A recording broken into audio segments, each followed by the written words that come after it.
Alright, hello and good morning and good evening, everybody. Welcome back to more Final Fantasy XIV. Why is this way up here? Is that where it naturally spawns? I don't like that. I gotta change that. No, it's not. Why did it spawn way up there? Alright, whatever. But yes, we are back in Final Fantasy on my Marauder. A little lollipop boy. He's so precious. But yes, so as the stream name suggests, I'm actually going to be working a little bit on some secondary things I wanted to get done. I kind of mentioned this a little bit yesterday at the end of my stream, where I wanted to work on the professions and crafting of the game in order to get myself glamored up and looking a little bit nicer, so I don't have this derpy looking outfit. But yeah, also hello everyone who's new and welcome to my stream. Glad you can join me. Don't worry though, I am feeling better from than what I said about not feeling good last night. I am doing a lot better. No longer having a headache. Don't feel like my brain's about to explode. All that bad stuff. I am just actually feeling really good today. Alright, head on out of here. So the first... Oh, I can't go to the other city states just yet. That means I can't pick up the other classes. Well, I guess I gotta continue MSQ until I get to that point. Because I was gonna go grab miners so I can start working on getting the metals and stuff like that to do armor smithing? Yeah, armor smith makes the armor. I always think it's blacksmithing that makes armor, but blacksmithing I think primarily focus on the weapons.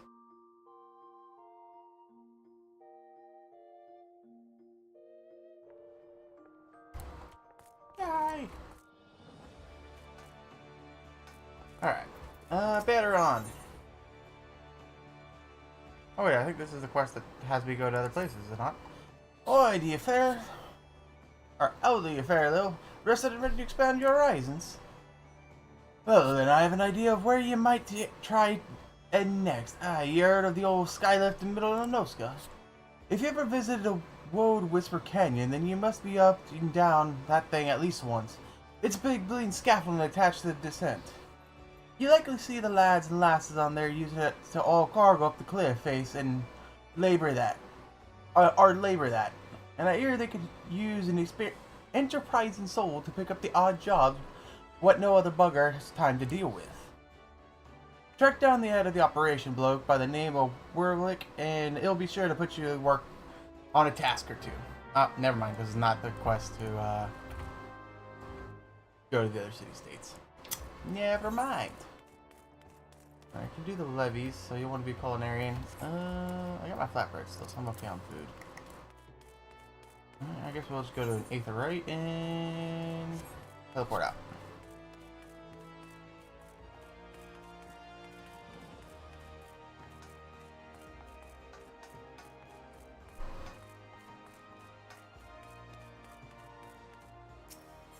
Let's just go to Middle Lonosa. How far away am I from getting the Zeppelins? Or the airships? I didn't think I was that far off.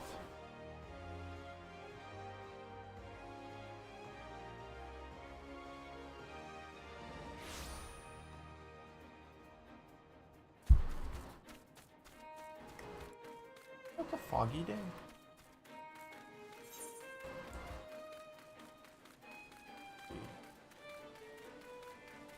The 15? It might be 15.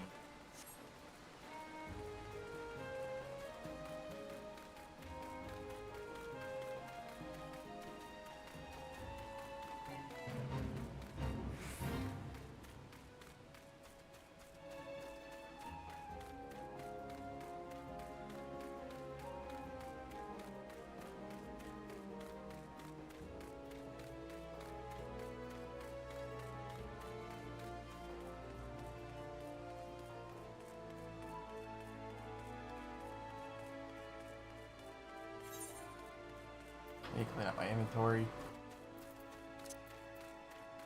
It look a little bit nicer. Gears. I can't interact with these just yet. Oh, I wonder if I could put them in the armory.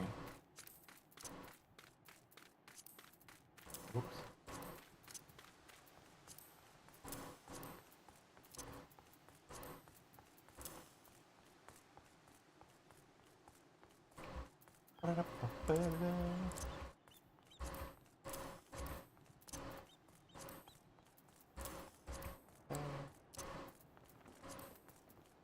Beautiful. Now it looks a little bit better. Alright. Work it! At least I think that's how you pronounce your name. Bennett sent you out here, did he? Then consider yourself welcome at the Skylift. Look at that bloody cliff, will you? One blast of fire hell from that huge dragon was all it took to split the ground in half. Cargo still needs to get through, though, so this mess of wood and pulleys was our solution to the problem. Well, one of them at least. If the gods were kind, and they ain't, I'd have about a dozen more workers to handle me growing list of headaches.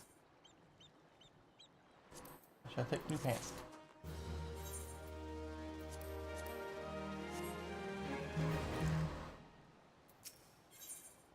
Ooh, leather. Oh wait, that's not better than what I have. What's spaceship in the background?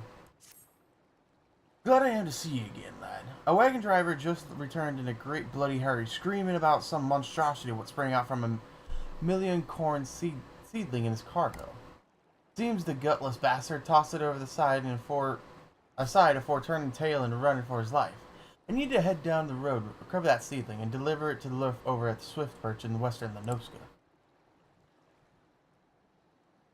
Whatever he pays you for this cargo is yours to keep. After all, I don't rightly know what else is lurking inside that plane. And you deserve to be rewarded for your troubles. Oh, and you'll also find an aetherite in Swift Perch, so the journey should be worth your while. I spy a small potato. Yes, I am a small potato. Hello. Ah! This is my new character. I am a fellow marauder. How are you doing this morning, Ellie?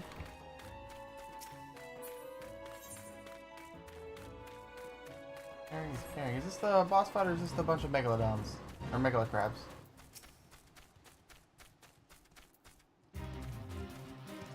There's a single fight. Let's go! Yeet!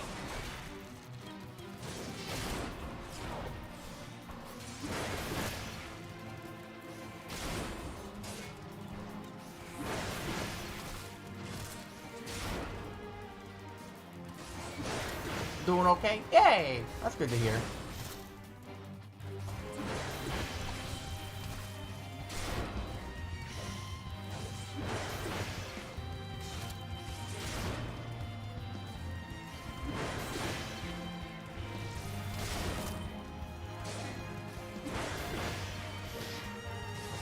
Oh, get parried. And dodged.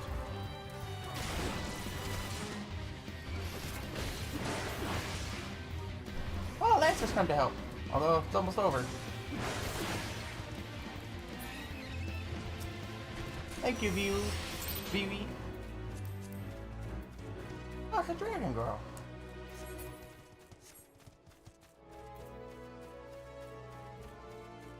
Ah, this is the one where there's a bunch of crabs. Makes sense.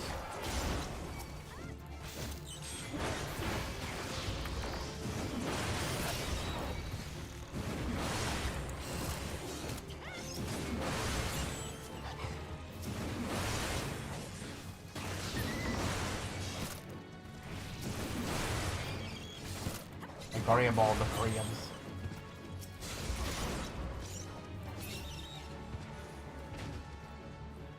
More crabs.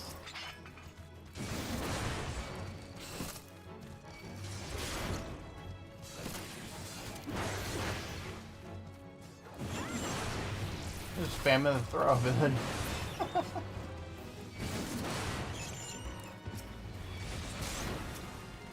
wonder what these shells are for. This hurricane crab is a mega crab. What can I use for you? I can make a bow. A high level bow. What the hell? Or a decently high level pugilist arm. Interesting.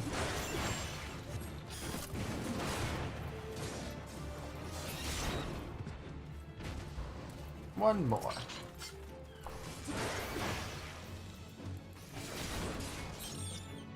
There we go.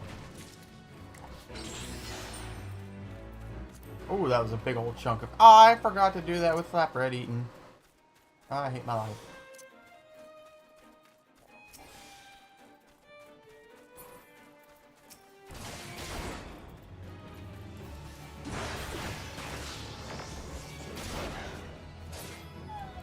Nope. What you been up to today, Ellie?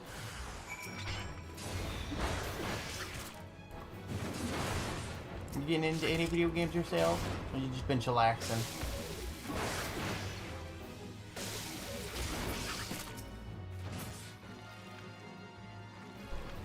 Alright, off to Switch first I go.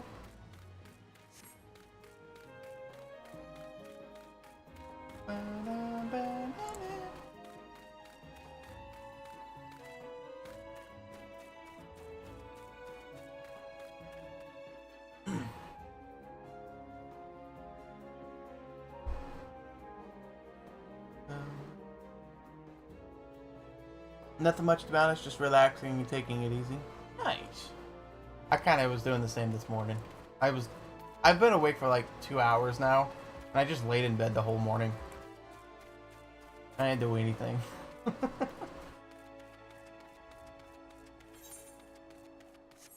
Actually, that's not entirely true. I did some stretching, which felt really good. But at the same time, I was still kind of doing nothing. Just watching a live stream.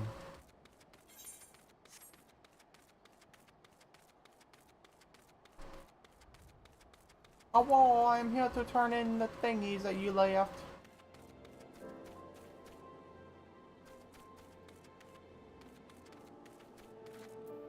In the oath. Has Nemia herself forsaken this desolate land? Though I understand there were risks in gambling my entire fortune on a crop of million corn, I at least expected the seedling to be delivered before disaster struck. Well, here you go. I have a million corn seedling. There you go. Is that my million corn seedling? Oh, joyous days! It seems a paltry beginning, but the yield of this particular variety of crop plants is nothing short of astonishing. As you have undoubtedly noticed, Swift Perch lacks a certain, shall we say, vital energy. Thus I mean to restore a modicum of hope to its residents by growing a veritable ocean of corn. You, sir, seem fit to burst with vim and vigor. Might I persuade you to abide a while and help nurture this ailing settlement? Sure, why not? Double IT! Need to breed. Bruh, I'm not that kind of helpful person. So I get the vibes. You there, adventurer. Cast your eyes towards the brewer's beacon. Does the light not seem uncommonly weak? It cannot possibly be bright enough to guide the ship sailing in the bay.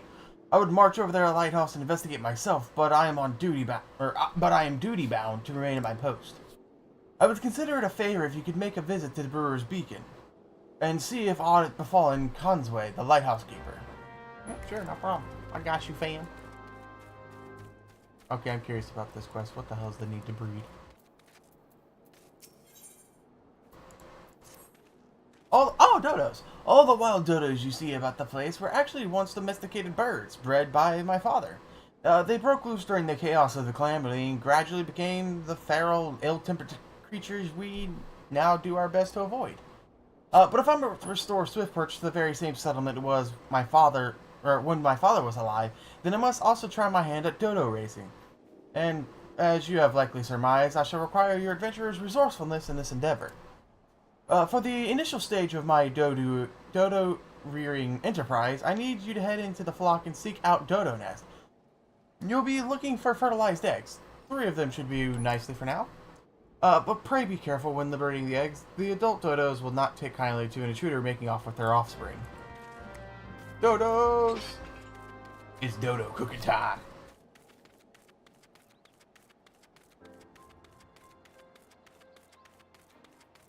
Looks so evil with the way my axe is just raised. Oh, is the event going live? Tender buttons, yeah! She's doing it! Gotta go!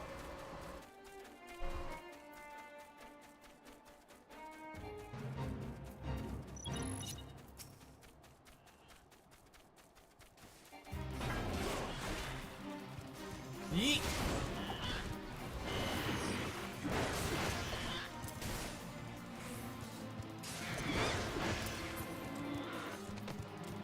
I was here, chat.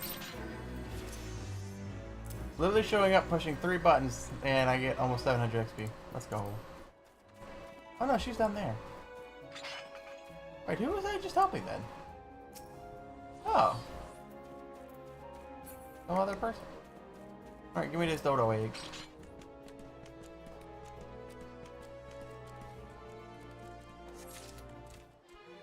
I pissed off the dodos.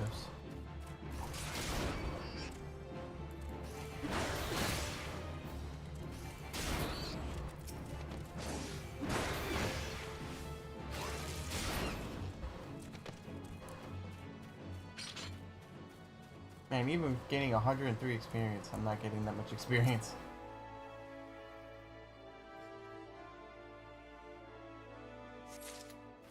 Oh, there's an event that's about to start. Wild beasts have made these fields their home.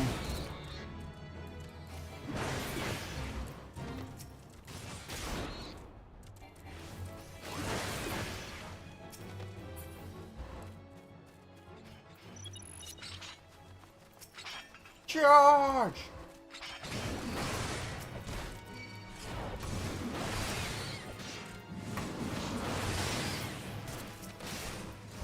Heck.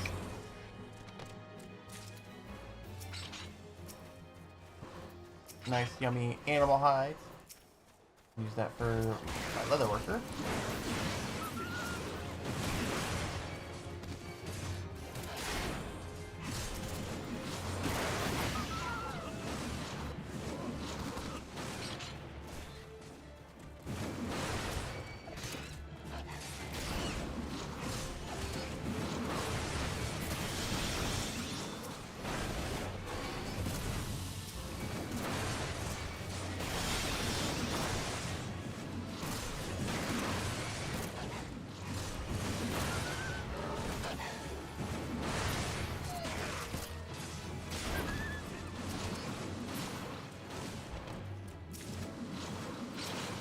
Now they're an archer.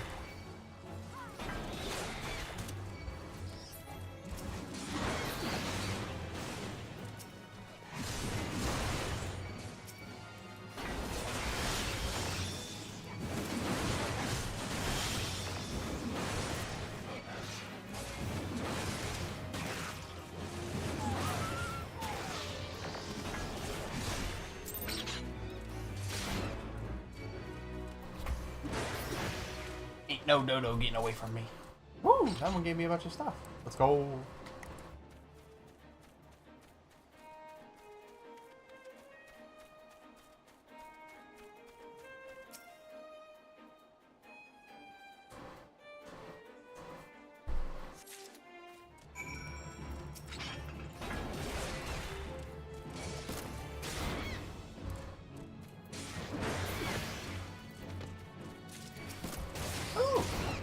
Stuff. Don't mind if I do, Buccaneers.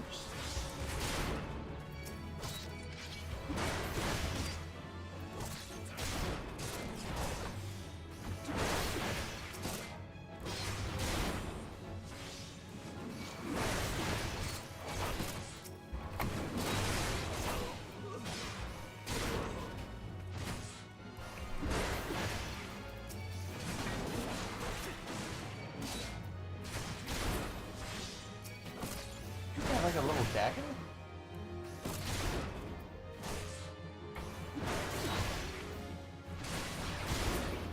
There we go. Big old surge of XP, yes please.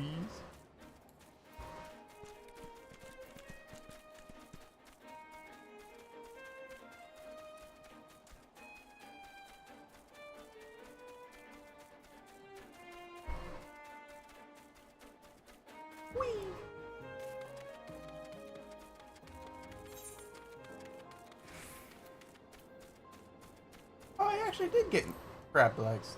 It's actually used for quick. Oh my god, it is. Stuffed artichoke. Oh man.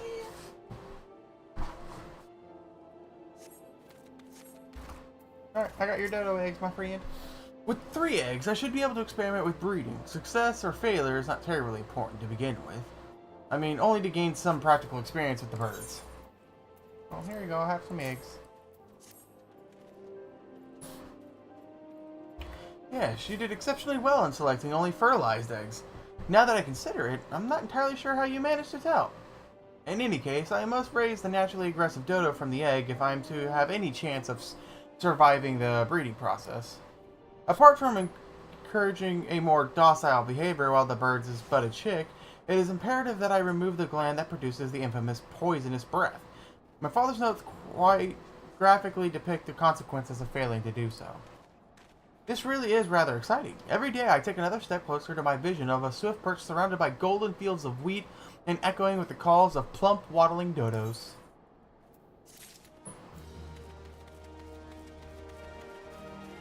Waddle, waddle, waddle, waddle. And then I waddled away. Waddle, waddle.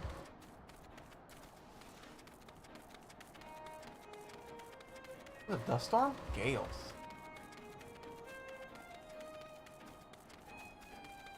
Looks spooky.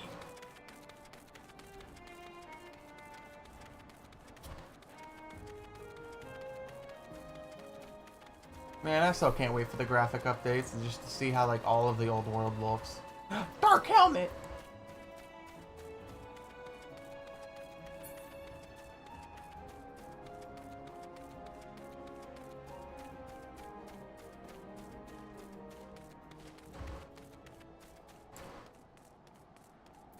Hello, Consui.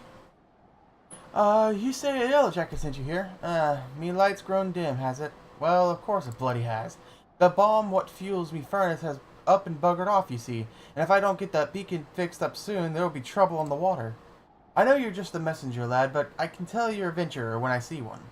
I'm going to need you to chase down that bomb and bring back a claw. Bring back a claw what you ripped from its smoldering corpse. Take this here iron brazier and set her down in the middle of the flocks, somewhere near the scarecrow, I'd say. You get a nice fire going, and that frisky bomb will soon be about. Watch you don't singe your eyebrows, lad. Yeah, that last sentence was great.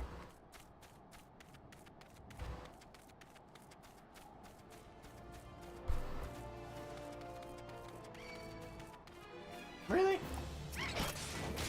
Like 5 levels above you. Why would you do this? Why would you do this to yourself?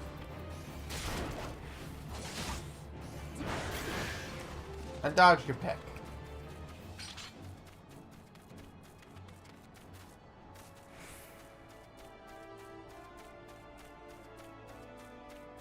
I am so small that the cotton is bigger than me. At least I think this is cotton. Oh no, those are just flowers.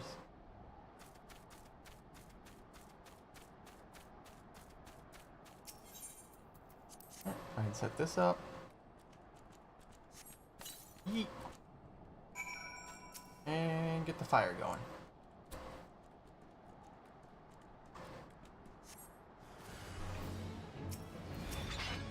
Torchlight! How dare you run away?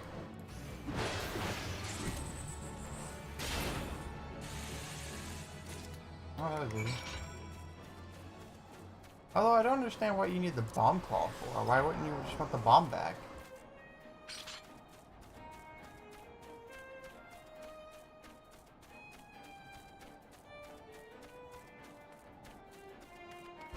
I guess I'm about to find out why she wanted the bomb's claw.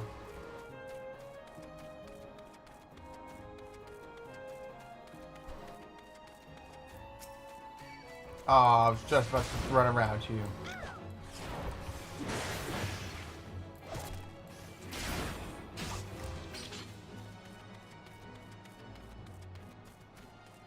Alright, I got the bomb's claw. All you need to do is take down that runaway bomb and bring me one of its little claws. Yep, here you go. Unbearably hot, the touch, this remnant of a void-sent bomb will set aflame nearly anything it comes in contact with. Ah, you get that ashy bastard, did ye? Once I put this little firecracker in the furnace, that should keep things running for a while. Ah. I had myself a bit of luck while you were gone, and Lamb Lane cursed me if the furnace weren't all bent and broken. Small wonder the bloody bomb was able to escape. I patched things up as best I could, but I ain't no smithy. You might want to have a chat with the Yellowjack, a friend of yours in Swiftperch, and have him pass the word back to someone in Limsa.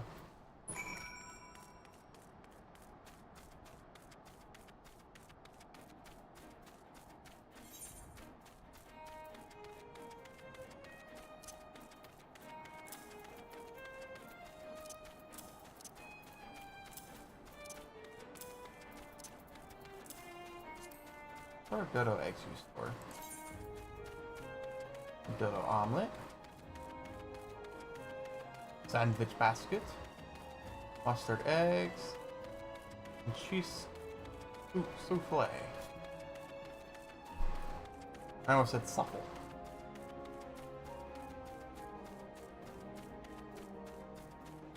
All crit vitality determination. Oh, that's direct hit, not determination.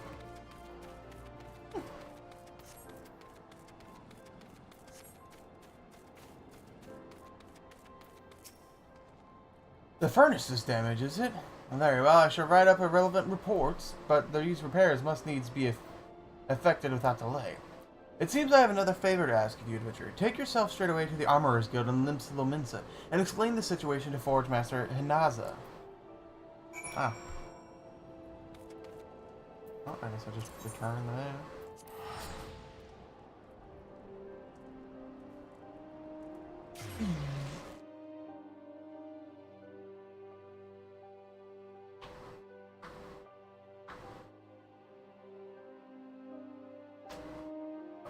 Oh, that felt great. I just cracked my neck. Oh, my lord.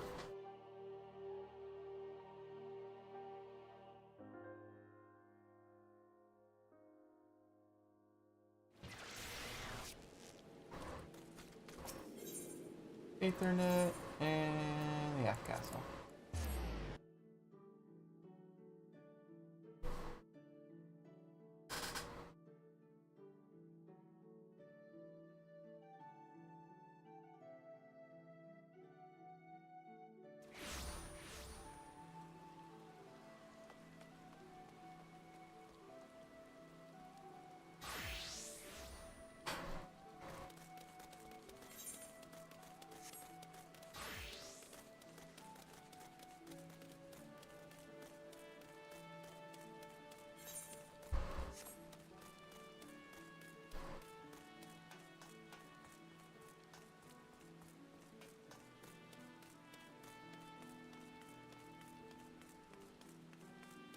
NASA. The furnace in the brewer's beacon needs repairs. Dear God's beard, I just sent someone out to tinker with it with it not a week past. Mayhap the bomb convoy I had trapped in there was a touch too volatile? I'll have an artisan visit the lighthouse and pay special attention to reinforcing the casing of that furnace. Your work is done here, adventurer. May the navigator guide you on your journey. Aw, thank you. I'll take the bronze piece. What say you on taking some work from Nile Developments? I don't know how to actually say their name. We've got a great hulking warship to build and could certainly use an extra hand for any number of tasks. For your first job, I need you to run to this missive over to Antbeam, the head of the shipwright at the Morbal Dry Docks. We forge most of the ship's bits and pieces here at the Armorers Guild, but the actual construction takes place at the docks found in the south of Lower Lenoska. That's also where you'll find the main offices of Naldic and Vilma's. The Morbal Dry Docks is one of the Limsa Lumensa's most important districts, at least as far as I'm concerned, and I'm sure you'll not regret attuning yourself to the area's aetherite. If you're not confident in your sense of direction, you'd best be served making use of the Chocobo Porters, first floor of the Mizamat, in case you were wondering. Should you choose to make the trek on your own 2 feet, leave the city through the Tempest Gate and follow the road south, and may the navigator guide your steps. I'm actually going to check something real quick while I'm here. Can I start making actual... Because I know I can buy like this first set of materials, but can I actually start making this stuff here? Unless you blind and deaf, I presume you've wandered to the forge of your own accord, drawn by the siren song of Smith's hammers, no doubt. In these here hollowed halls, Limsa's finest pound metal into all manners of tools and weapons. And when I say Limsa's, I mean the whole bloody realms. Make no mistake, you need more than a big arm to join our ranks. But if you got an iron in your veins and the builder's blessings, speak up. That's a blacksmith. I want the other one. Sound a hammer bringing you from the streets, did it, lad? It's well that you find the din inviting, for the Armorer's Guild is no place for quiet revere. If the clanging of metal striking metal is music to your ears, mayhap you've the spirit of a shipwright. Are you of mind to join our guild? Take it from me, lad. There's no greater greetings adventure. The EU community stream, the unending journey will be starting. Tune in for. Oh, cool. Where was that? There's no greater joy than working the shapeless lump of iron into a shining breastplate with your own hands. What say you? That is exactly what I want to do. Thank you. Well said, then. Now we should cover a bit of the guild history before forging ahead with the formalities. The armorer's craft is an offshoot of blacksmithing. Time was when armorers and smithies were one and the same, but as the years circled by, the technique for working sheet metal into armor plates became a specialized trade, and the smithies who showed uncommon skill and passion for this trade earned themselves the title of armorer. Now, as you can probably imagine, the skills necessary for making armor are also needed for shipbuilding, but building ships is a bit harder than knocking out simple helms, which led those armorers who were good enough to work on boats to claim the title of shipwright. Of course, it was their own thing called armorers, blacksmiths, and shipwright armorers, but it was quite another calling shipwrights blacksmiths, because building a ship ain't making a hatchet could be more different. Because building a ship and making a hatchet couldn't be more different. It seemed as though a line needed drawn, and seeing as how Limsa Lominsa was built on the strength of her navy, you can imagine why the armorers chose to cut their ties with the smithies and establish a guild of their own. As for the smithies, well, the whole notion of independent armorers guild never did sit well with them, and there's been a fair old rivalry between the two factions ever since. Always trying to outdo each other, we are. Which is why we're on the lookout for new talent to help us keep the smithy bastards in their place. All you need to do is impress the Forge Master, and we can start on your training. Be warned, Forge Master Niza's tongue could strip the scales off a fish back at 40 paces. Saying that, you won't find a fairer mistress this side of the Strait of Marathor. Let me know when you're mustered the courage to speak with her, and I'll see to the rest. Yep, I've already talked to her a couple times.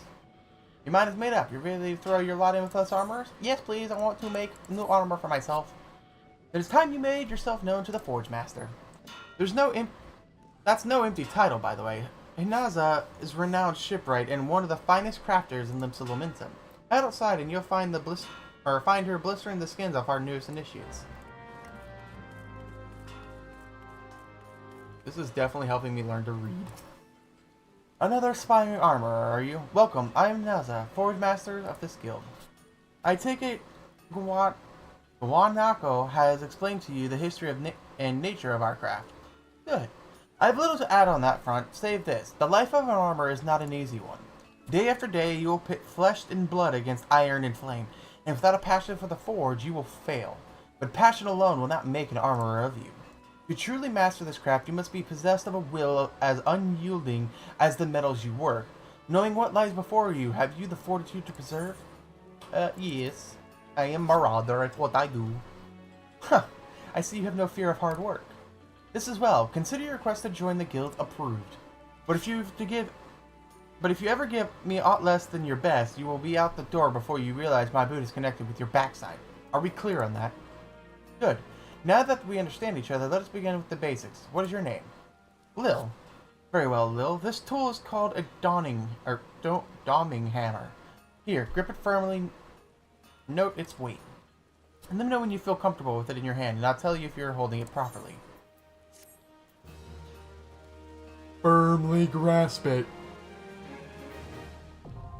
I am now an armorer.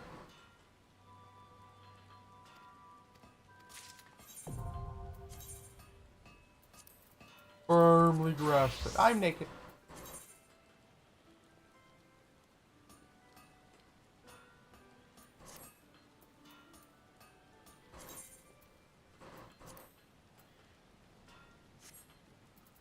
Actually, can I not put this one? That requires level 9. Okay.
That was dessert.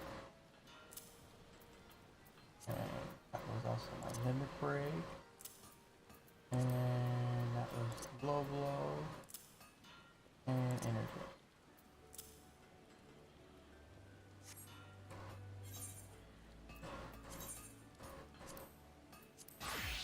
There we go.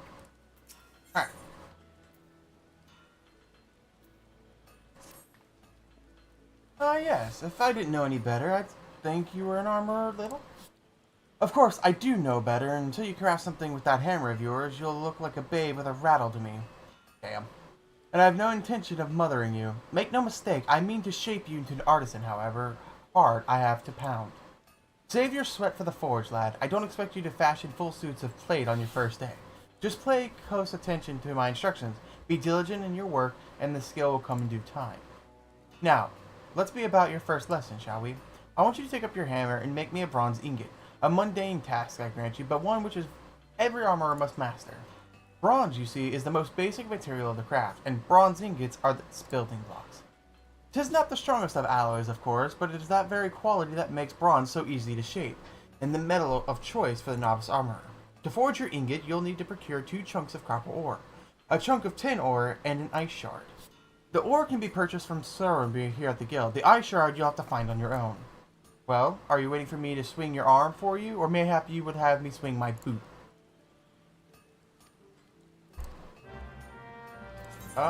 Do I have ice shards? I do not know. I do. I have ice shards. Is it him? What is him? Come here. What do I need?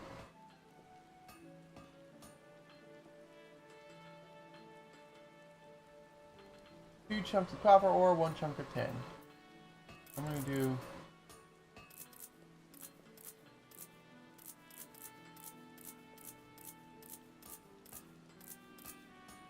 20 to 10.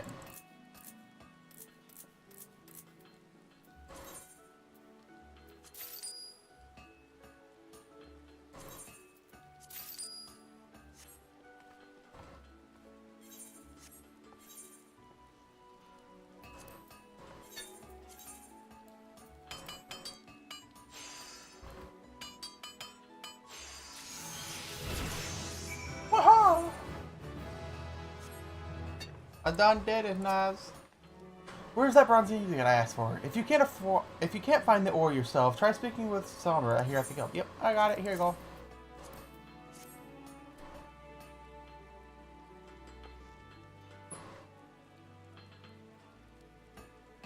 Completed your first task, have you? Well then, let's have a look at this ingot. So this is the sort of quality I can expect from you, is it? For a novice armorer, this is elegant, excellent work. Excellent. Well done, Lil. The key to making good bronze is judging the ratio of copper to tin. With too much tin, the alloy becomes harder, but also more brittle. Not the sort of material you want protecting your vital organs. Least you forget, quality is a matter of life and death in our craft. That is why we teach our initiates the ideal metallurgic composition of every item we forge. Not that all are quick to learn. There are some who seem destined to produce mediocre results, however painstakingly the process is explained. Think the builder, you're not one of them. I am pleased to say that your ingot would fetch a decent price in the markets. But do not let this first success make you complacent. A single bad helm will lose you more the trust than 100 good ones will win. Because bad armor means dead men. It is not enough that your work be good. It needs to be consistently good. And achieving that consistency requires discipline and long hours of crafting the same item over and over again and again. For you, this means a mountain of bronze ingots. Bronze ingots in your dreams. Bronze ingots until the process is so ingrained that you wake up finding that your pillow is an ingot. You made in your sleep.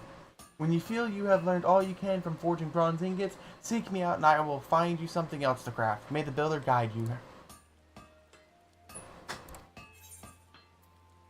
Yay!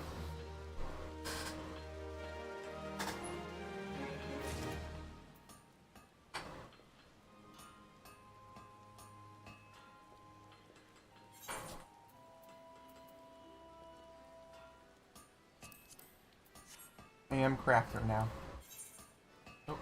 button. I want this button.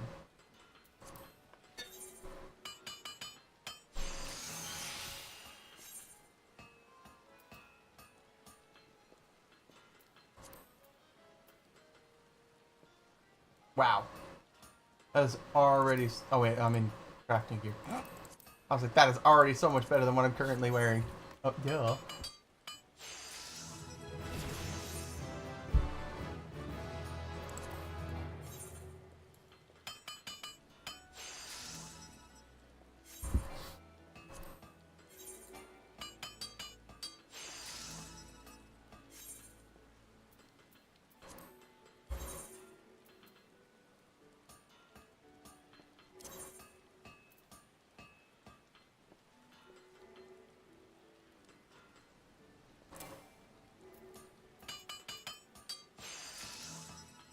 Oh, that specifically requires Disciples of War and Magic. Okay. Alright, let's go ahead and make it bronze rings just to give me first time craft experience.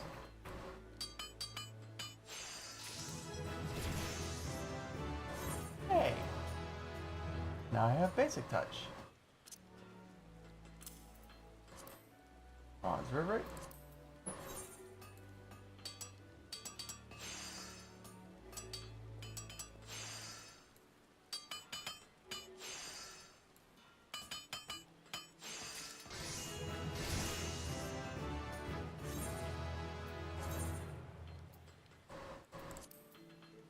And a bronze plate.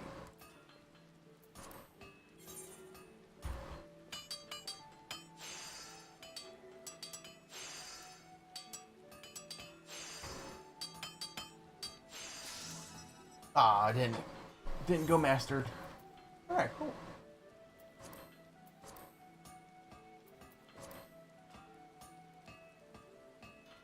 Now if I actually look at my character and I go to like what I'm currently wearing. Strength, dexterity. This is just one strength. 23 defense though. Yeah, that's better.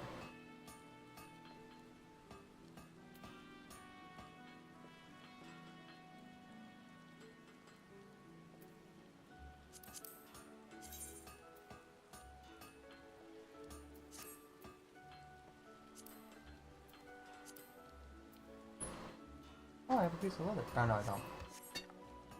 Alright. Hello!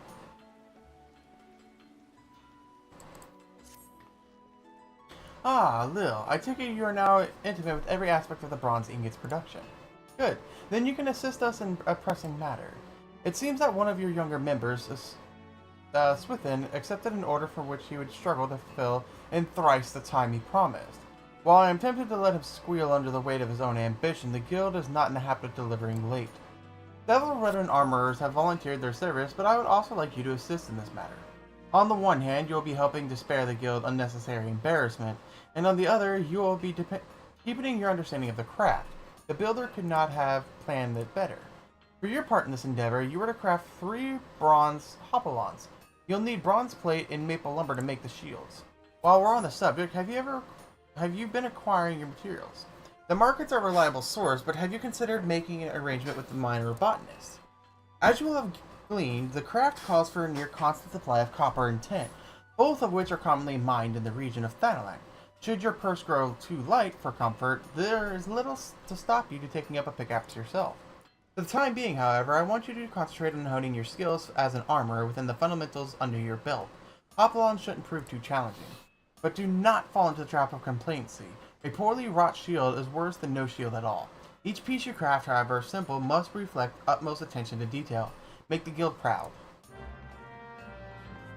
So I need to make 3 piece. I need 6 bronze plates and 3 maple lumber. I think I can buy maple lumber, can I not? Yeah.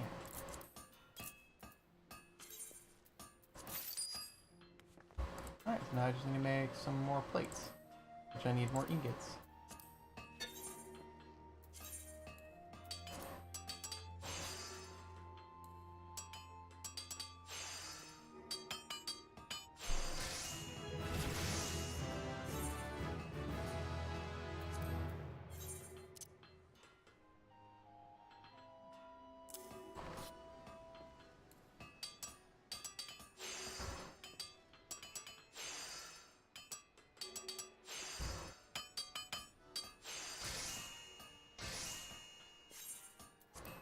I'm just gonna keep making instant versions then.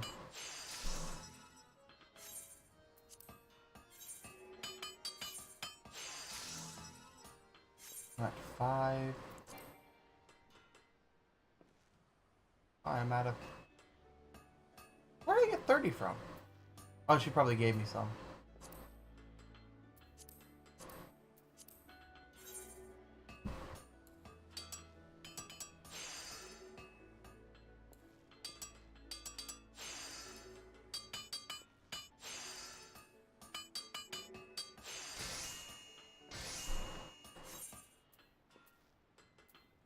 Now if I make one of these real quick.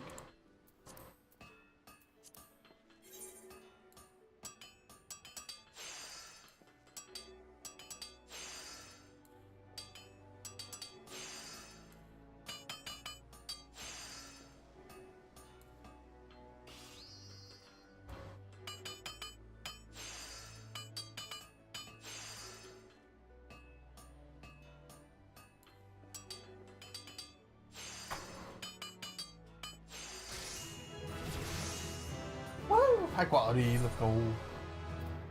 Alright, so now I just need to make more plates. But I know I need to make more plates. Alright, so I can make what? 2 plates per. I just need more ingots. I need 15, 10.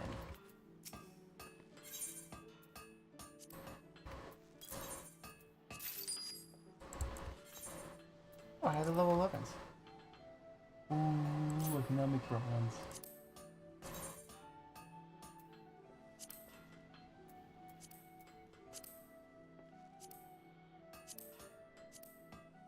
Yeah, that's exactly what I'm wanting right there.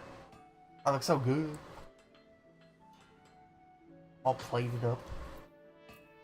Do I not make pants? I just thought of that.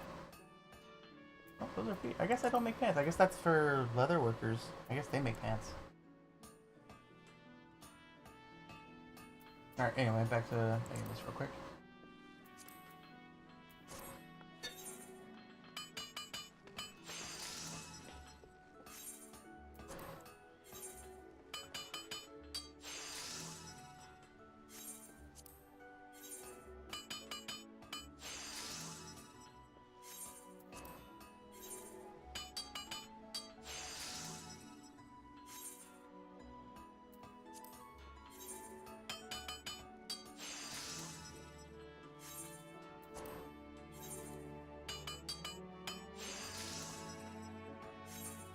Alright, now we go to the plates.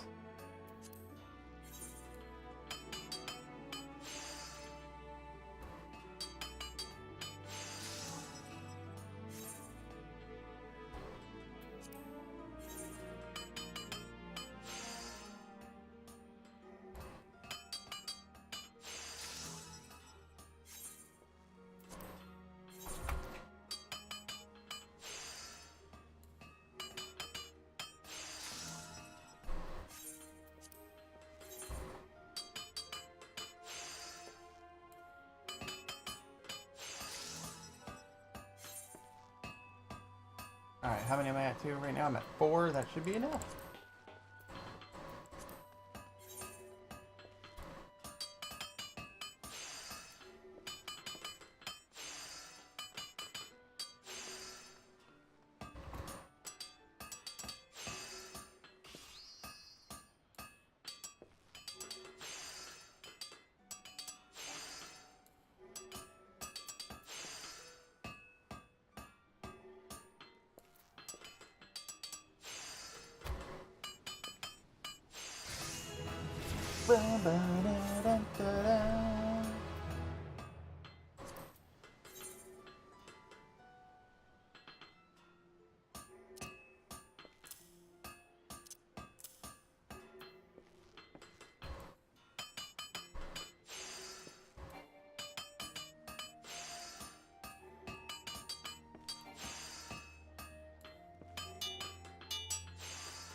3 high quality shields. I know they didn't need to be high quality, I just wanted to do that myself. I'll vary with your task. Do you have those hop ones for me? Yes, I do. Here you go. Over, and over, and hand over. Proceed with the trade.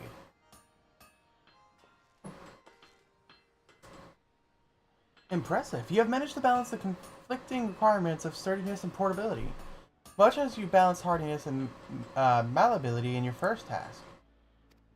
The bronze plates is securely fitted and should weather the most vicious blows without becoming dislodged. And importantly, your work was swift and sure. Many an armorer has lost a sale due to its late delivery, and rightly so. A customer needs for an armorer is inevitably pressing, and its absence likely to be sorely felt. Given the stakes, a reputation for reliability can mean handsome profits, especially at a time when the Maelstrom is seeking armorers to outfit its ever-expanding ranks. It is all we can do to keep up pace with the Grand Company's orders for equipment, and that is why every member of our guild must support the next, much as the warriors of Eld supported their fellows in the phalanx with their shields. Though you have but recently begun your training, a man of your natural talents belongs in the front line. I think the time has come for you to learn the use of another weapon in the armorer's arsenal. Specifically, pliers. Take this pair and try using them in combination with your hammer. It will feel strange at first, but persist and you will find that your work proceeds a damn sight more smoothly. When you think you've mastered the pliers, I'll want to see the results of your dedication. Until then. Yay. Control, control, control.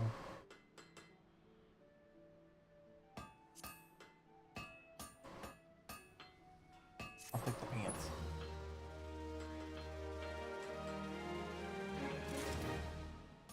Yay!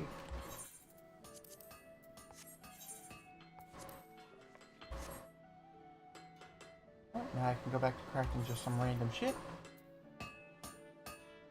I guess I need to make more plates and stuff. I'll make a bronze skillet because I know I'm going to use this.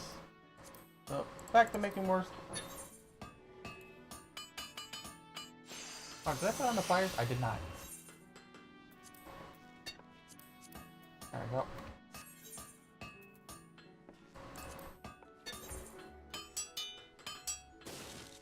Oh, that was the wrong button. I meant to do this.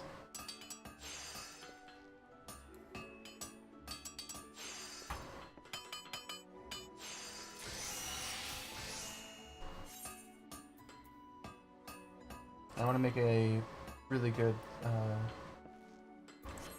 skillet so I can make good food.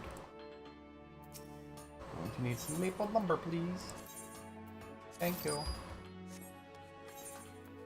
Let's go bronze plate. Go ahead and use one of these. Papa boom. Papa boy.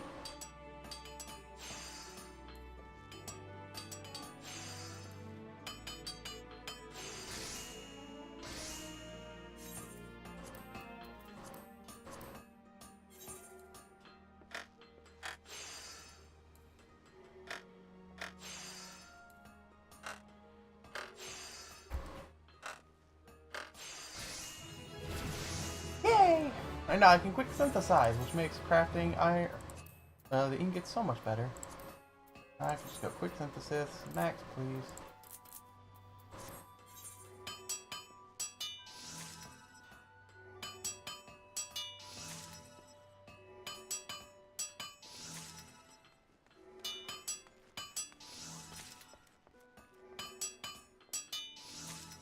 Oh, what minion is that?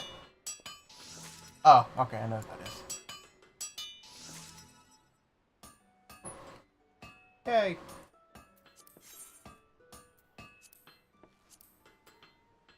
Alright, so if I'm looking at this, this is probably equivalent to what I currently have on. It is exactly what I have on. 40, 40. Yeah, it's exactly. So this is where I'm currently at, is in bronze. Ooh, an iron skillet.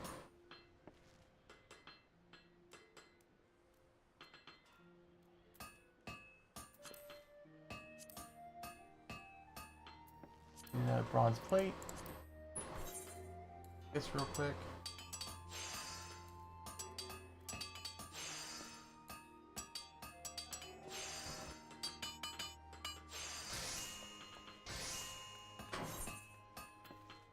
this.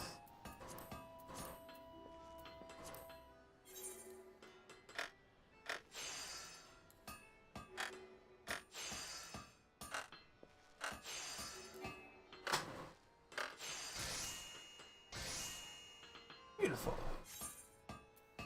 Alright, so that's everything done there.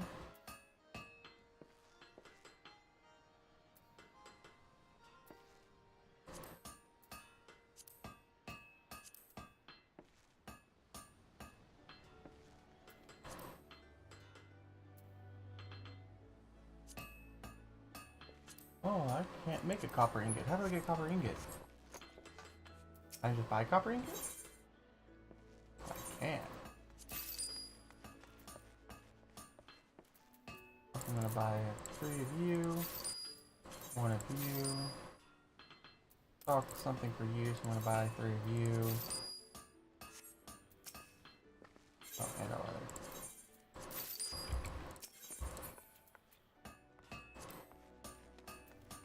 I'm just gonna quick synthesize 2 of these guys.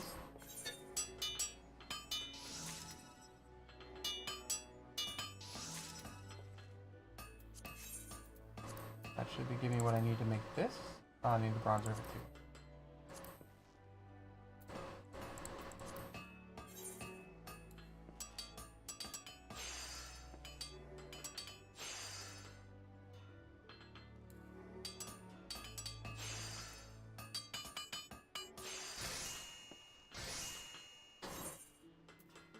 Which will then give me this.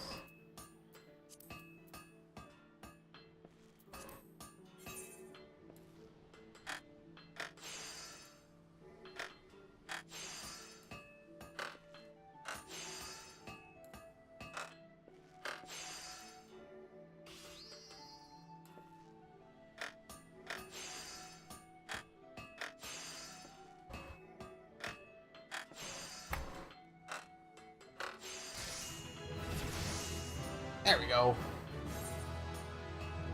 Now I have inner quiet. Nice.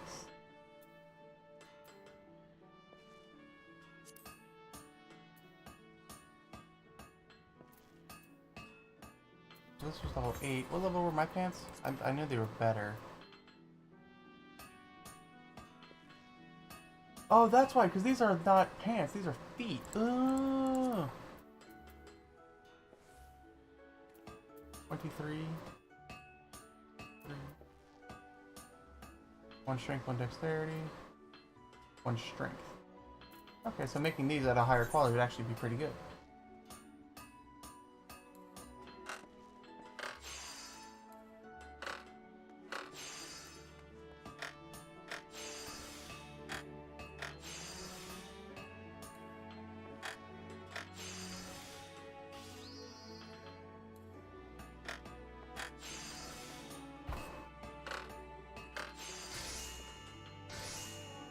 Nice.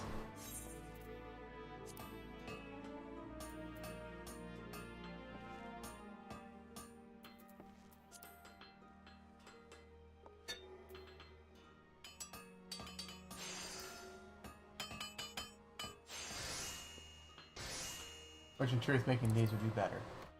I need a bunch of bronze again. Alright, so let's go... It's a 2 to 1, so let's go 50. Actually, I don't think I'm gonna need... Yeah, let's go 30, 15.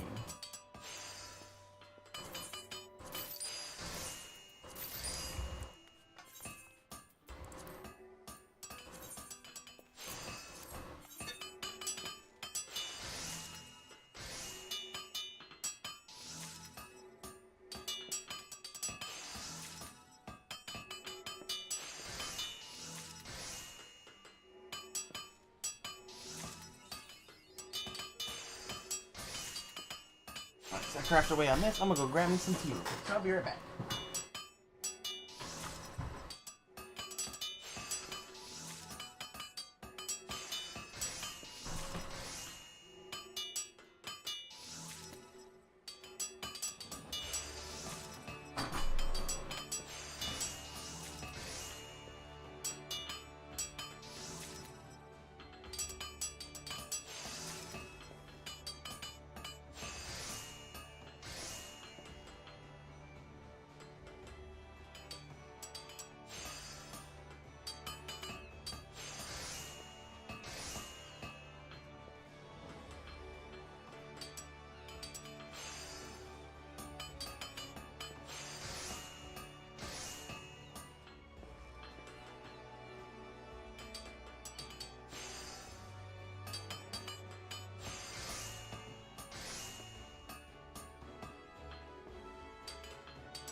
There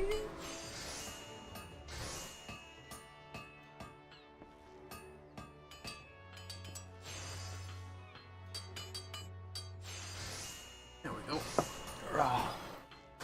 Oh, I made one high quality. Nice. Alright, so now that I got that going, I'm going to need bronze rings, plates, some hard leather. Alright.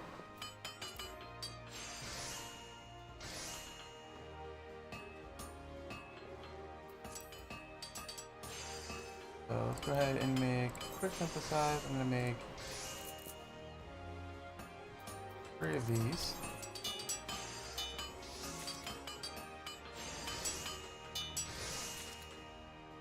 Let's go, high quality. So that's done.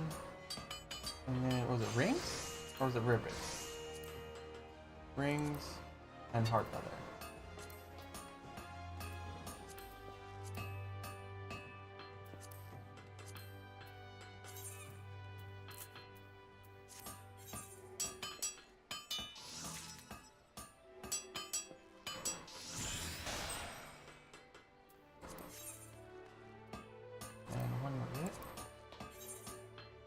Oh, I didn't even do that, but oh well.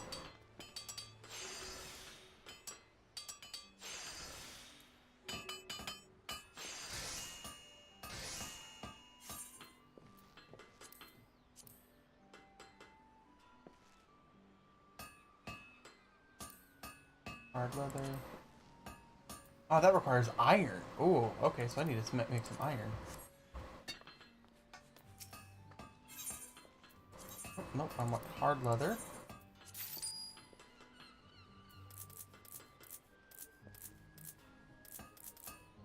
Go with 12 iron.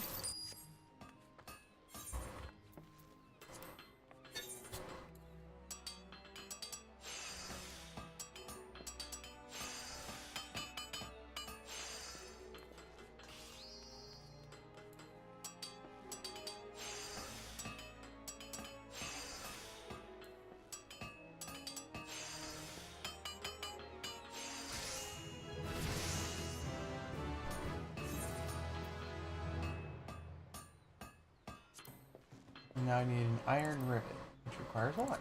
Awesome.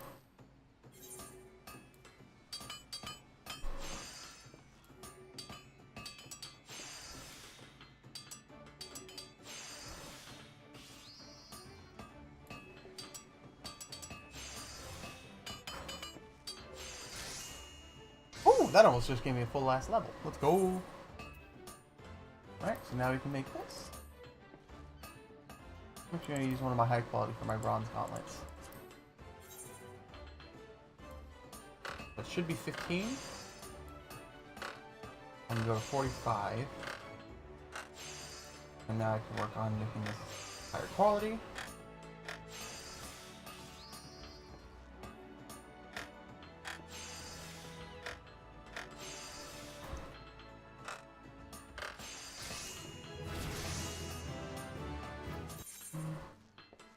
Let's go.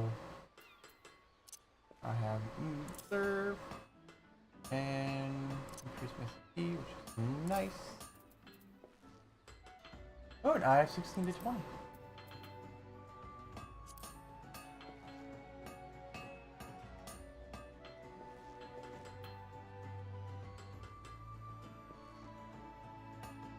Oh!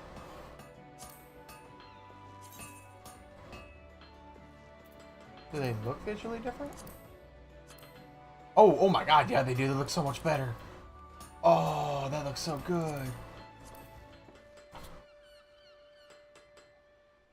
I need it. And there's all the iron stuff. Yeah. Alright, cool, cool, cool, cool. Alright, so now we have my bronze sabatons. I don't have the required materials. What? Oh, I need more bronze plates.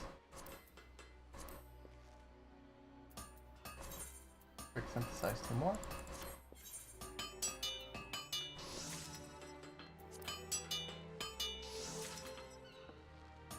I love crafting this game.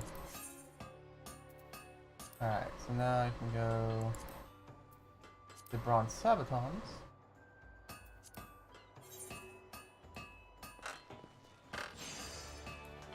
So I'm still at 15, so I can go to 45. Ooh. Oh, but I haven't spent any points yet. Man.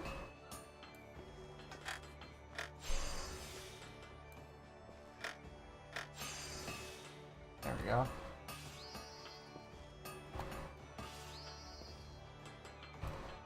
$45.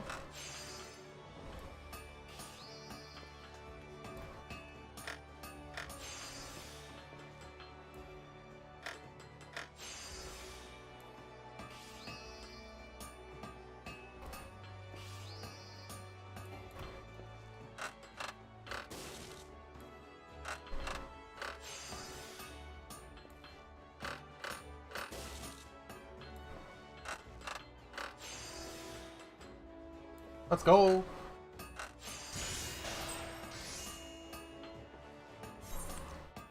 And the bronze chest piece. Oh, I can put materia in this. Oh, I didn't even notice that. What? Oh, I need one more bronze plate.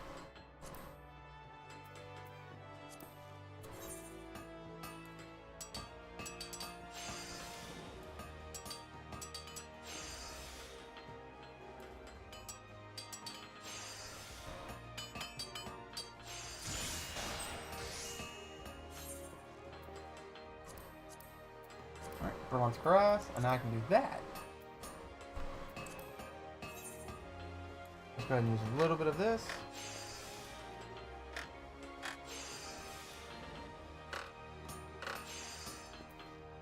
That restores 30, you're at 20. Okay, cool.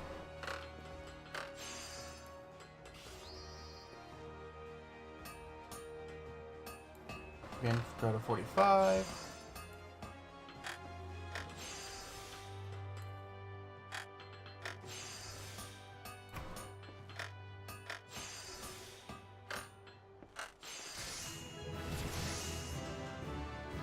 Nice!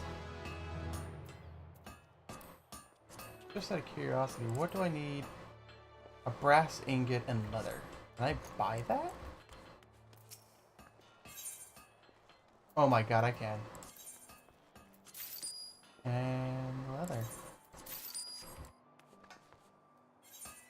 Oh, before I do that though, let me go ahead and eat some food. Crafting points, gathering points, crafting points!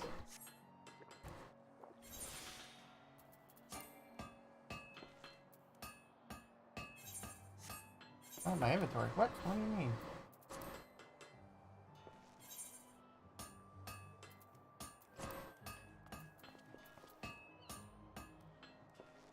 Bronze mitt gauntlets. Oh! Alright, so what do I need for that then? I need another leather and a bronze plate. Another leather. Alright, so let's go ahead and make a bronze plate.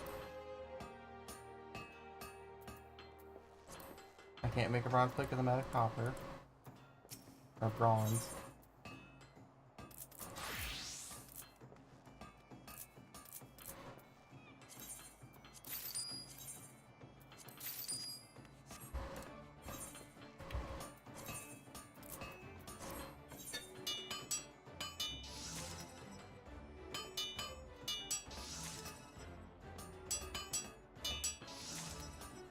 Oh, there you go.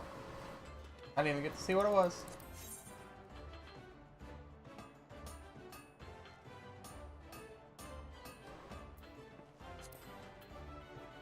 Alright. I was so busy with my crafting, I didn't even look at chat. Alright, so that's good. Go with that. Oh, I forgot to make the stupid plate.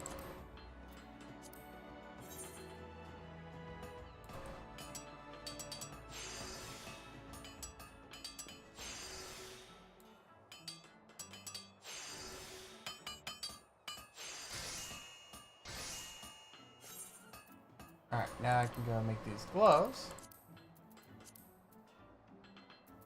And before I make the gloves, oh, that's not what I meant. These require High quality. Yes, it requires high quality bronze rivet. Okay, so I will have to make another bronze rivet. That is okay. Just a bot selling viewers? Yeah. I took a quick glance when I saw the ban. I was like, "Whoa, what?" I was curious on what it said.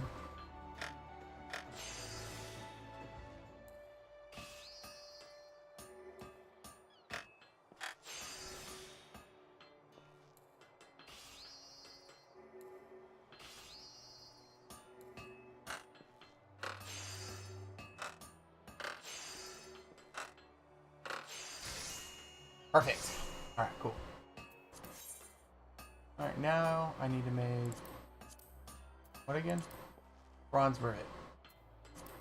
Bronze rivet.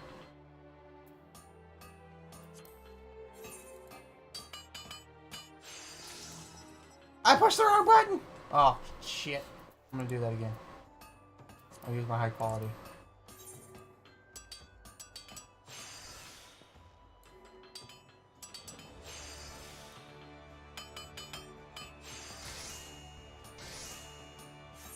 There we go. So now I can go here, this, that, you, with high quality. Gives me a little bit, but we got this.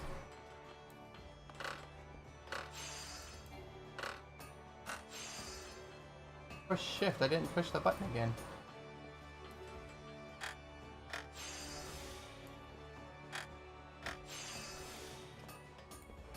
Put that.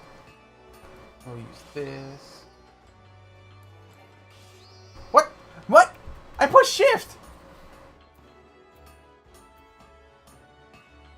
I think my keyboard's breaking.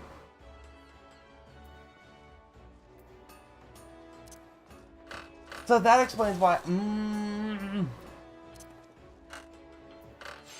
Well, let's at least get this into a spot where.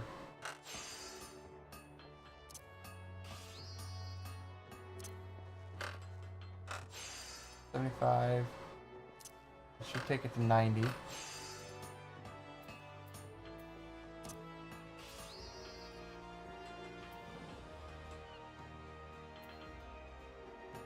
Oh, that's so dumb that my keyboard breaks.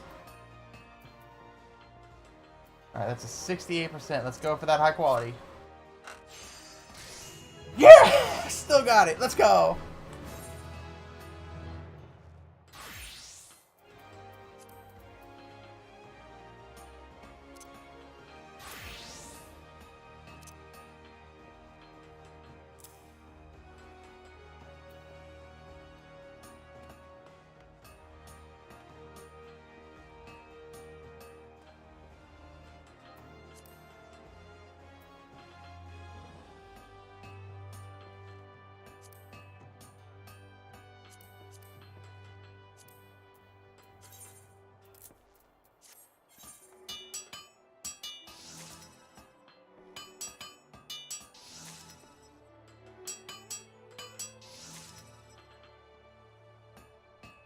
Go ahead and end that.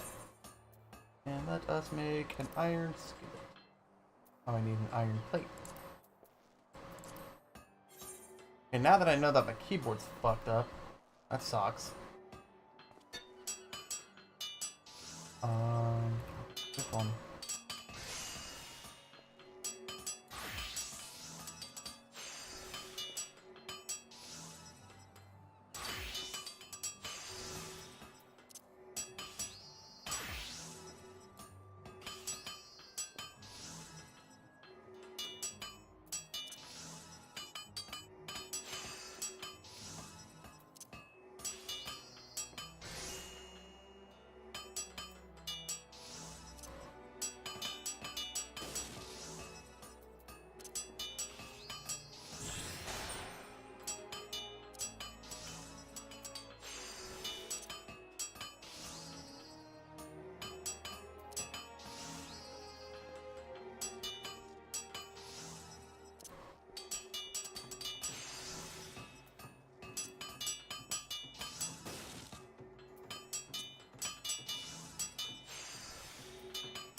Alright, now I can make an iron skillet.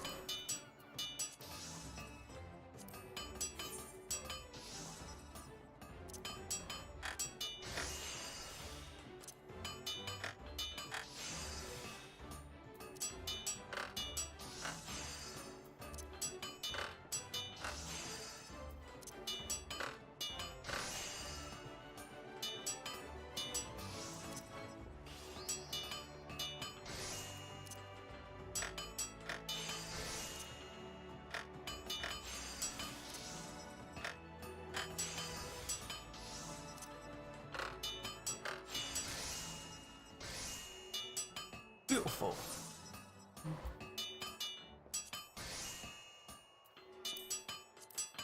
Oh, and I can buy a glass ingot and I can make that better too. Sweet.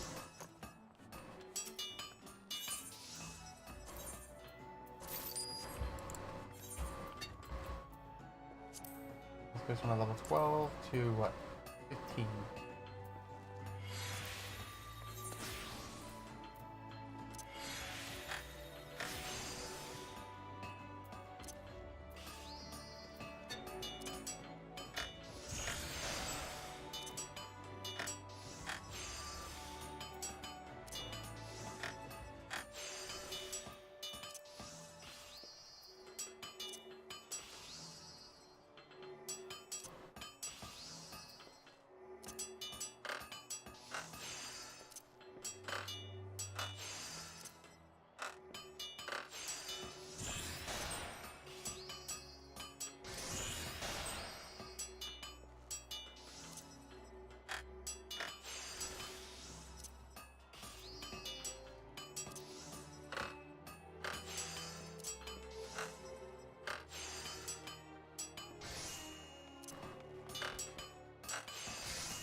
Nice.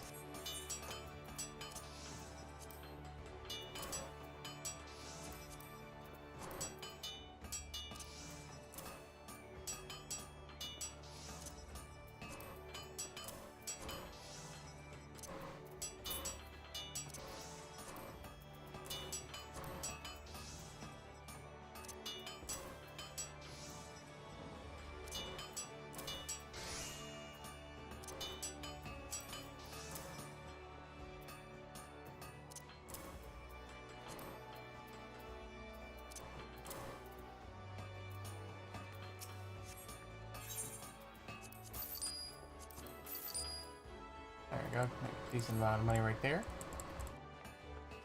Alright.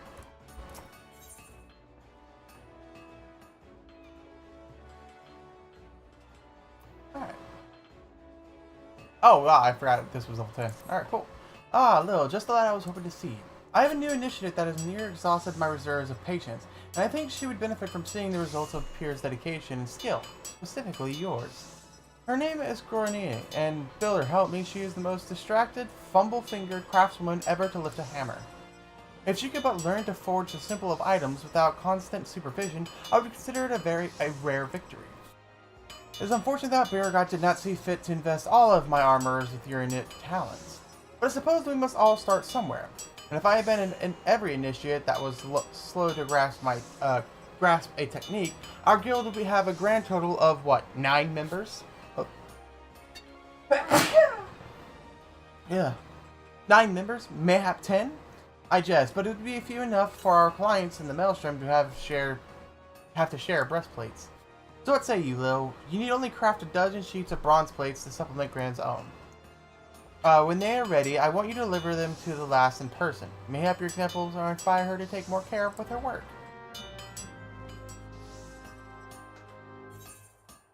12 sheets of brass? Of bronze? That's what, 24 iron ingots? Or bronze ingots? I'll make 24. Well, that would have to be 24. That's 48.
Hey!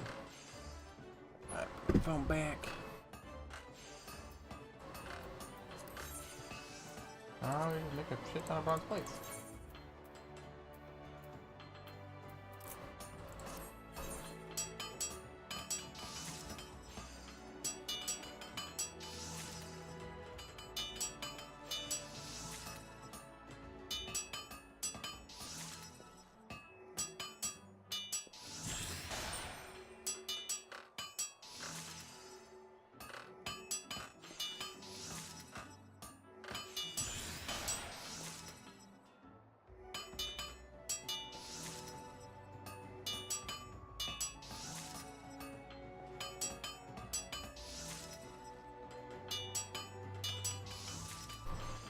There we go.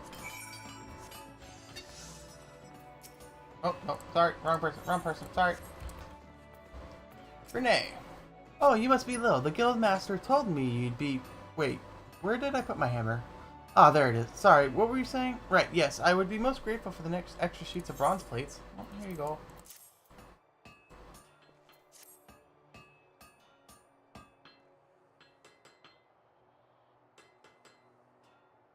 Gods, did you craft these yourself? Why, they're absolutely... Whoa, nearly dropped them. No harm done, though. As I was saying, I can certainly see why the Forge Master speaks so highly of your work. The bronze is in perfect color and thickness, so I assume you carefully measured out the amounts of tin and copper. I always add too much tin. Did you know that metal can shatter? Well, I didn't. Truth be told, I've tended to put all my efforts into making the armor itself rather than bothering with the basic materials. I mean, compared to hammering out glorious winged helms or ornate greaves, I for some reason wanted to say ornate. Measuring out metals just seems so trivial. But looking at your work, I'm beginning to wonder, I never realized how beautiful a simple sheet of bronze could be. With materials like this, just imagine the sturdy, shiny suits of armor one might create. It seems I've been putting the cart before the chocobo. From this moment onwards, I swear to focus all my attention and care on the task at hand, even if the task at hand is forging bronze ingots. And what of you, Lil? Do you have any grand projects waiting for you on the anvil? I overheard some of the senior armorers boasting about the coin they made through tradecraft levies. Might be something you could consider? They say Tamaraki over at the Drowning Winch is the one to talk to, and that's where I'll be heading once I improve my technique. Now, where did I put that hammer? Give me the headpiece, please.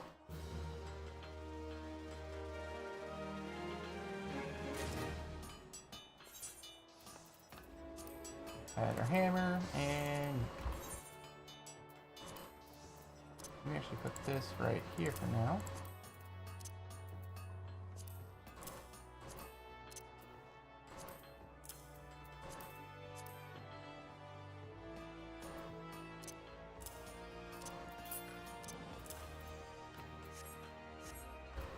Alright, next piece, please. Need some new shoes. Where have you been, Lil? There's work to be done. I need to speak with another novice, a lass by the name of Dryswada. I was due a bar boot and a buckler from her a few bells ago, but I found myself standing here with nary a nose guard. Least you wonder, Dryswada is nothing like Renee. She's a dedicate to the craft as you are, and I've never known her to miss a delivery. Something must be amiss, and I need to find out what. I'd go to ask her myself, but I fear my usual approach would be do more harm than good. The lass might be built like a stack of anvils, but she flinches at the merest hint of criticism. That's why I've decided to assign you as Dryswada's superior for this job. I'm counting on you to sort this out, Lil. Okay, dokie, I just run over here and do it. Just got like a neck brace on. A pleasure to meet you, sir. I'm sorry for the Forge Master had to interrupt your work so that you might assist with mine. I do hope you're not angry. I don't know if I can endure another dressing down. As pathetic as it sounds, that's actually the reason my delivery is late. I just can't bring myself to work. I should start from the beginning. A short while ago, I received a visit from an armorer by the name of Blansteer. He is one of the old guard, a true veteran of the guild. After but a single glance at the armor I had made, he yelled at my work. It wasn't fit to cover their kobold's arse. And now I cannot banish the scene from my mind. His face twisted in anger, those scornful words. Am I truly so talentless? The shame, it paralyzes me. If he had explained the flaws in my work, I might endeavor to correct them. But I could not bring myself to speak to him, or to anyone else for that matter. Not until now. Might you speak to Lancer on my behalf? I would know the reason behind this reprimand.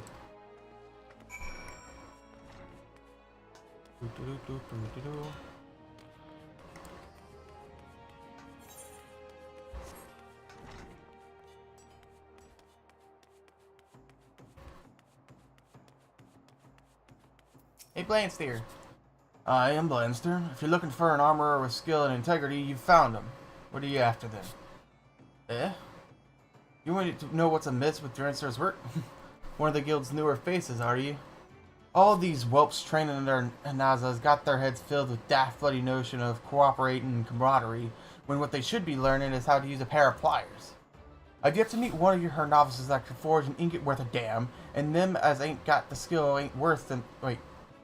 And them as ain't got the skill ain't worth me time. What? Ain't them as ain't got the skill ain't worth me time. That is a fucked up sentence. Which means you, boy, now bugger off. Not budging, huh? Stubborn sod. Alright then, tell you what. I'll give you a chance to prove yourself. Let's see you craft the same pieces as your friend made such a meal of. A decorated bronze bar butt and a bronze buckler, if it were. And if you're half decent, we'll have ourselves a nice little chat. Okay, so I gotta make bronze buckler. This. Maybe I should have bought a shit ton of fucking stuff before.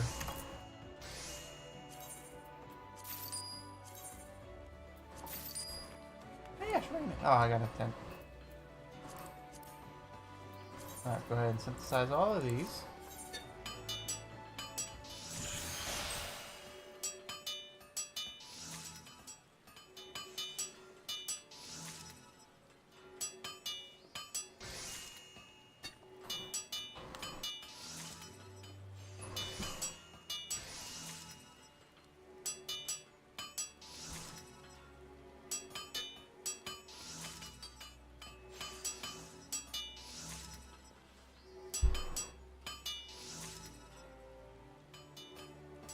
That's done.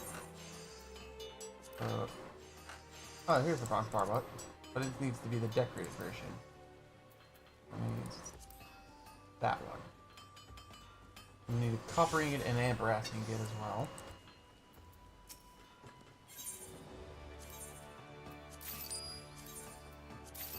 Okay, so we got that. The rivets and the plate. And iron rivets in a plate.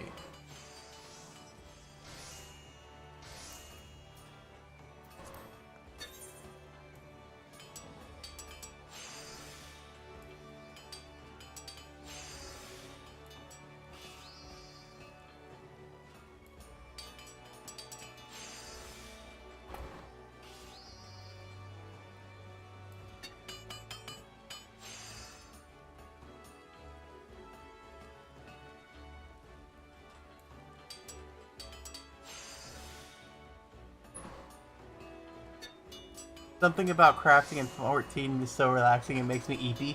I love crafting in 14. And the fact that it's actually useful too. Like, I spent, what, 30 minutes? I'm already made gear that is better and will last me a little while longer than what I can get for questing. And not only that, if I want to, I can actually go ahead and start making a set of gear for when I hit level 20. And it's like, that's going to last me even longer than what I currently have, what I've already made for myself. It's like one of the few MMOs that I know of where crafting actually can hold up for a long while before it's like, okay, I don't need to do this anymore. And even with saying that, I mean, even in-game crafting is still extremely important because you're still able to actually make like gear that could be current for other classes because of the fact that you can level so many jobs with one character.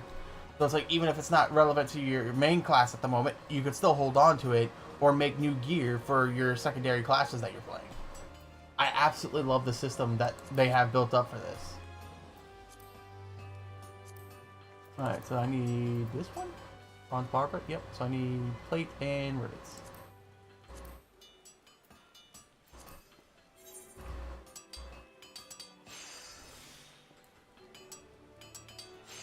Plus, to me, it's just a giant, like, math puzzle. So, that kind of entertains me for a little while, too. Was it rivet? Yeah, rivets.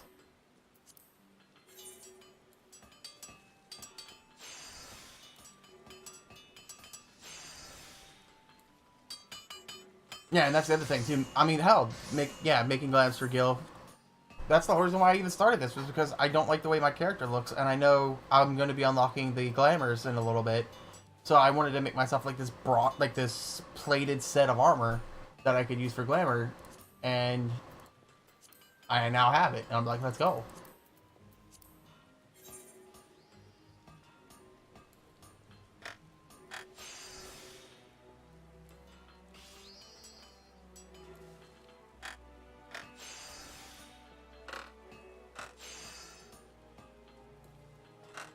It should be 42?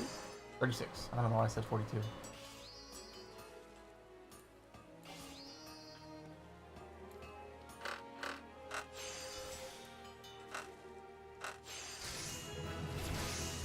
Bam, bam, bam, bam.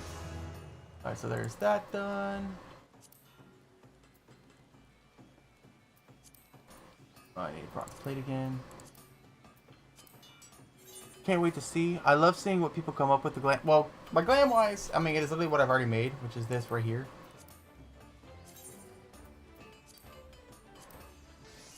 I guess that's actually it right there. So that's what it's going to look like, minus the pants because I don't have them. Because I do like that like simplistic style. And what I wish I could find in terms of a glamour appearance is this right here, I think it is. Yeah, because it has like this cool shoulder pads on it.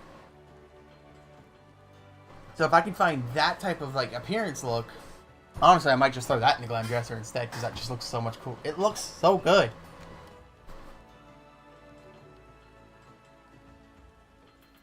And again, baby glam because, you know, a realm reborn.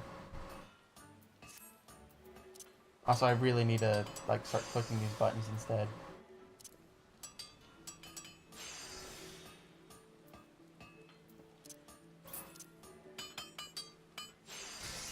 Actually, I do have a spare keyboard, don't I? I do. I might just plug this in here in a little bit instead.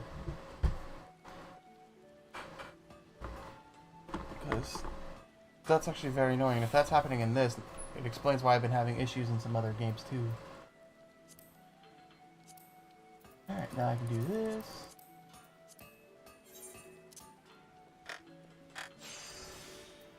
Show.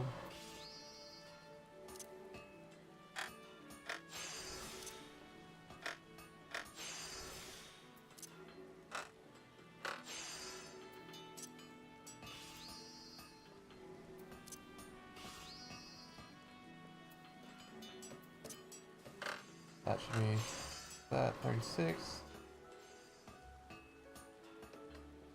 I think that's 52, but I don't want to test it.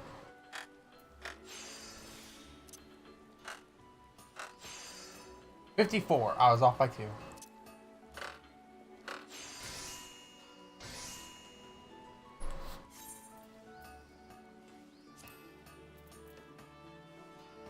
I don't have a copper ink. I thought I bought one.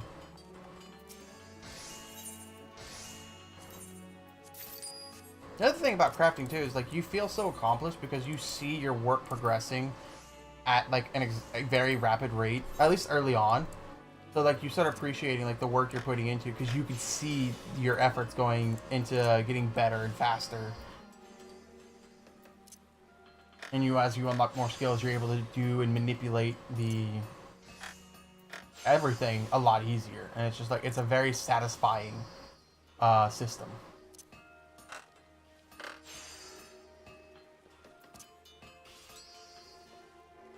Although it can definitely be very frustrating as you get higher levels and your luck for trying to use like hasty touch and rapid synthesis and all the other ones that are chance based. It's like, oh look, I have a 50% chance to use this, and then you do it 4 times in a row, and you fail all 4 times in a row.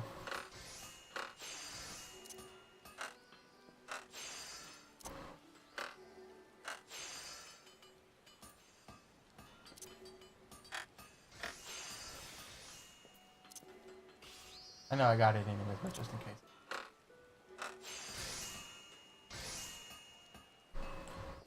There we go. Like, I've been doing this for, like, what? Maybe an hour and a half already, and I've, in a way, caught up in levels with my Marauder. Which is, to me, just really cool. It's level 18, yeah, and I'm level 17.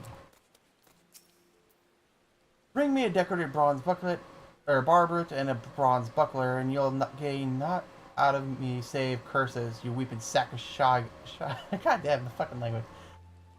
Shahag shite.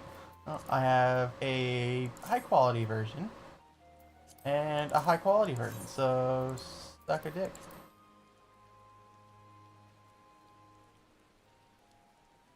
Back at last, are you? I was beginning to think you'd crawled off to Ul'dahn to buy the damn things from a back alley peddler. Anyway, let's have a look at, shall we?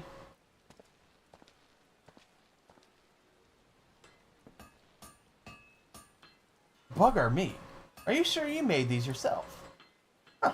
Seems at least one of Hanaz's whelps knows the difference between a hammer and a sledge.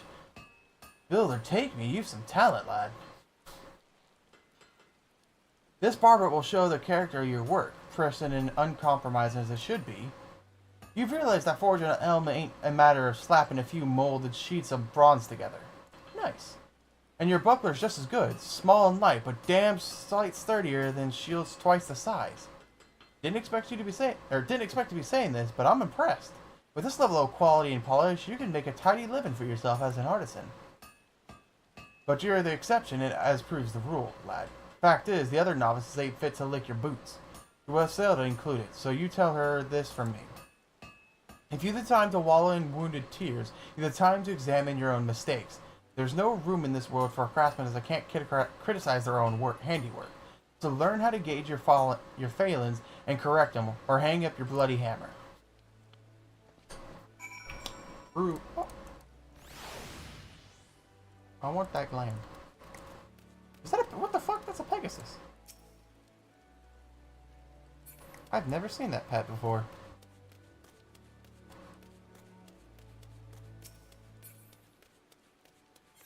I want a new helmet because I don't like the fact that my character has what looks to be a neck brace.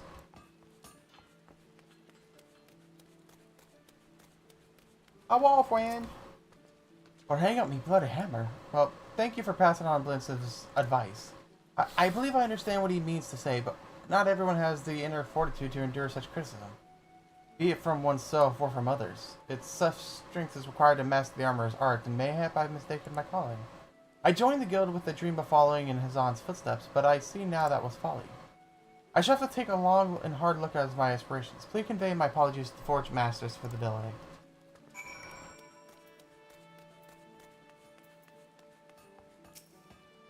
Ah, so it was Blasteers that caused this mess. The old bastard always did take it upon himself to weed out the weaker initiates. We're not exactly on the best of terms, he and I, even after all this time. I've known Blastling since we were not but wide-eyed novices, serving our apprenticeships under the same master. We always had our differences, but when our master retired, they became that much more stark, and when we both put ourselves forward for the role of Forge Master, the resulting contest drove a permanent wedge between us. Blastier's arguments are not entirely without merit, but neither is his approach the only way to train new armorers. For that damned little curmudgeon, though, it's his way or no way at all. The idea of nurturing aught less than good God's given talent is an anathema to him, and his ears wax deaf at the mere mention of it. But outfitting an army is the work of more than a talented few. It is the work of many hands acting in unison. I've turned a blind eye to Blastier's behavior until now, but if he would threaten the unity of this guild, something must needs to be done. I'll think on it. Thank you for the boots. And the new pliers.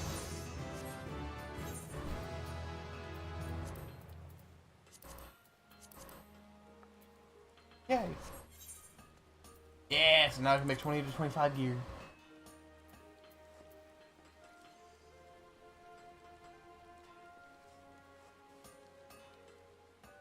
iron scale.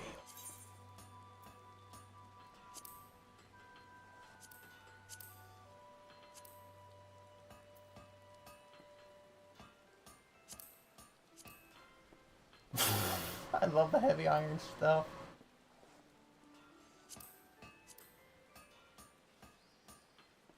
It's just a suit. That's all it is. Does the helmet lift up on this? I can't remember. No, it doesn't.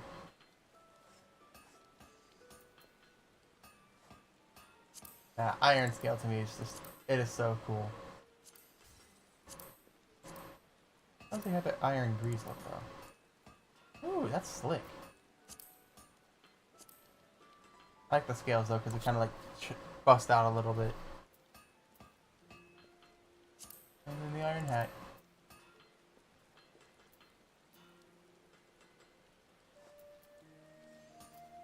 Iron plated jack boots? How's these look? Oh, okay. Scale grease.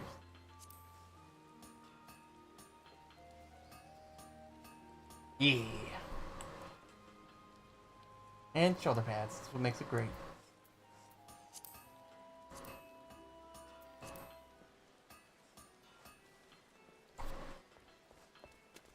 Just needs a sword. Alright, so I think for now I'm okay with being on the armorer. I'm gonna go ahead and unlock the blacksmith real quick while I'm here. Alright, I already read through all of this, so yes please. Yeah, well, you're not short on confidence. But do you truly know what you're getting yourself into here, lad? Ours is a trade born of blood and brine. As long as pirates have sailed the Rados, smithies have forged their weapons and fitted out their ships from keel to cannon. Of course, still sea swallows all ain't just an idle saying. Brine will eat through even the stoutest iron given time, and our forebears long struggled to forge more rust-resilient alloys. Lucky for us, the smithies of El were a determined bunch, and clever too, so when they learned that the kobolds knew something of advanced metallurgy, the smithies set out to make it their own. Thanks to the kobolds' wisdom, which they generously gifted us with only the merest hint of piety prompting, Limpson's smithy came in leaps and bounds. 'Twasn't long before the Gridanians and Ulduds started eyeing our knowledge, like we did the kobolds. Though, in some 150-odd years ago, two particularly forward-thinking men named Theodore Nalik and Bryce Rimmel had the bright idea of establishing a respectable business. Being fair-minded fellows, they'd sell their wares to anyone who had the coin, pirates and foreigners included. And when folks weren't inclined to pay, they made sure to remind them that we hadn't completely forsaken our pirate ways. Times have changed, though, and we're a wee bit more willing to share our wisdom these days. The company's been running the blacksmiths and armorers guilds for years now, welcoming any soul with the necessary talent and will to work. As to whether you've got enough of either, well, that's for the Forge Master to decide. Speak to me when you're ready to present yourself to him. What'll it be? Reckon you got what it takes to train with the best goddamn blacksmith in the realm? Sure. Huh, that's the spirit. If you've taken any longer to decide, I told you you'd bugger off no matter what you said. Can't have half our adventures wasting Forge Master Berthel's precious time. See, he's got a lot of irons in the fire. That's why me and the other lads make a point of keeping idlers, imbeciles, and the otherwise unqualified from getting in his way. Any road, it's time you went and paid your respects to the man. He's the one over yonder making a face like he's carrying the weight of the world on his shoulders. I keep forgetting I can't jump over that. About time Randolph sent me some new recruit. Oh, it's been too long. I'm Berthiel, Forge Master of the Blacksmith Guild. If you're aiming to be a smithy worth the name, it would be a great pleasure to educate you on the finer points of the craft. Oh, and the rest of those sour-faced bastards tell you that it's hard, grueling work fit for only the best and brightest, but I simply put a hammer in the hands of anyone willing to see what happens. What say you then, lad? Will you swing a hammer for the old Berthiel? Ha! I knew I liked you the moment I set eyes on you. Wait, what did you say your name was again? Lil Zamboa. A name fit for a hero if I ever heard one. In fact, I reckon I did hear it in a bard song once. Or was it a poor sod cursing in his cups at the winch? Ah, it don't matter. If it was saving the world or bending someone's mother... Holy shit, or bedding someone's mother. 'Tis time to forge yourself a new reputation. Pound out the new legend, and you can trust old Barthor will help you do it. But there I go again, putting the cart before the chocobo. Here, lad, take this cross-pin hammer. A smith without a hammer is like me without a drink. Bloody useless. Well, don't just stand there guapping at her. Take her in your hands and have a few practice swings. Whatever you fancy, she's all yours now. What I wouldn't give to be you right now. A smithy never forgets his first hammer.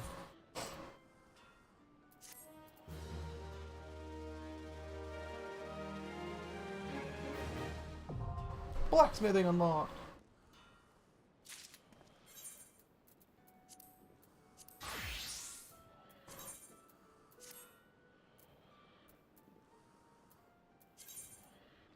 Oh. Alright. Now that there is a beautiful sight. Never forget, a smithy's hammer is his one true love. Friends will betray ya, lovers will leave ya, but your hammer will never do ye no wrong. God, seeing you standing there reminds me of a less ale-sodden version of me younger self. But onto your task. We ain't a congregation of soft-hearted scholaries here. Smithy's learning by doing. Try your hand at making bronze ingot. Any smithy worth his salt's got to master the fundamentals, and you can't be more fundamental than that. It ain't complicated bronze, it's just copper and tin melted down and mixed together. So you'll be needing, that's it, copper and tin ore. And seeing as most folks don't carry stuff like that around with them without reason, Schmatter outside can provide you with some. For a price, that is.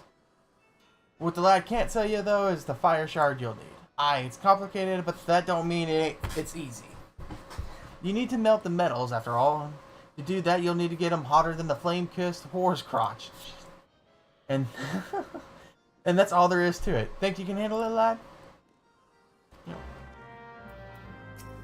I already did. I'm not good at it.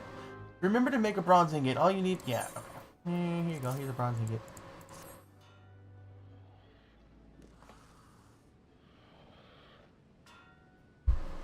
Yeah, you're alright, lad. Better than that, even. Sure you ain't done this before? Because honestly, this ain't what I expect from a venturer fresh off the street. I think you might be a bleeding natural, lad. I mean, I was kind of over in the armorers for a little while. It takes just the right balance of metals to produce bronze suitable for weapons and tools. But this ingot you've made, me lad, it's on par with them as the veterans produce. You could take this down to Hawker's Alley and find a buyer in no time. Fear got watching over you, ain't no doubt about it. You got talent, lad, but don't let it go to your head. I've seen plenty of folk get drunk on early success, only to puke their guts up later because they forgot the talent's worth bugger all without hard work and dedication. So I'll tell you what, keep it simple for now, lad. Practice the fundamentals till you can smelt bronze in your sleep. And when you've gained the kind of confidence that only comes with experience, come back and I'll teach you something new. Alright.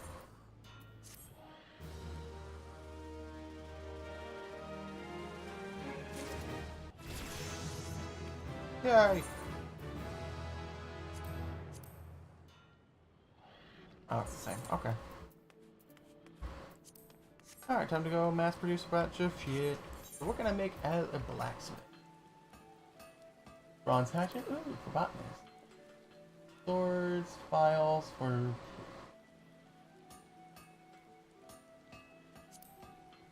Blacksmith. Okay, yeah, I was like, what's BSM? Oh, I can make pliers. Oh, shit. I can make carpenter stuff. I can make blacksmithing tools. And armor tools. Ah, this was... I am smart. Alright, so right now I have 30. Let's go ahead and do another 30, which will give me 60. And then I can do 30, 10.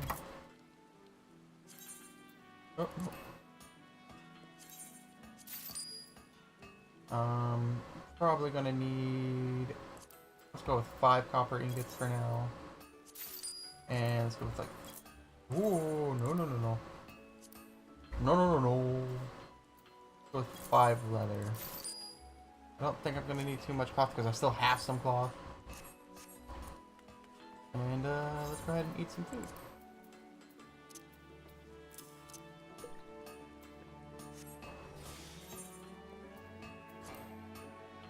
Oh yeah, I gotta craft one first.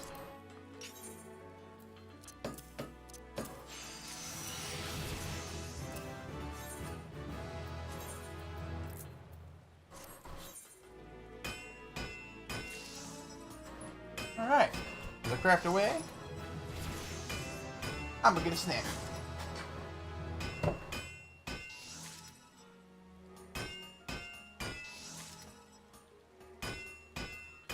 Do some stretching too, because my legs kinda hurt.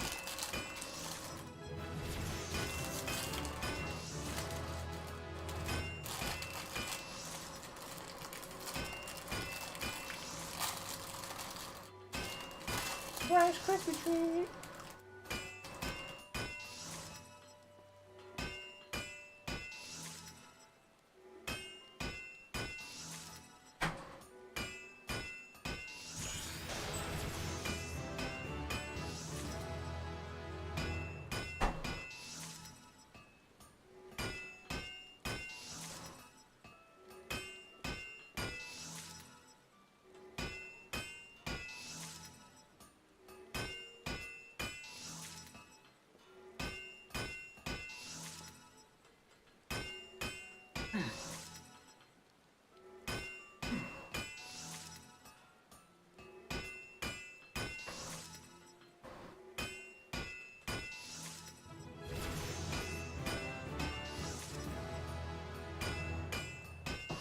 Alright, that felt great. Ate myself a little Rice Krispie treat, did some stretching, popped my back a little bit. My gear's probably breaking. Now I have tons of stuff to work with.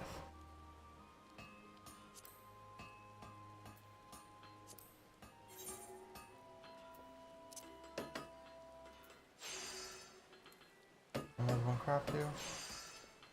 9, 18.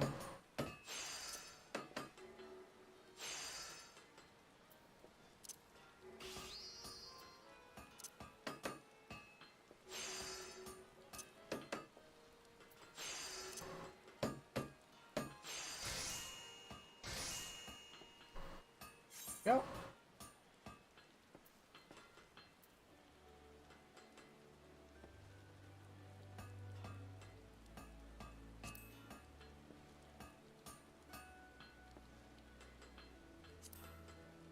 Oh, look at that.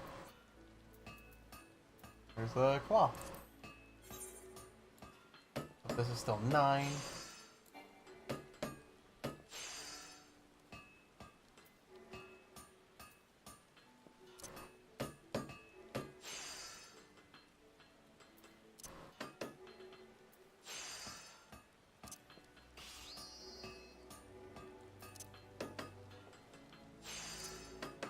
Oh shit! Fucking Kirkle, let's go!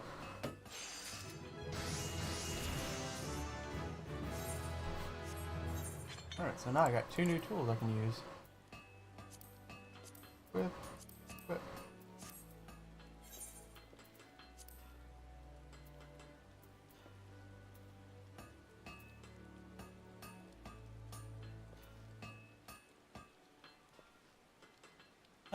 I can make axes.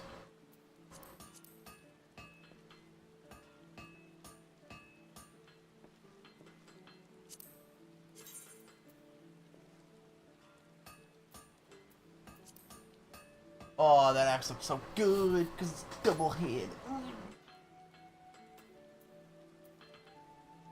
Cool. I'll actually go ahead and make one of these real quick.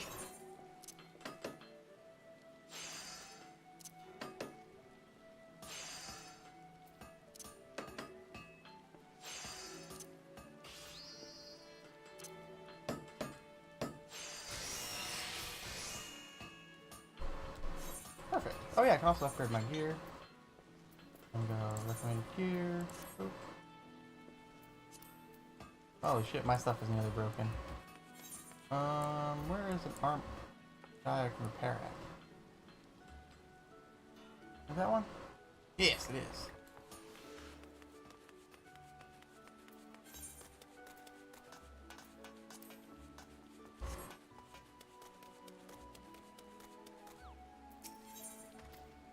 Thank you for repairing my things for me.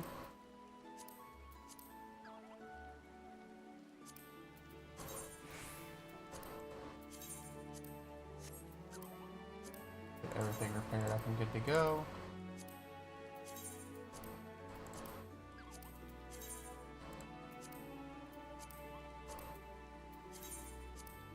Beautiful.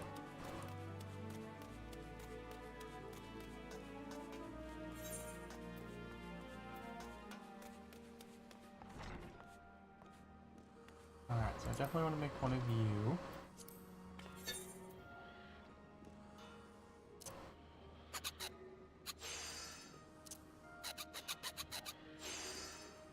Ooh, 18, okay.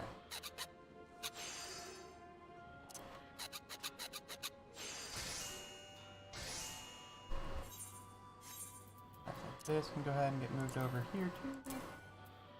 Oh, I can't do one of them then. Okay.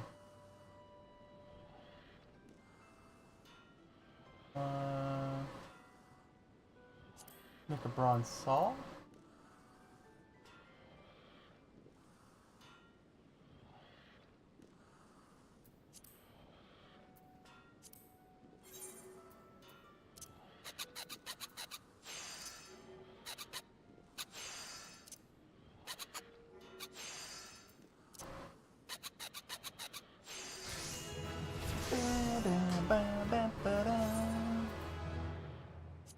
This is for leather workers, fish oil. I don't think I can make that. Or buy that. This should come over here for botanist and carpenter. You don't sell it. Do you sell it? You do sell fish oil. What else I need? Maple lumber. 5 more pieces of maple lumber. Oh, nope.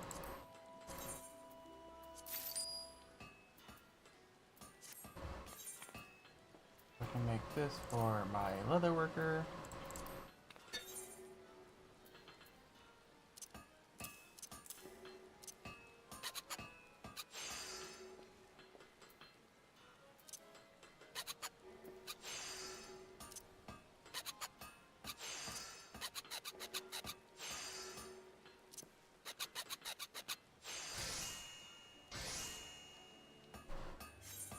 That's done.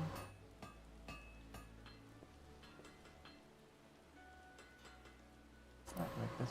I need another thing of fish oil for carpenter. You.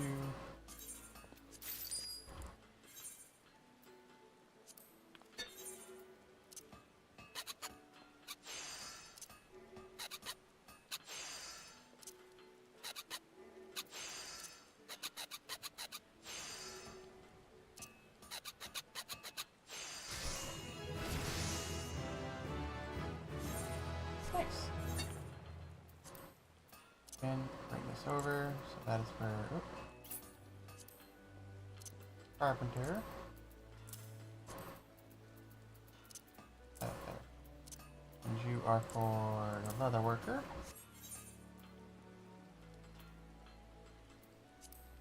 I'm already level 10.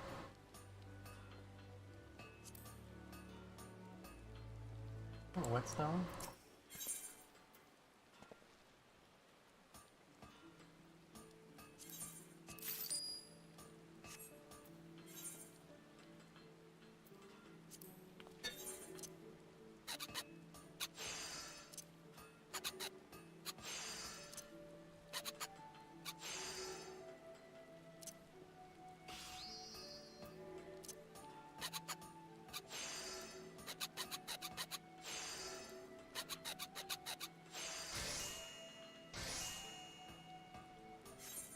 Nice. That's for goldsmith, for ninja.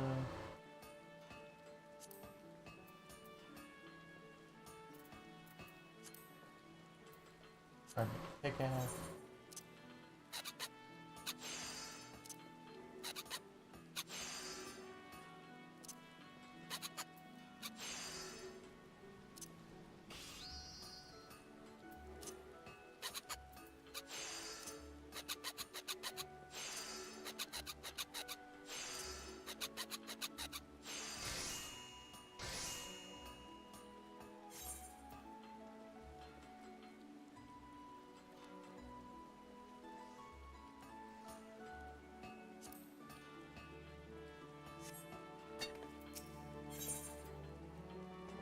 Wait, what did I get there?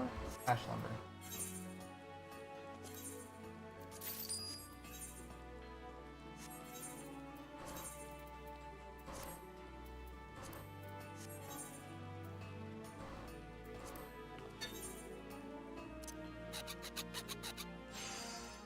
$20,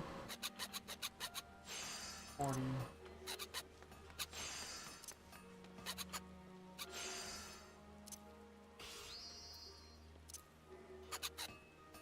Back from the doctors. Welcome back. Hope everything's okay.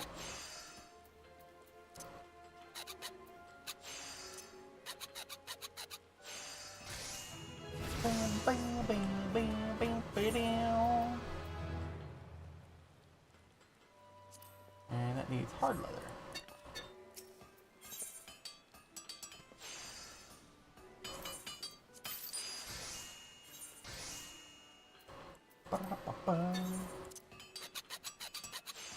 Oh, I forgot to equip my new hammer. Whoops.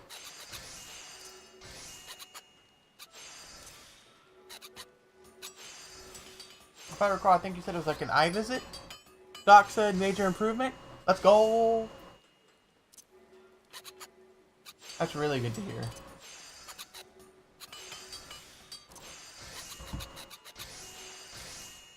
Nice. Alright, so that's done. Now I can go ahead and equip these.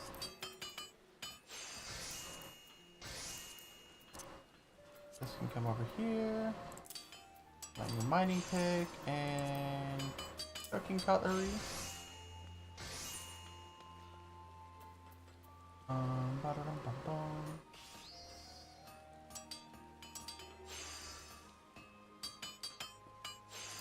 Do I have a secondary tool for my carpenter? I do, for level 5.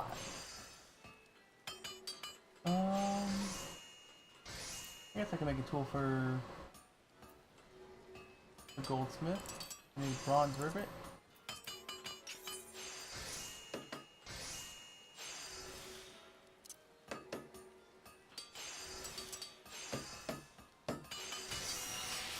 Oh, now it's 22.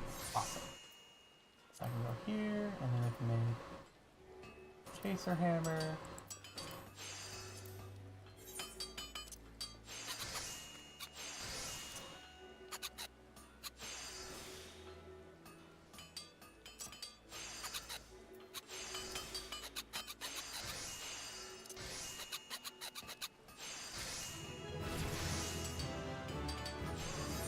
There we go.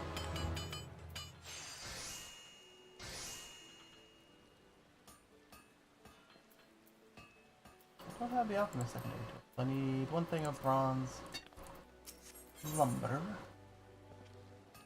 I said bronze lumber, I meant to say maple.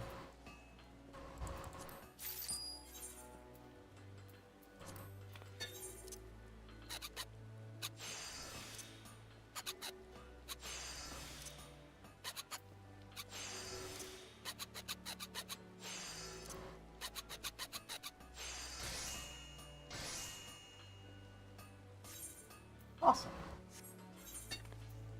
And now I have this.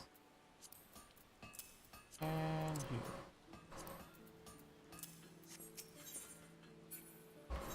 Alright.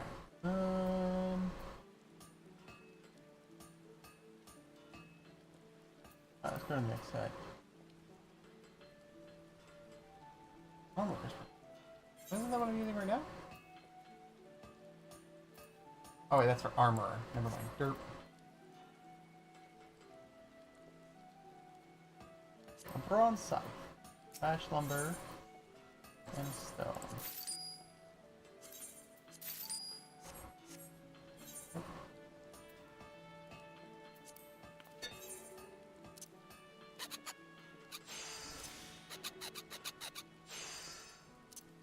That'll be 44.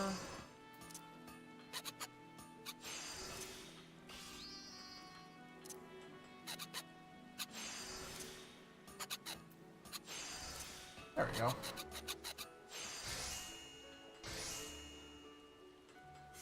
I got that done.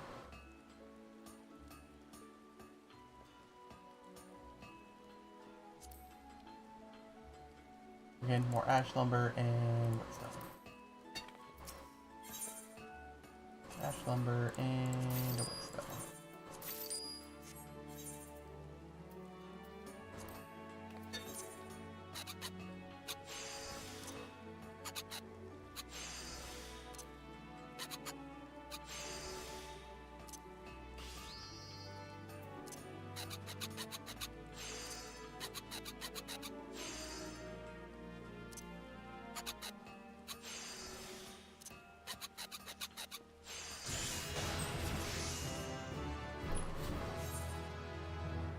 Awesome, got to where I wanted to.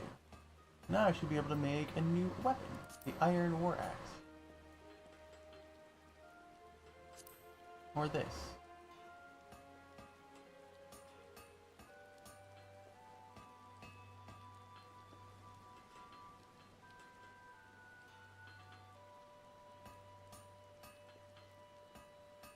I'm gonna make this instead. So I need iron ingot, elm lumber. I don't know if I can get elm lumber.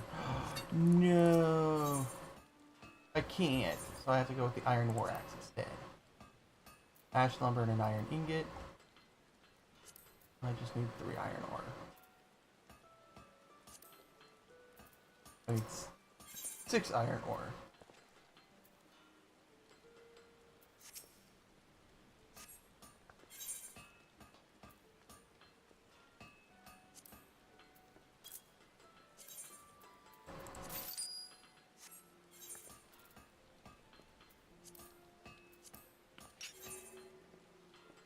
I have observed and waste not long now. Nice, let's go.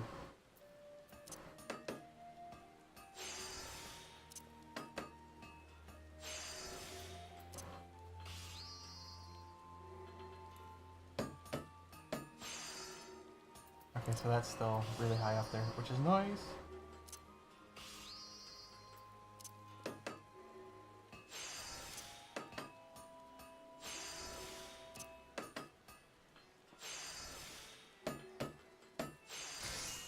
That high quality iron, so I can make a really good looking, or not good looking, but good iron war axe.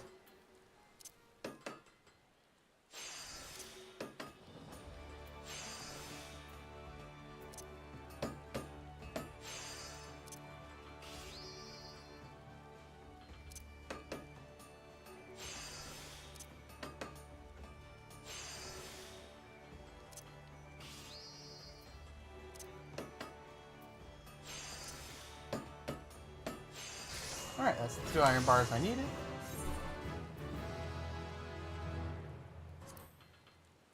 Ooh. Oh, but I don't have any crow feathers. How does that look, though? Oh, that's actually very unique. Alright, iron war axe. Oh wait, I forgot to buy the ash lumber. 1 ash lumber, please. Thank you.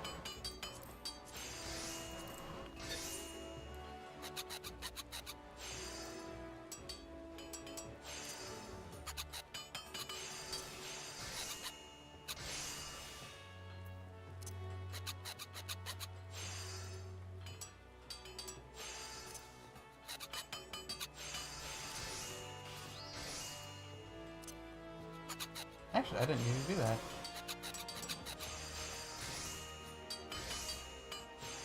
Yes! Alright, so now I actually think I have a better axe. That's level 15. Oh wait, I might actually have the same axe. Iron War Axe, but now I have a high quality version, so this is actually better. I'm actually going to use this.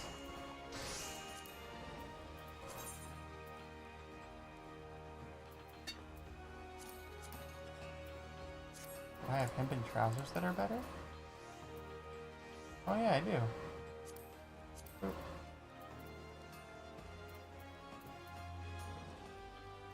And then I can go to these. They're way better. Let's go! I am kitted out now. Oh wait, and then I can go get my axe. Where's my axe? That in there. And this can go down here.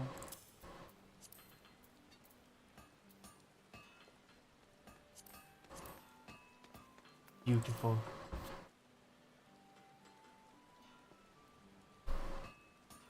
I am a warrior. Yeah.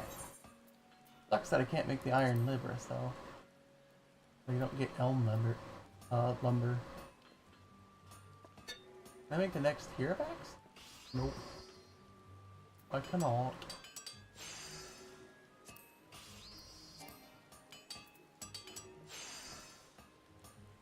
Purple tail saw. Or is the amateur saw? Did I not make one of those? I did not.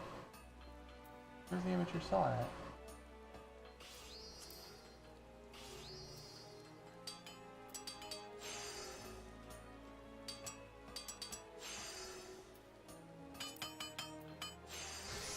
Bronze saw.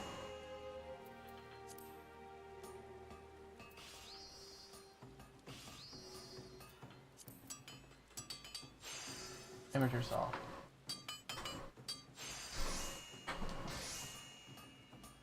Although I don't think there's carpentry makes all that much for me, so I don't really care now that I think about it.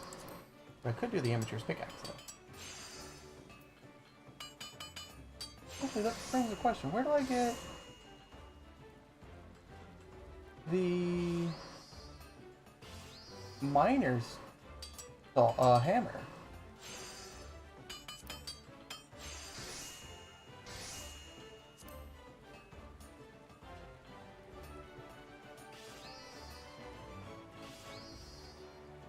Oh well. Off to the Culinarians Guild.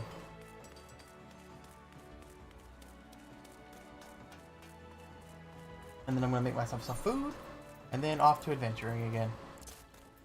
For now, this can come in here. You can come over here. And since you are a paid for material, you can go there too. Culinarians Guild, please.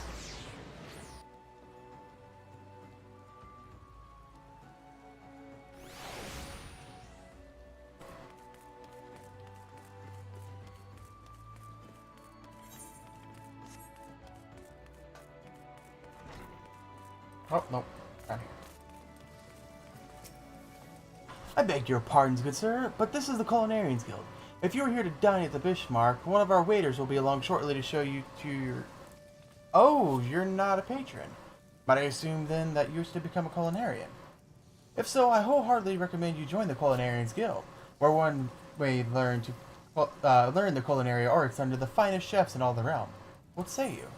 Yes, please. I wish to be a cook so I can make food buffs. Wonderful. Then without further ado, I shall acquaint you with the history of our guild. As you are doubtlessly aware, Limsa has long been a gastronomic capital of Eorzea. The city's rich culinary tradition is the product of a unique combination of factors. The first is our proximity to the fertile lands and plentiful seas of Vilbrand, which have ever yielded bounteous produce. The second is our standing at this realm's foremost trading port, which grants us access not only to exotic ingredients from faraway shores, but also to foreign merchants versed in their use. We are, in short, the beneficiaries of culinary knowledge from every corner of the world. Until recently, knowledge of this kind was passed on solely through word of mouth, and was therefore susceptible to corruption and loss. But that all changed when one man made it his mission to catalog every recipe of note. His name was Admiral Gulowski Baldsfoen, also known as Mass Cleaver. The man's love of fine cuisine was such that at sea he would regularly spend as much time preparing meals in the galley as giving commands on the bridge. It was none other than he who founded the Culinarians Guild and confided cooking methodology. Today the guild carries on Baldwin's legacy through the scope of our endeavors has expanded significantly. Now, not content with simply preserving existing recipes, we labor tirelessly to deserve wholly novel culinary creations with which to delight the senses. To this end, our doors are open to folk from all walks of life, including adventurers such as your good self. One may liken our guild to a great pot of stew, and each member is to an ingredient imparting a unique flavor. As with every dish, however, adding ingredients willy-nilly is certain to spoil the taste. Before you may take your place in the pot, you must be deemed a worthwhile addition to Guildmaster Lingith, a man whose passion for culinary burns hotter than any oven. Before troubling, I must warn you though. that ours is truly a sweltering kitchen. As such, you would be well advised to ask yourself, can I stand the heat? If you earnestly believe that you can, speak to me once more, and I shall be glad to guide you through the enrollment process. Yeah, I think I could do it. So you have to resolve to walk the path of the culinarian. Yeah. Wonderful, then you must speak to Guildmaster Lingrath at once. This will come as no surprise, but he is the finest chef in Luminsa. His skills and dedication are second to none. You will find the Guildmaster up the stairs yonder, keeping a watchful eye on his charges. Impress upon him your desire to learn, and he will surely find a place for you in his stew. By which I mean the guild. Okay, bye. I'm gonna go learn how to be a cook now. Oh, never mind. I'm gonna do it now. I want to make a stew.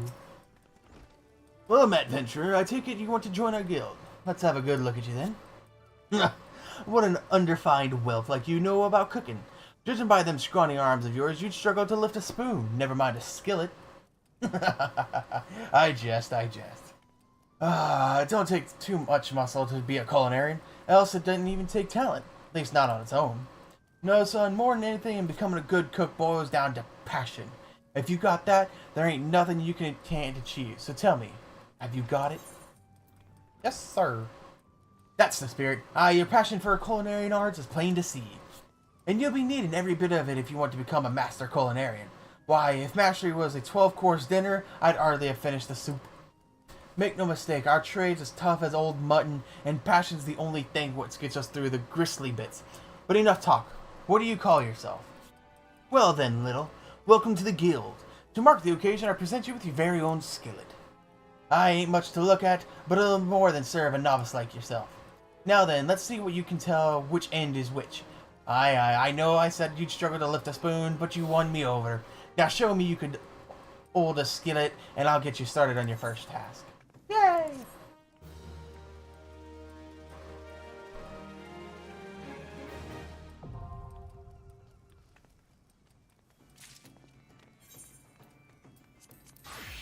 I am naked, boy, do not look at me.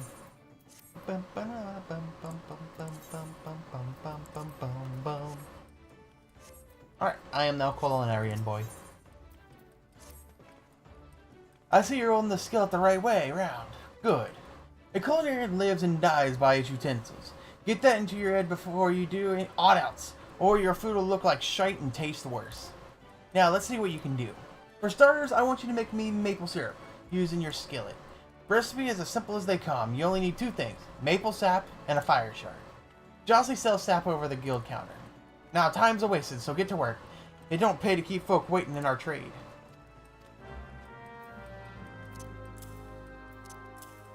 Give this garbage. Hey Josie, can I get some sap, please?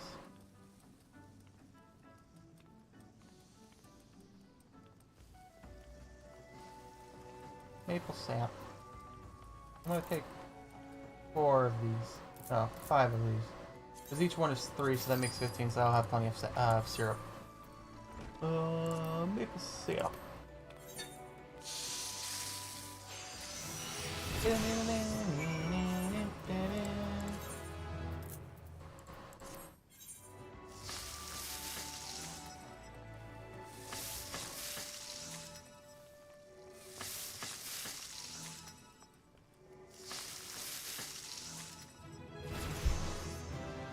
Beautiful. Now I have tons of maple sap. I'm also going to make some salt too. Just right here. Can I get some sap, please? Or not sap, rock salt.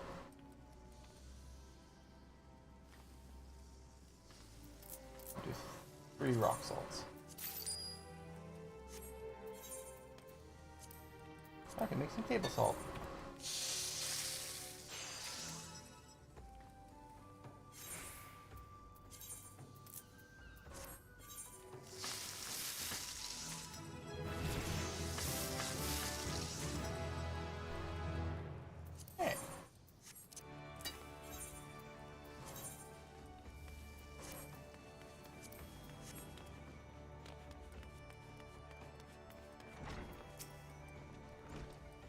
What the 7 hells are you waiting for? I told you to make me maple syrup, didn't I? Yep, here you go. I got maple syrup for you.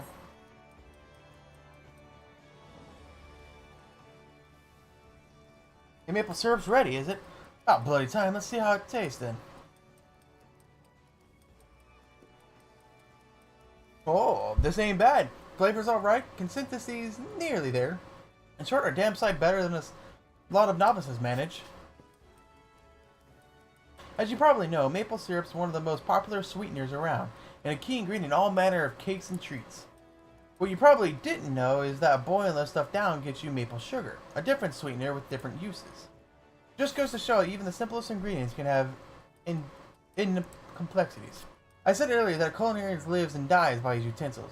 Well, that's just all of it. It also needs to know his ingredients, and that's somewhat as only comes with experience. Keep your God, I cannot read. Keep your nose to the stove and report back to me when you're for another task.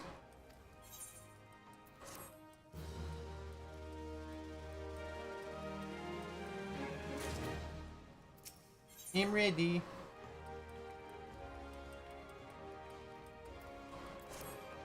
You've come at a good time, though. Just so happens I need your help with something.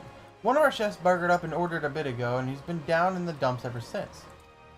Ingram's his name, has joined the guild a few moons before you did. Determined lad, but don't take to failure too well.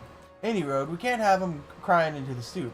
Plays havoc with the seasoning seed. So I want you to try and cheer him up, and there's not like a good meal to take a man's mind off his many failings. A nice bit of grilled trout should do the trick. It's one of his favorites, aye.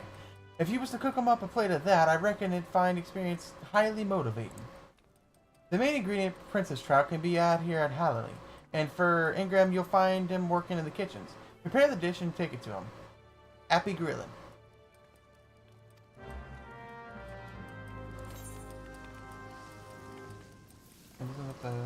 Yeah, it's way down there.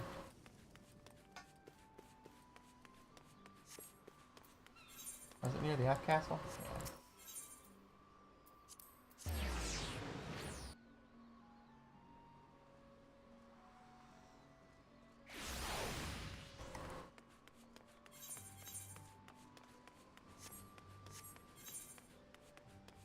Grilled trout, what do you actually give? Direct hit, vitality, critical hit. That's not bad.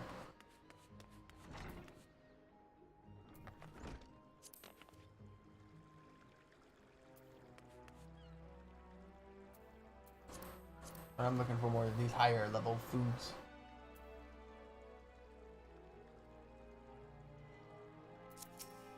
Anyway, can I get some princess trout? I'll take. Nope, nope.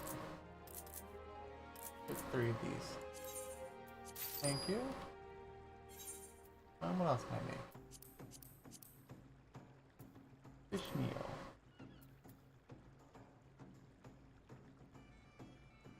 Takes 3 anchovies. Do you have anchovies?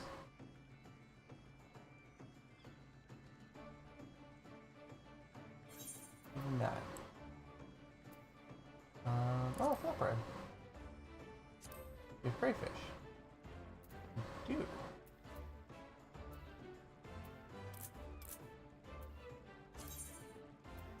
Some of those. You have haddock? Ew. I'll take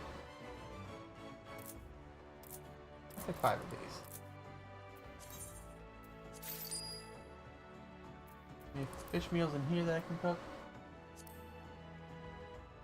Frito? You do. And an elegant snail. I'll take one of you and one of you. What tree toad like to eat? Direct hit, spell speed. Oh, okay, so that's craft caster stuff. I don't care for that. Oh, crayfish. Do you have crimson crayfish? Ooh, what is this?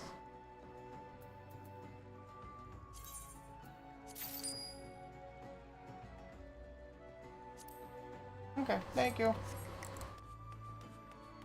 That's a bunch of recipes that'll help power level me up. And then I can get the crayfish balls for fishing.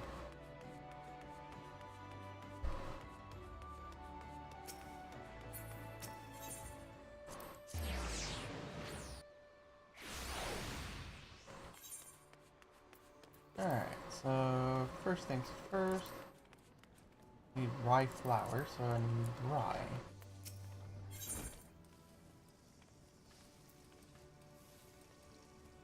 makes 3, so let's go ahead and do 9 then.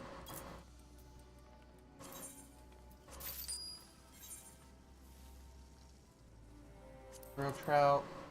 Already got a tip salt. This will require popoto.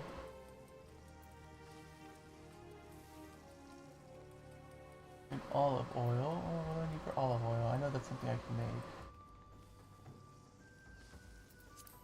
Oh, no. I haven't made olive oil. Guess not.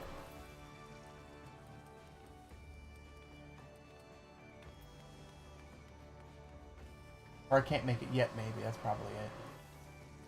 Alright, well, if I can't make that yet, boiled crayfish. I need mineral water.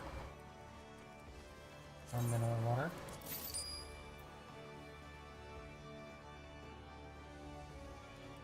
Three-toed legs. I need smooth butter.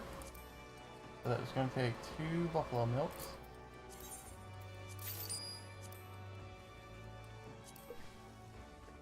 Oh, I didn't see the papaya. Chia. And sunset wheat flour. 6-4 of you.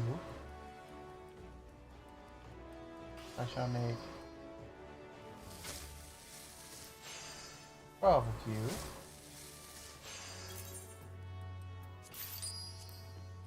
And a Garlean garlic. Which, there we go.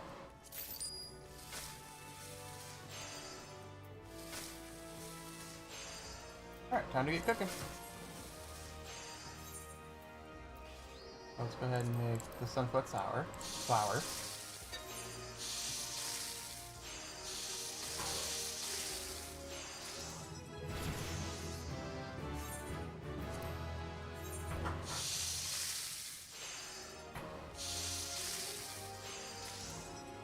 So that's done. Make the smooth butter.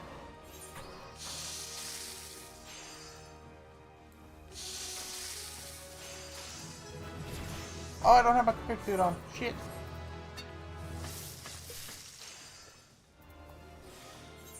Alright. And now I should be able to make the treat. Actually, before I do that. Let's make the rye flour.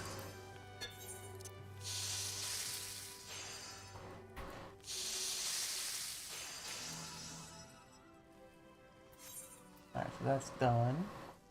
Go ahead and make some maple sugar just so I have it.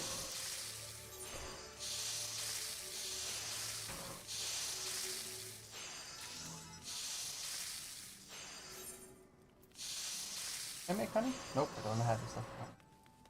Fish meal, don't have you. Oh, I can almost make fun of you. That's it. But now I can make you.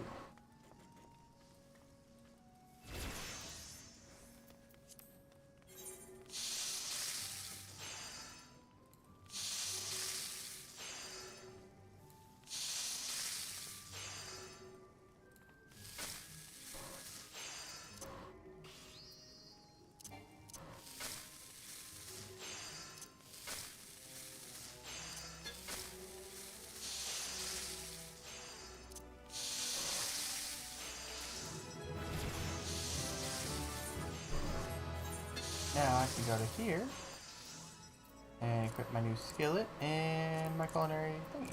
Sweet. And do I have any other gear I can use? Nope.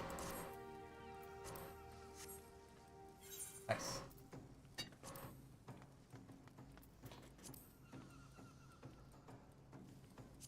Grilled trout, I can go ahead and make this.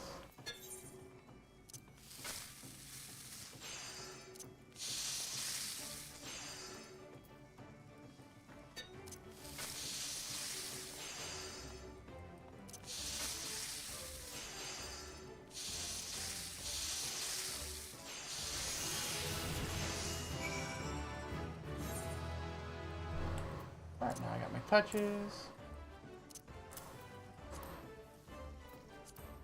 I did make olive oil, so I need 4 tenderfoot olives.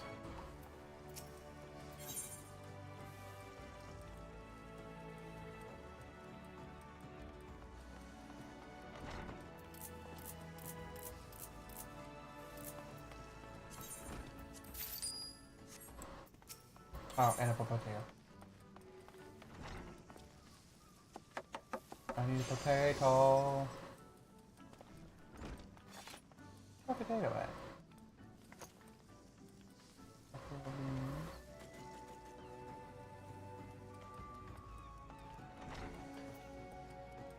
My mind.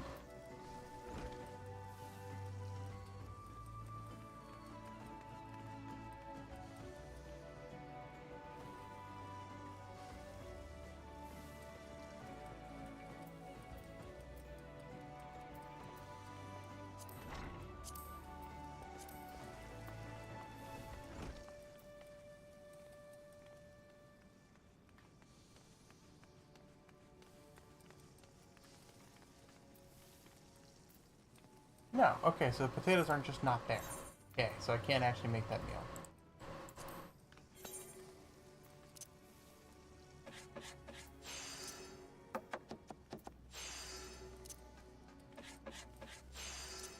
Oh, I just fucked it up. Oh, there goes 4 olives. Oh, hey, it's the other Lalafell.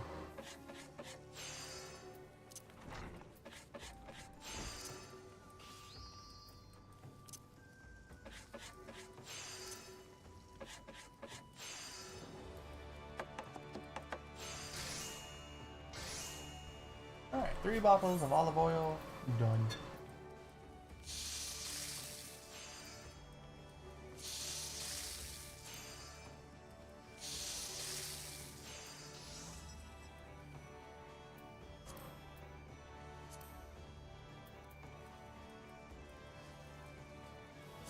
Let's go ahead and make this meal.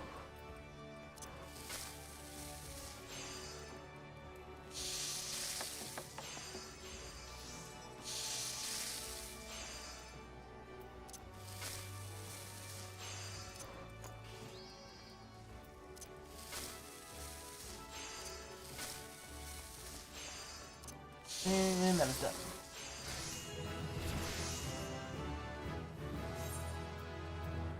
And I should also be able to make this now too.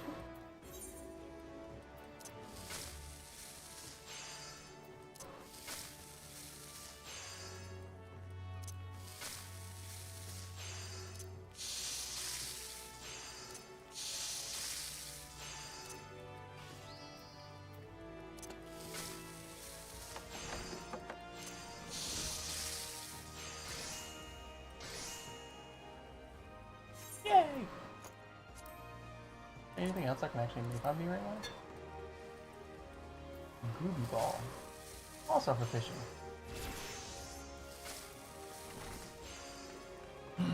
Ooh. Which requires 5 alcohol.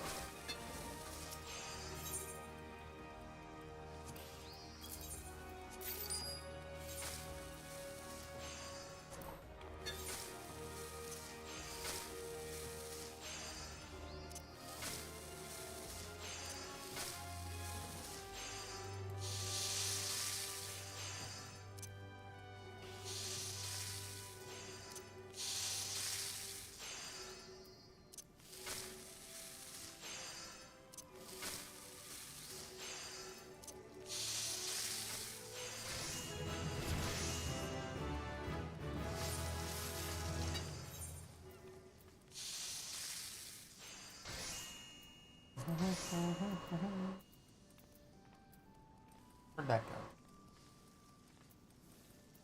Oh, that's it.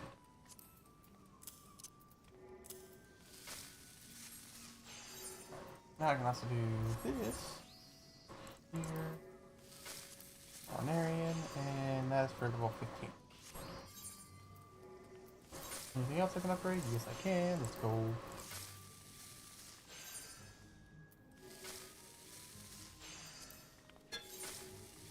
Alright, so where am I at now? 21. Perfect. Let's do 42.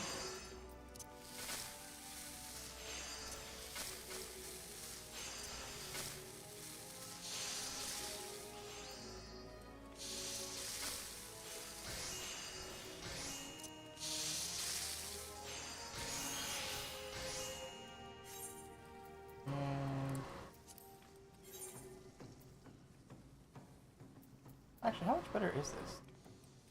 Craftsmanship 15%.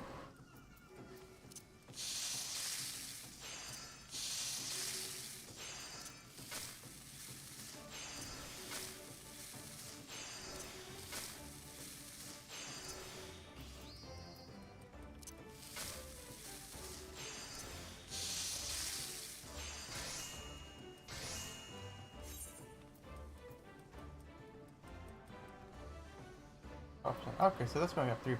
Alright, cool. I don't think I can cook anything else just yet. Oh. Real dodo! Skill speed, vitality, direct hit.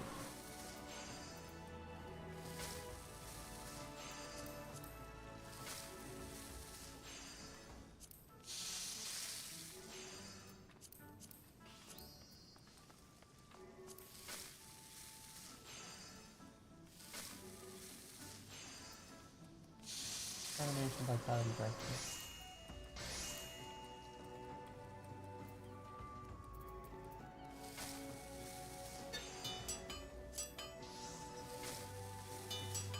Skill speed, vitality, and critical strike.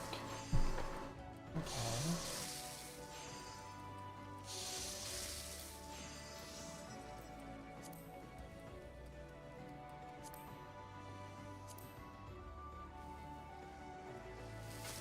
So I think I'm just going to make a bunch of grilled dodo, so I have 12 garlics. Actually, before I do that, I think I have a quest for that. What is it, a grilled trout? For me? Well, yeah, I am quite fond of the dish, but what have I done to deserve it? Well, here's a high quality grilled trout.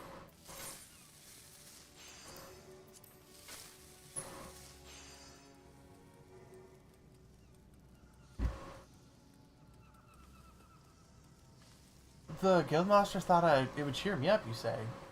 Well, meaning though he may be. Food is not the solution to every woe, but come, let us see what your handiwork. It is my duty as your senior to give your counsel, after all.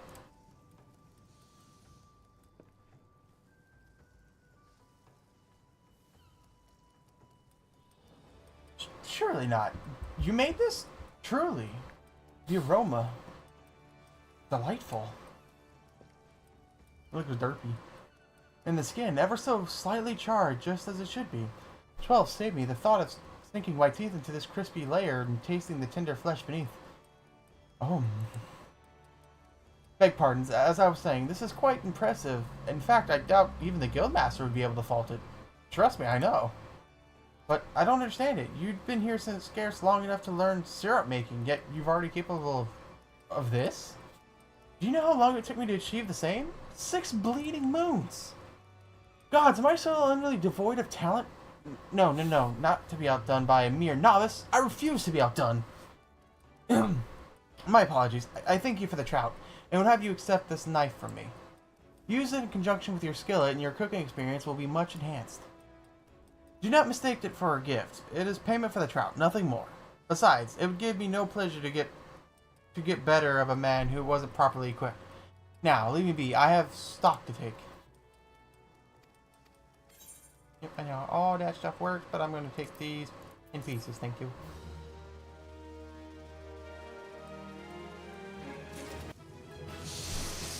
Level 12!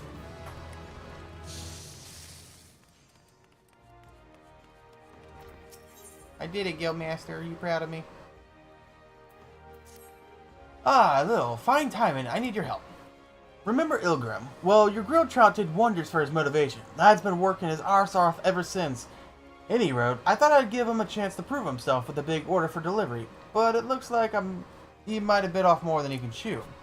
Now, everything is made to be satisfaction. The problem being what he's not made.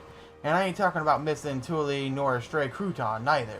I'm talking about the bleeding main course of grilled dodo. Ah, I knew it. So I'd be much obliged if you could whip up 2 servings instead, and get them over to him quick. In case you're not familiar with the dish, this is one of the Bismarck's old favorites. You rub garlic and salt into pieces of tenderloin, then grill it. Shouldn't pose a rising star like yourself no trouble. But now I just need a bunch of garlic. I need Guard.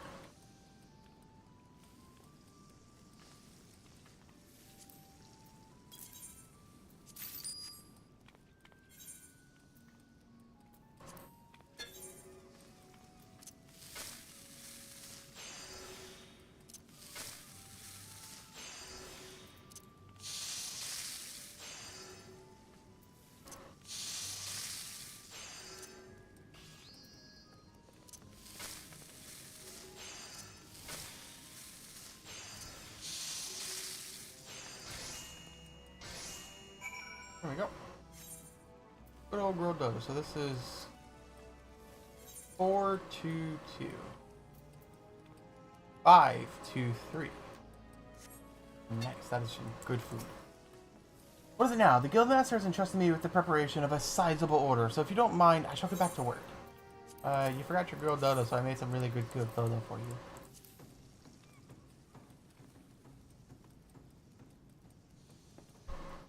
You brought me 2 servings of Girl Dodo. What precisely do you propose I do with the main course? How could I have forgotten the main bloody course? And it's far too late to start preparing now. Damn it, your Girl Dodo will have to do. I only hope the quality of the other courses and compliments can compensate for it. By the 12, you cooked these? The golden brown hue, tantalizing the eyes for betwixt a perfect diamond pattern of grilled lines. The surface is seared to perfection. Aye, over a hot fire to seal in the juices just as the Guildmaster teaches. And this irresistible aroma, just enough garlic to balance the dodo's gamey riches, but not so much as to overwhelm the palate. Beg pardons, as I was saying, this is impressive. Grilled dodo may seem a simple dish, but therein lies the rub. If one thing goes wrong, everything goes wrong. I could not have produced anything near this standard. God damn it, I practiced day and night in order to improve my skills, only to botch my largest ever order. And then you come along to save the day. You of all bloody people. Ugh, what do I have done to deserve this? Suffice it to say, I'm not pleased with how things have turned out, but you've done me a kindness, and I always repay my debts. Listen well, for I will share with you information that should prove to your profit. You know what guild levies are, I trust? Well, there's a variety that calls for culinary expertise. They're known as tradecraft levies, and they provide an excellent opportunity to hone your skills while earning some coin. And such work interests you, I recommend you to speak with Tomoroki over at the Adventurers Guild. And on that note, away with you. Yay! That's fine, that's fine. Item comparison.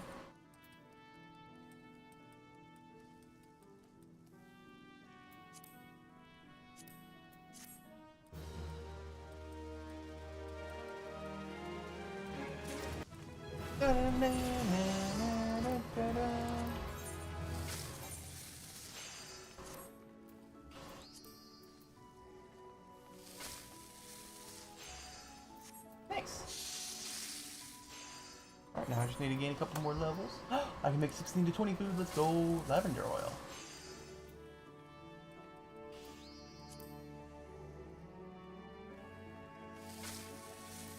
Man, I remember back when I first started playing Final Fantasy XIV, going off on a little tangent, but these meat McQuick bobs, I used to spam these as for food buff when I was first playing the game because I thought they were like the perfect food item for me. Take in mind, I was not a tank at the time. I was only a DPS. I was actually playing as a monk. So I thought having tenacity would make me like a more defensive-based monk so I could somewhat tank better. Even though I wasn't a tank, I was a DPS, but I didn't know any better. Because at that time in World of Warcraft, monks could be tanks, and I thought monks in here were also tanks. So I had like so much of this food, and I didn't even really need it at all. Walnut bread! There's the tanky food that I'm thinking of. Oh wow, that's not that hard to make. Ooh, apple tarts. So let's see, what do I need for this? Sunset wheat flour, which I have. Buffalo milk, which I can buy. Table salt, I buy. Smothered butter, I can make. Brazilian walnuts, can I buy that?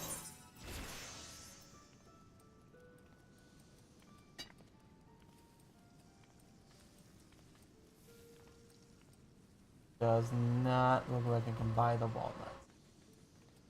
Shit.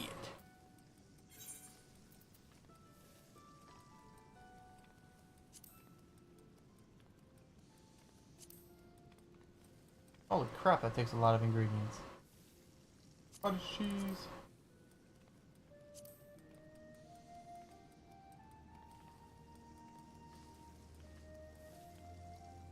Actually, that's not a bad food either. Can I get Highland parsley?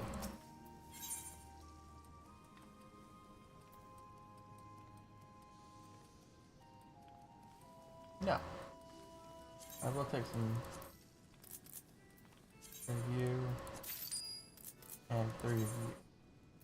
And I can make some orange juice, which will give me some levels. Is somewhere here, somewhere. Orange juice.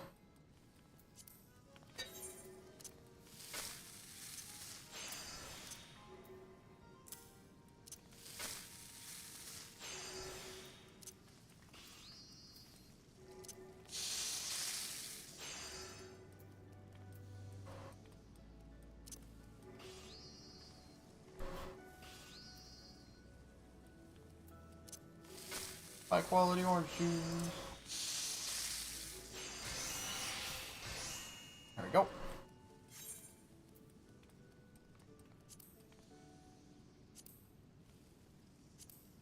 Brew butter. Some buttons too. Gathering. Oh.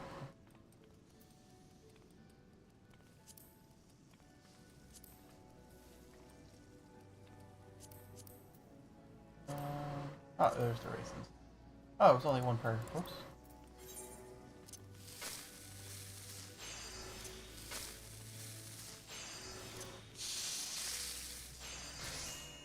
There we go. Raisins are done. Boiled egg and honey. Mineral water. Chicken egg. And then I need... pH. Was it 1 or 2?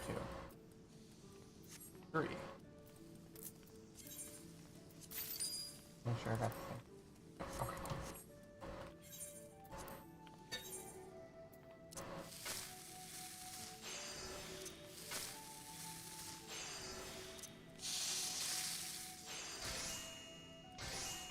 That's the boiled eggs done.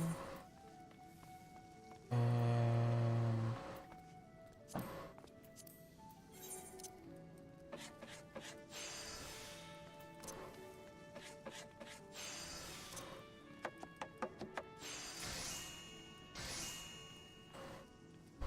there we go. I'll make some flatbreads. I need some mineral water.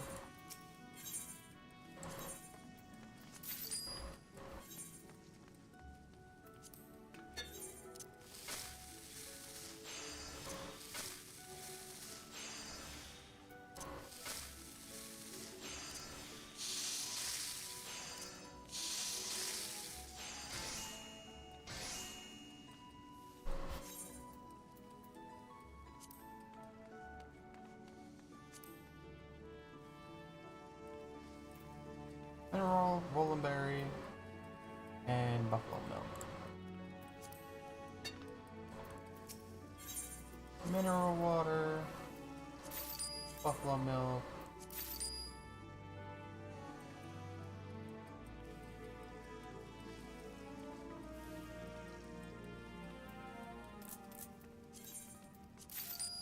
Ah, nice.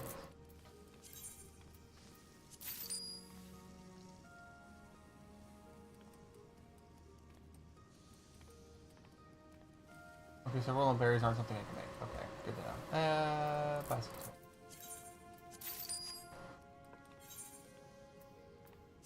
Alright, so let's come here. I'm gonna make some sweet cream.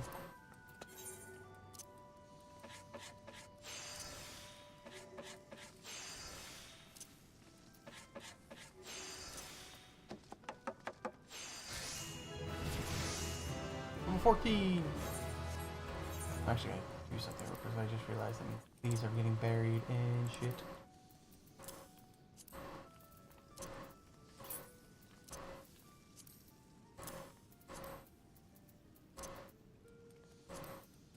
Actually, I could just sell these. I don't need that much. Hold on to them.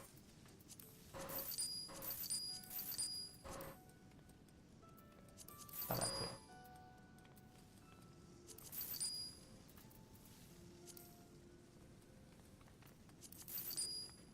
There we go. That should give me a little bit more room. And these I'll put over here.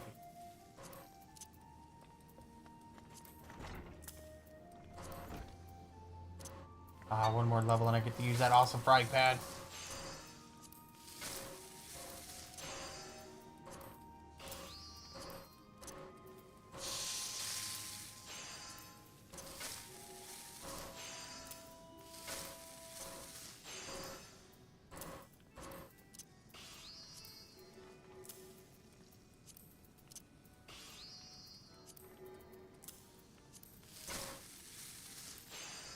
There we go. That works out a little bit better.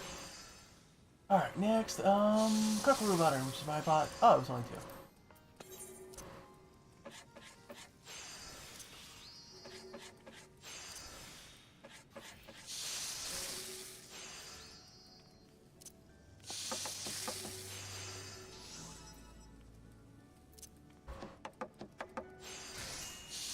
Alright, got my butter.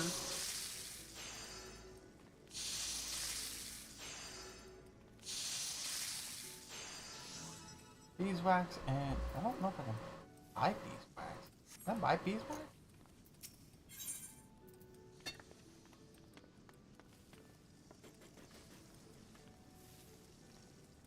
I can't.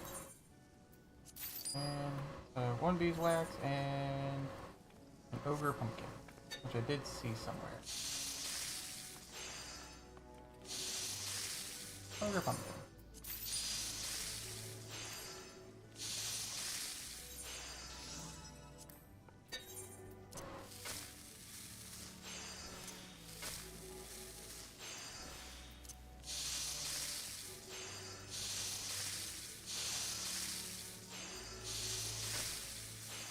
I love the sound of the sizzling of pots. I like the pan.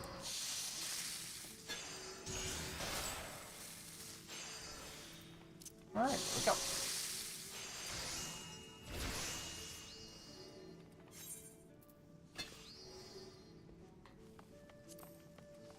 Make this now too.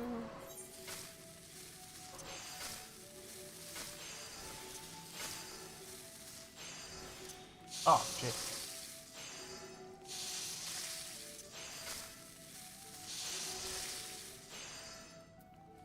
Master manuals anyway, just be careful.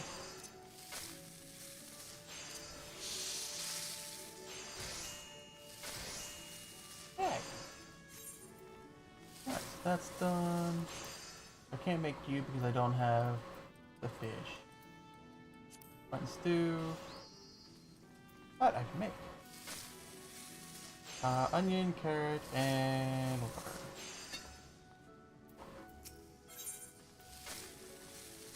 Mineral water? Mineral water. Onion and carrot.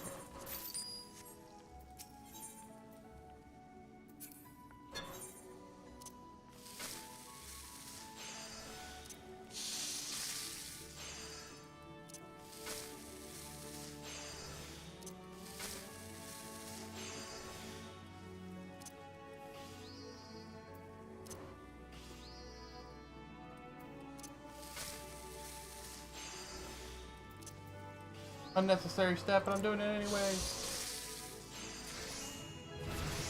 I can now use the iron. It's not whatnot. And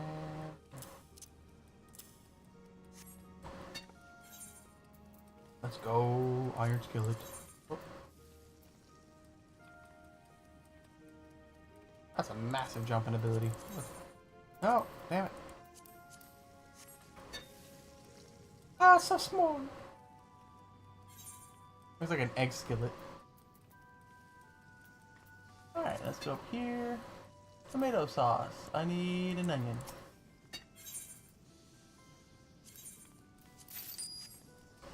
Just making my way down the list. Oh, I can make a kuro powder. I just need one more bean.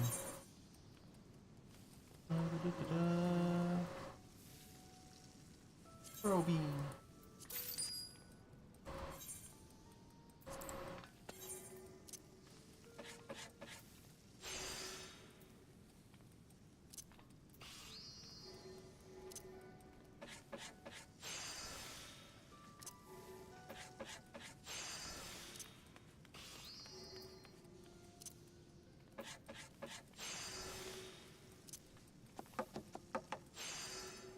Okay. Nice. Now I can make this.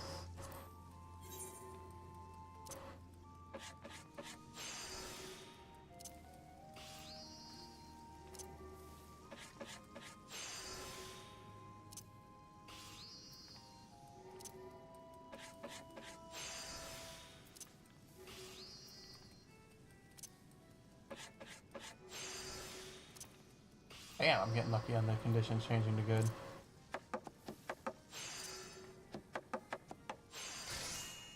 High quality tomato sauce. I can make bubble chocolate. I just need one thing of buffalo milk.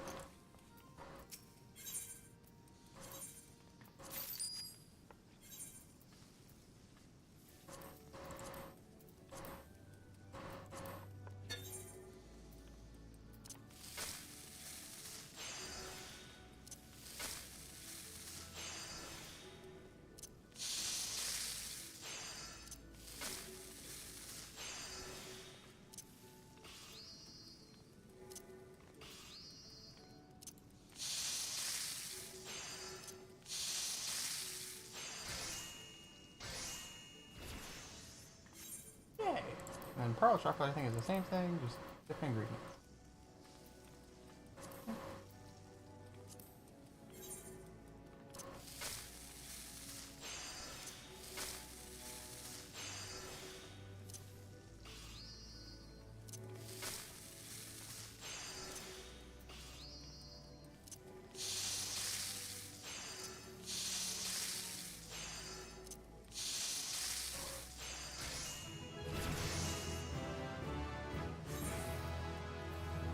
Small loaf, chicken egg, black pepper.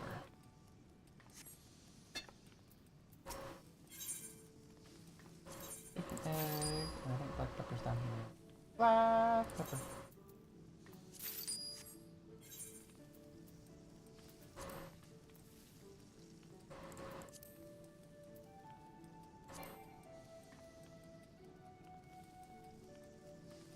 Hmm? Oh, I don't have an onion.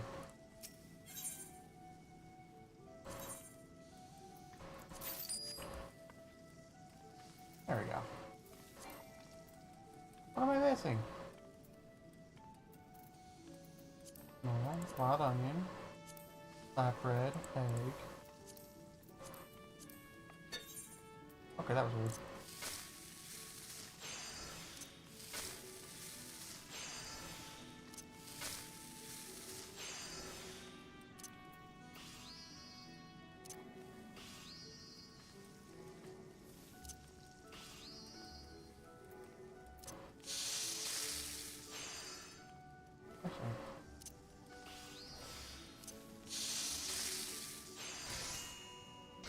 Let's go.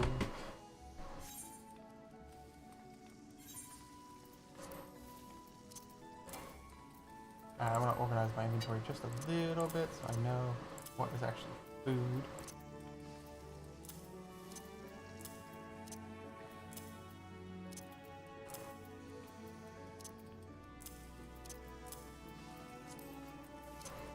Oh, no, you're not. You are.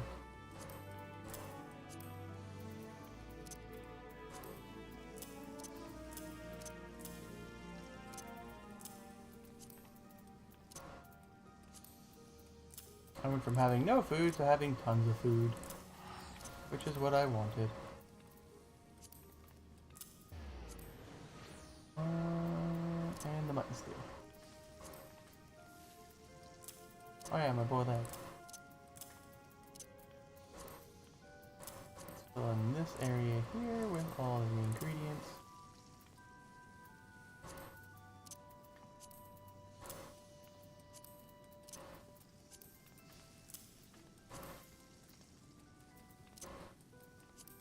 Beautiful.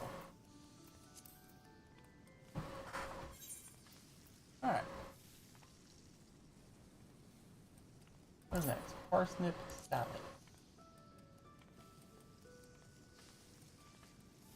Don't think I can get the alpine parsnip. That's the ingredient I don't have. Never mind, I'm a big fat liar.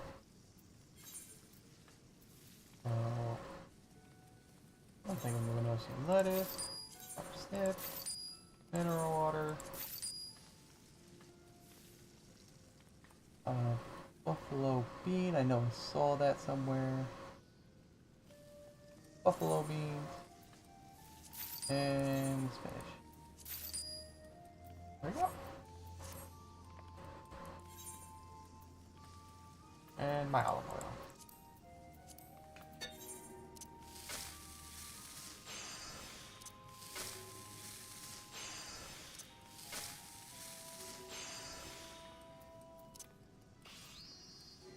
Oh, I forgot to activate my food buff. Damn it.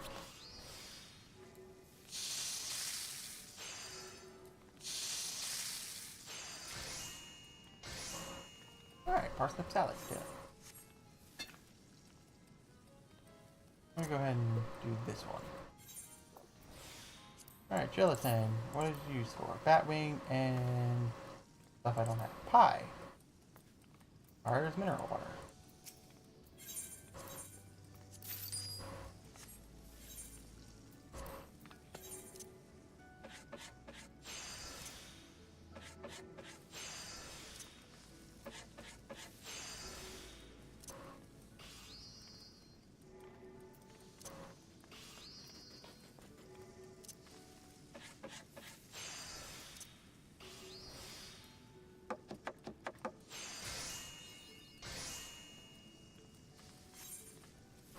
I can't make a rabbit pie. Or maybe I can.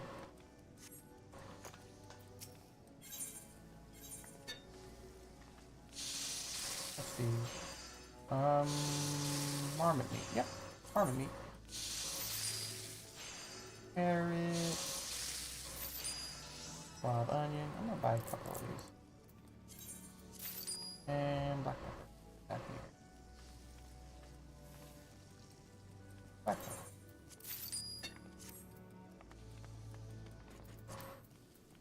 I'll grab a pie. Gathering perception. Why not make a gathering food earlier?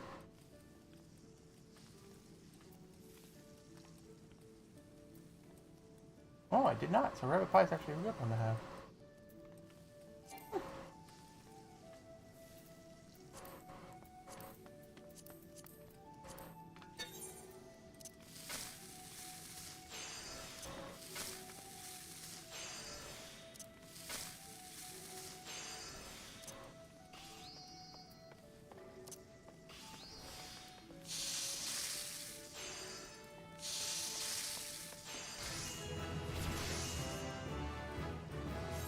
Beautiful. Alright, salt cod, can't do. Grilled carp, can't do. Next. I think I'm starting to hit the point where I can't craft these things. Oh, paprika, I can make that though. Well, actually, let me look at the dodo omelet. So, Highland parsley. Paprika.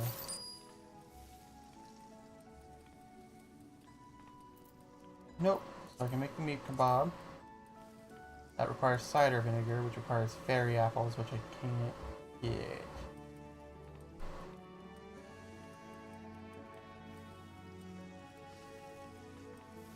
Yeah. Chestnuts, can't make that. Can't make you. Can't get that. Can't make you. Alright, so this is the last meal I can make. Which will be the meat kebab. Which is not that bad actually.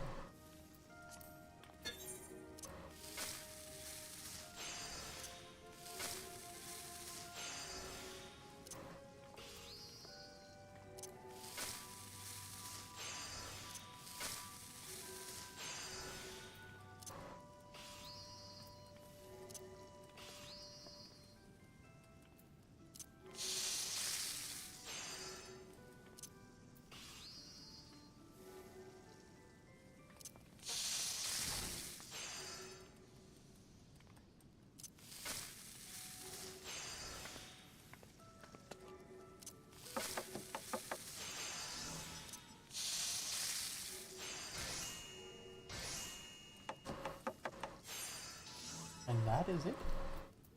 Can't make this, right? Because, yeah, the parsley.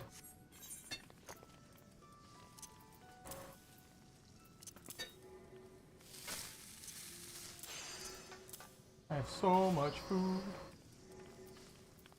Alright, let's go ahead and do the level 15 quest, I think it is.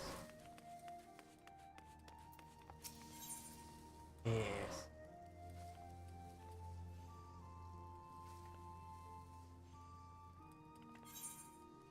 Oh wait, hold on. Don't I have fruits for 15? I do.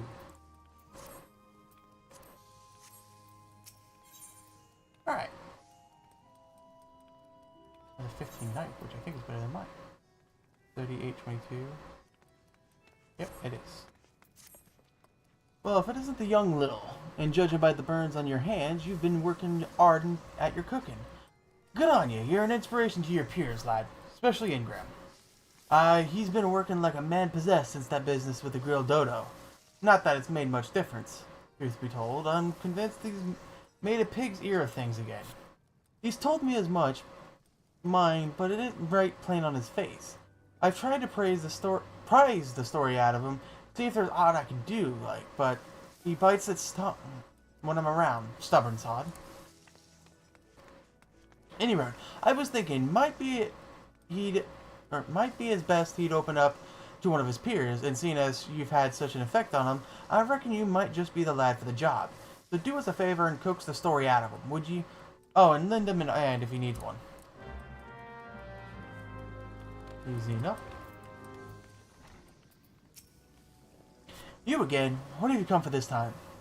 Oh, I see. The guildmaster has you spying on me now. He thinks that I'm incompetent and can't be trusted to do my own work. Oh, who am I fooling?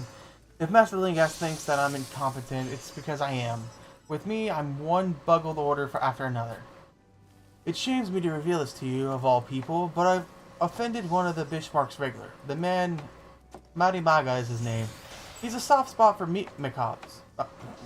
And so I thought I'd impress him with my complimentary skewer. Only to have his expression turn sour the instant he took a bite. I'd never forget the steel in his voice when he said that he would have words with the management. I meant to add luster to the Bismarck's proud reputation, and instead I've tarnished it.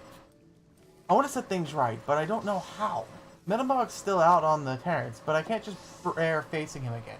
And not this soon. Gods, what am I to do? Oh, here, I have meat kebabs. I'll just go give it to him. No, I shan't be ordering anything else. I see you're still here. Let me guess. You've come to apologize on behalf of the sorry excuse of a chef who made the god-awful meat macabre. Well, I'm afraid the damage has been done. I've been served second-rate food at the Bismarck. It is only right that the man responsible should be dismissed, and I mean to see that he is. Do not mistake my intention. I do not do this solely to preserve the Bismarck's good name. Were it to become known that Legraths was employing the service of inferior chef, this once fine establishment would soon fall into disrepute. You have yet to speak a word, but I take it you are not pleased with my evaluation. Very well. If you would have me believe that this incident was an aberration and not, in fact, indicative of a general decline in standards, I suggest you convince me with your cooking. I will not have it said that I am an unreasonable man. Make me another meat macabre, one fit for consumption this time, and I shall reconsider my stance. Oh, here you go. I made this like 2 minutes ago. Where's my meat kebab? The other fellow attempted to have been unpalatable, but at least I didn't have to wait for it. Oh, here you go. Here's a high quality one.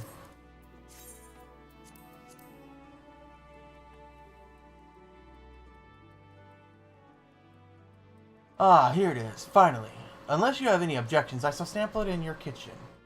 That way, I can treat Legras to my opinion with the flavor still fresh upon my palate. I don't care.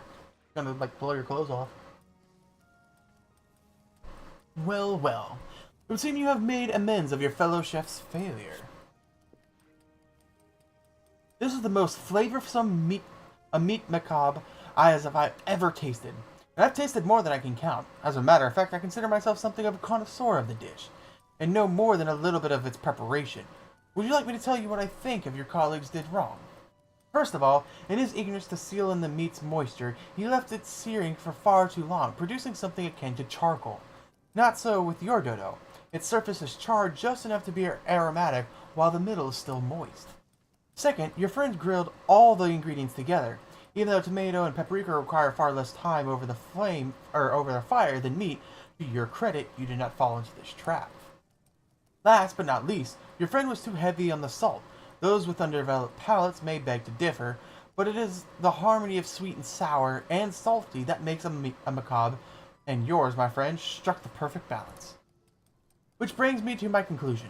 I was wrong to assume that the quality of your colleague's dish was indicative of the general decline in standards. It would seem that the Bismarck's reputation is in no immediate danger. Thus, rest assured, I shall forget about the incident. Master Lingoth has done well to train such a capable culinarian. I pray you continue honing your skills under his tutelage.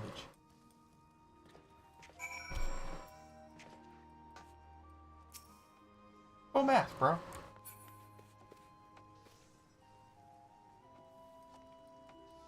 Has she always been there? Or does she, like, randomly appear?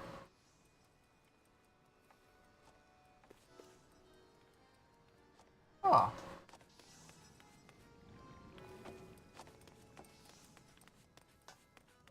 Anywho, I fixed the issue. Ah, Lil, just the man I was looking for. Words already reached my ears about what you've got up to while I was away. Did you hear him tell it? You single-handedly restored the Magamon's faith in the Bismarck. For that, you have me gratitude, lad, and Ingrim's too. I'm told to thank you in person, but he's too bloody proud. Don't hold it against him, though, eh? I've already forgiven the daft sod. I don't know what you've heard about me, but I've never been one to give none of mine the axe for buggering up a dish or three. There's no denying our patron's importance, but they ain't me main reason for being here. Nay, me first duty is to train in a culinarians, and even if the good name of the restaurant suffers for it, you won't be shredding no tears. You know why, son? Because it's the people who what ultimately make this place. And more than anything else, it's their passion for cooking that I want to bring out. Truth be told, the only one reason I'd send a man away is if he stopped wanting to be a culinarian.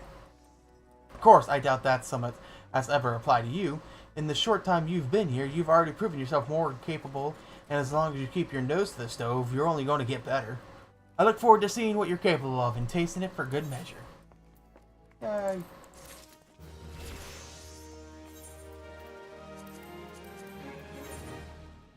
Oh my god, I look hideous. Now I have standard touch.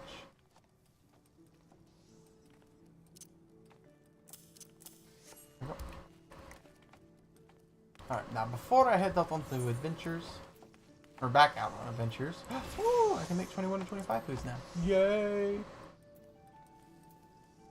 Craftsman, antelope steak, grape juice.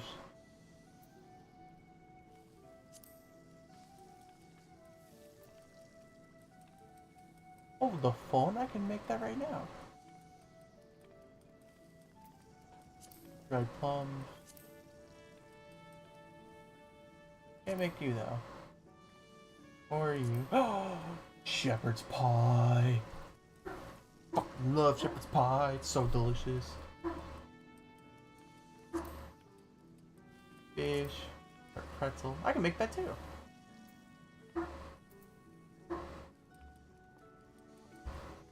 In fact, that's better than the honey muffin, is it not?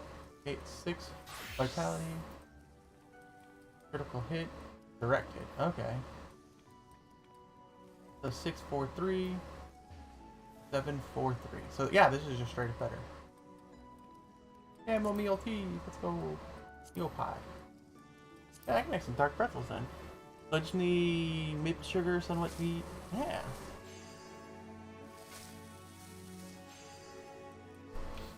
So some chicken eggs, and I'm gonna make at least 3 of these. That will give 9. I'll just do 12. So I need 4 eggs and 4 mineral butter, or mineral water. 4 and 4. That's plenty of that. And now I just need maple sugar, which is from the first one.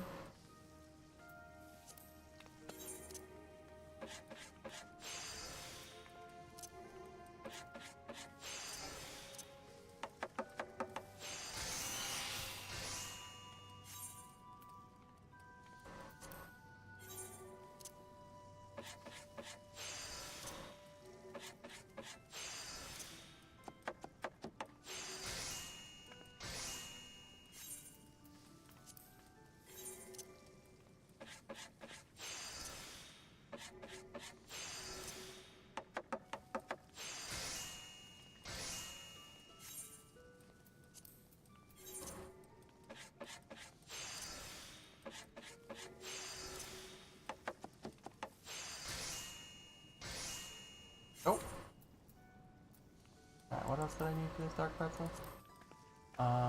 Table salt, which I have plenty of. Smooth butter. I need algo meat. Or what? I need buffalo milk. So I just need 4 of them. 4 buffalo milks.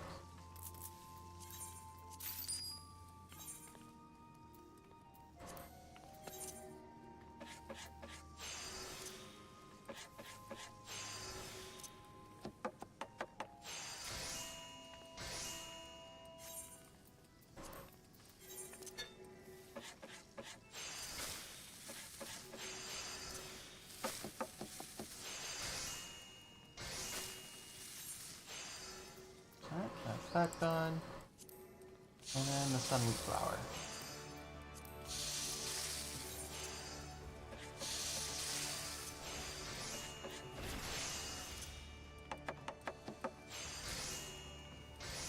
Although I think I might need more flour.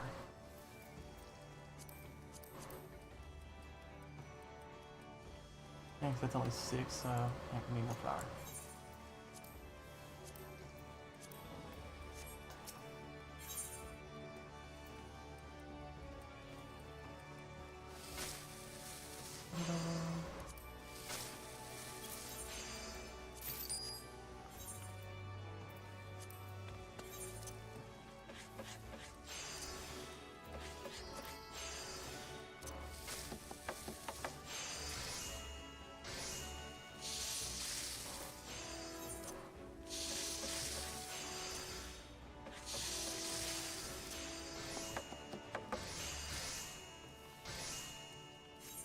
Okay. That should be all the ingredients I need now.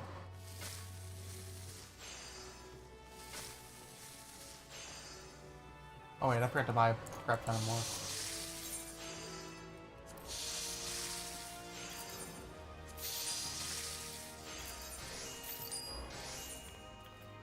There we go.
Let me just quickly move these dark pretzels over. What else am I actually going to move over to?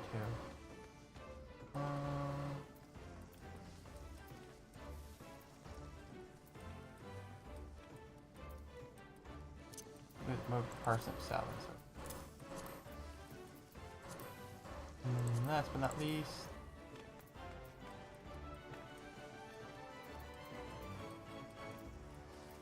is actually parsnip salad better? Perception, gathering points.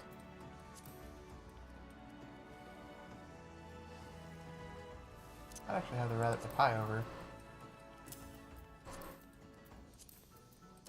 That can stay. And then, where's the mint last? Did I already move that over? Oh, I did.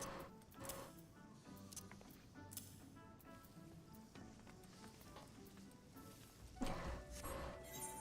Back to crafting.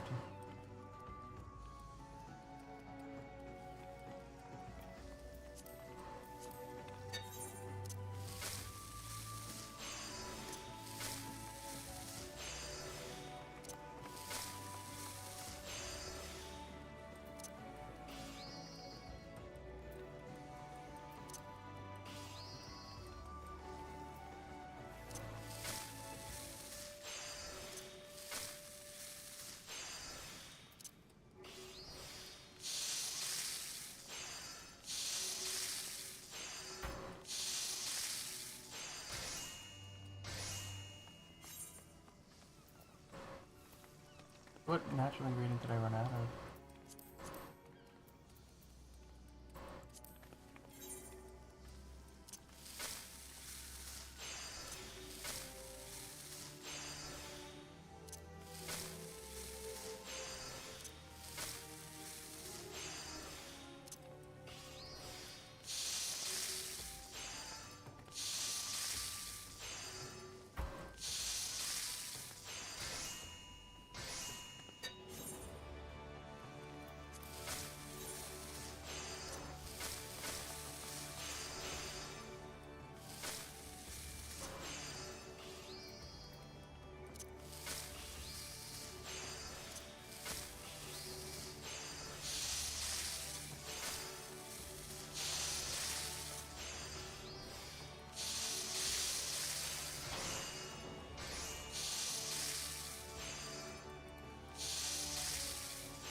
Level 20!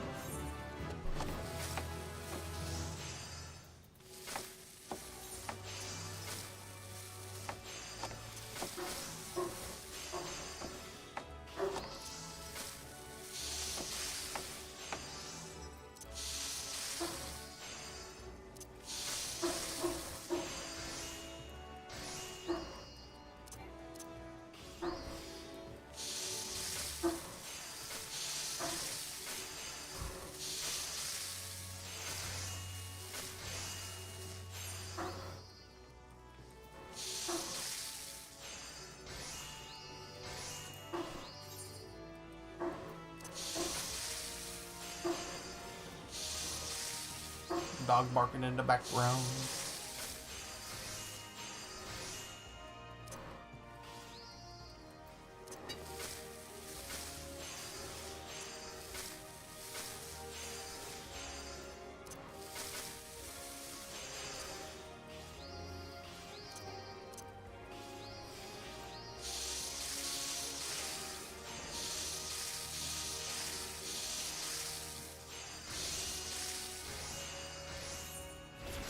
Alright, just 2 more.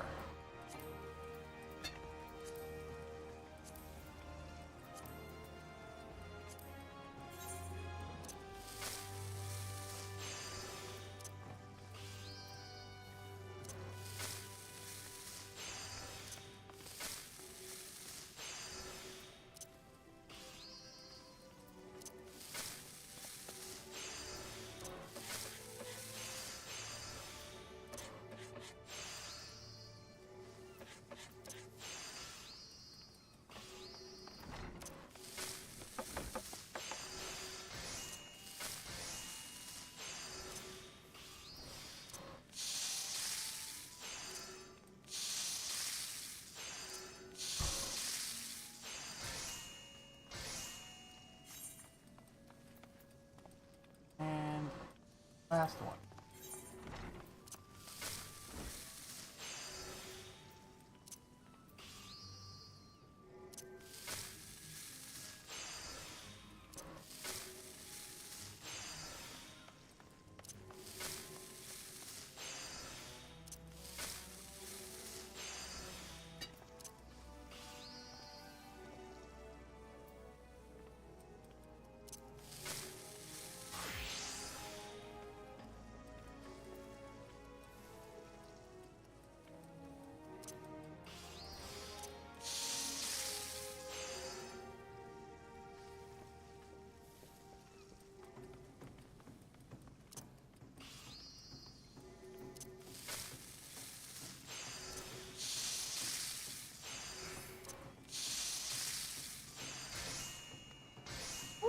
For a second there, I thought I was gonna fail that.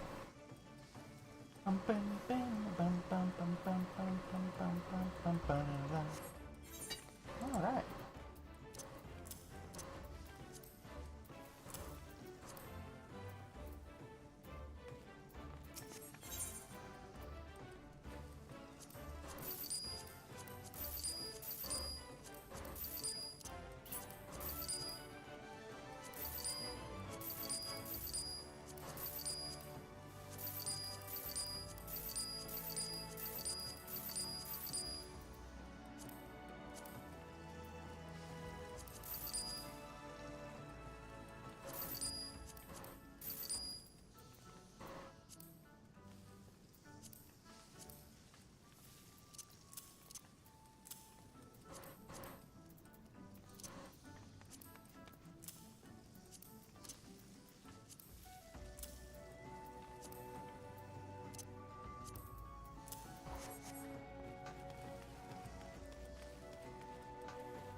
Alright. Now we are ready to go back onto adventuring.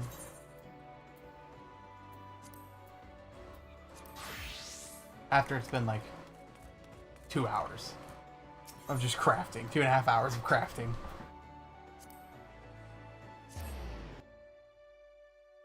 But it was in the title that I was going to be doing some crafting, so...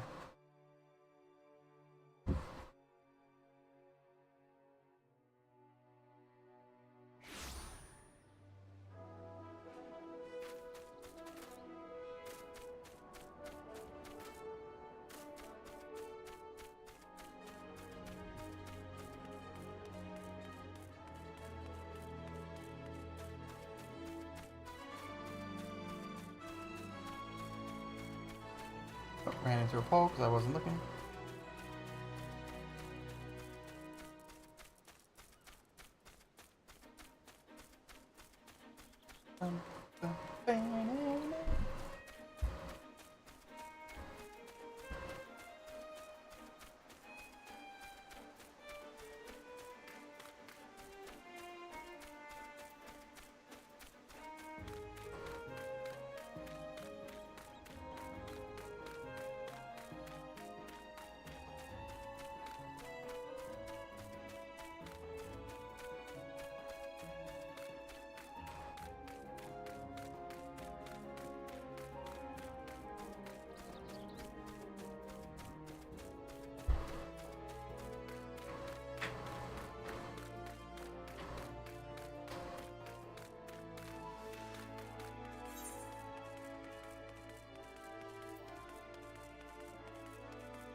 I'm speed.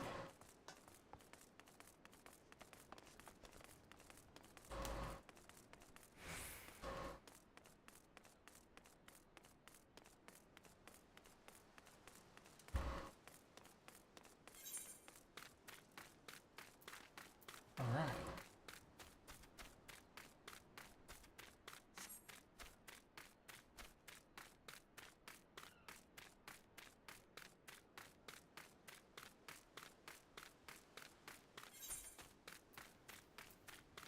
$26 is when I get my next ability.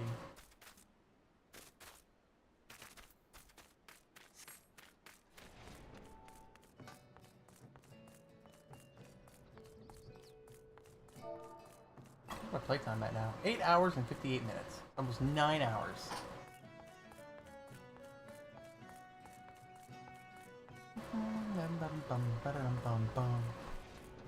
I guess I don't need that.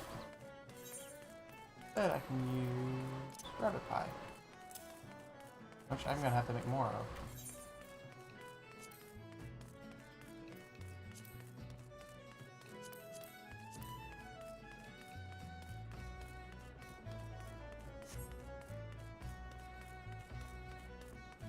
Try and farm up some marmots so that way I don't have to purchase it, and then I only have to buy the Corthian carrots and black pepper. Hello, Aunt Brim. I am here. Oh, hello. Academy Moonstar. You have a missive for me from Forge Master Nazar. I assume it pertains to the pretending arrival of the materials I ordered over a moon past. Let's see it then. Oh, here we go.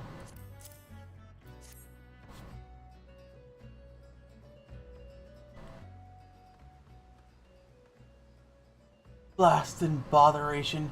Another delay. I'm well aware of the shortage of skilled artisans, but this is insufferable. My apologies. The messenger does not deserve to bear the brunt of my frustration. Might I have your name? Oh, I'm Little Zumbo. Little, is it? Well, Little, this proud maiden you see taking shape before you is the Victory, the first new vessel to grace the dock since the calamity. We may have lost the bulk of our ships that fateful day, but starting with this beauty, we will restore the Maelstrom's fleet to its former glory. The Victory is more than a simple warship. It is the symbol of Limsa Lominsa's rebirth, from the wreckage wrought by the coming of the 7th Umbral Era. Thus, we are striving to complete her construction as swiftly as possible, even go so far as hiring veteran shipwrights from outside of the Thalacracy. Yet even with such unprecedented measures, there are not enough hands to handle the abundance of tasks. Should you choose to linger at the docks for a time, there's no end of odd jobs for a hard-working adventurer. Be you fair warned, there is no place here for layabouts and troublemakers. Okay.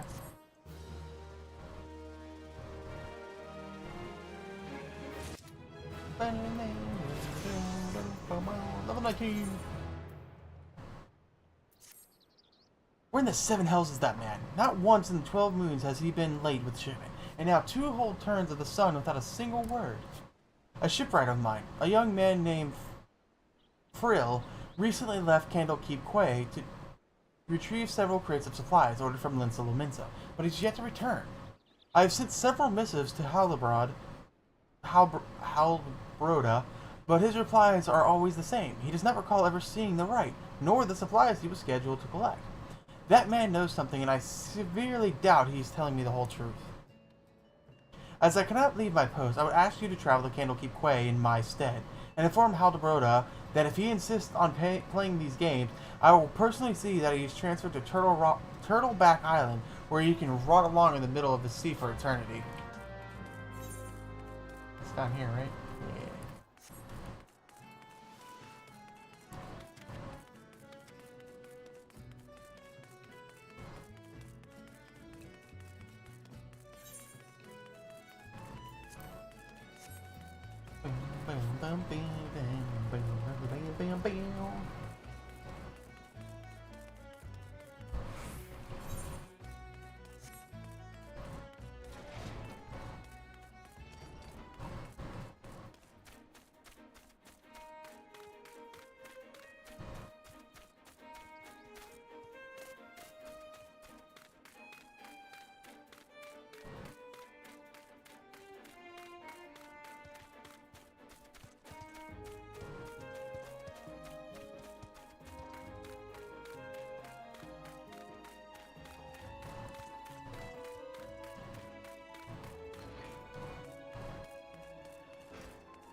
Does that self-righteous dog Alvin doubt that I've never told him anything less than the truth?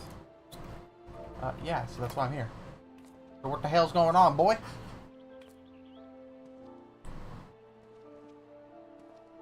Turtleback Island? He cannot do that. Can he? I swear on my poor Nana's grave, Navigator risked her soul. I know not of this frill, and nor its precious supplies.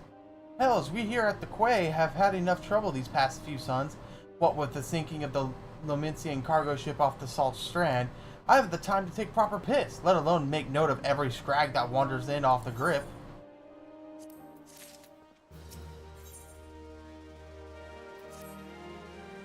Now, the way I see it, if you have the time to be standing here questioning my character, then you must certainly have the time to get that arse of yours down to the Salt Strand and help us search the survivors of the wreck. Who knows, you may just run across this frill everyone seems so eager to find. Here's to hoping the Navigator hasn't found him first.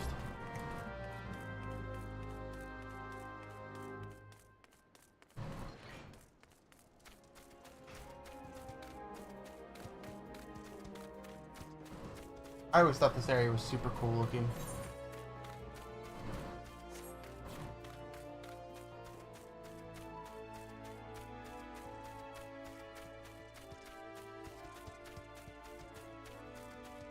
Oh, hey, it's Frill. I'm Frill. You say the foreman's wondering on me whereabouts. I thought he might be, but you must know I cannot show my face at the dry docks until I have right the terrible wrong I caused. 2 nights past, I made the trip to the dry docks to Candlekeep Quay, just as the foremaster asked. The seas were right rough, and the captain of the cargo ship was wary of bringing her too close to the cliffs, so I paid a few coins to a fisher to take me out to meet her. By the time we were was halfway twixt shore and ship, the sails had risen to nigh on 10 yalms, and 'twasn't long before the waves had hold of us. Try as we might to steady the boat, nature grip was too tight, and we were flung headlong into the Limpson galley. When I awoke, both ships were gone, and the cargo I was to collect lay strewn across the salt strand.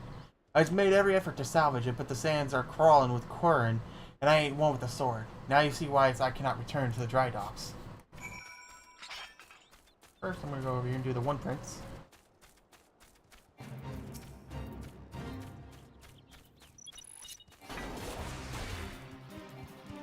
Oh, I gotta put my tank stamp on my health bar.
Goodbye, Prince.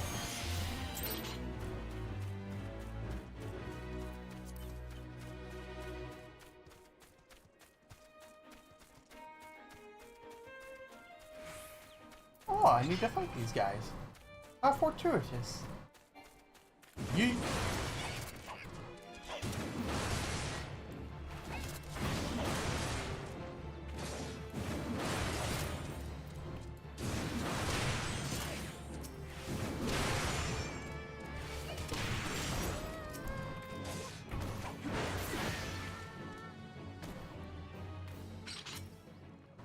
Press on wheel.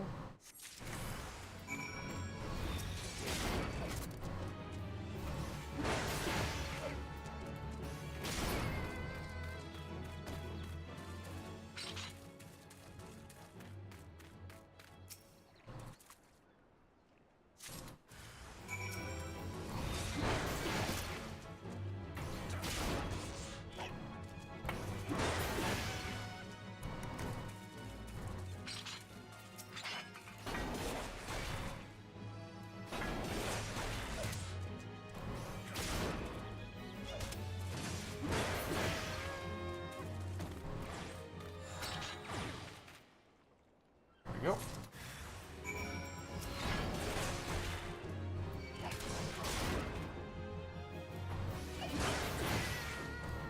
And that's the quest done.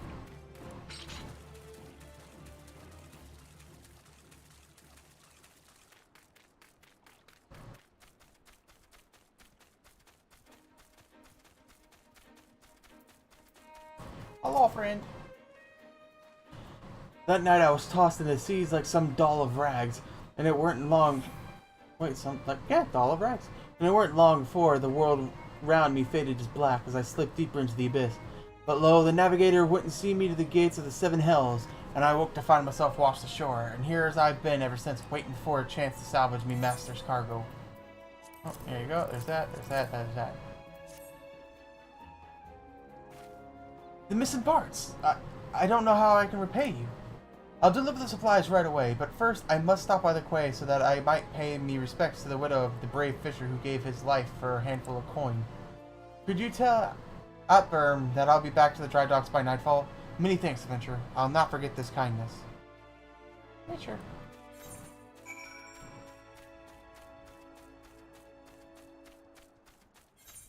Where's the God's grip?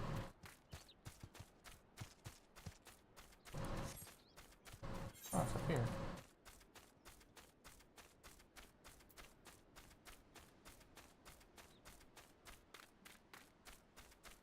Oh, here's the moles.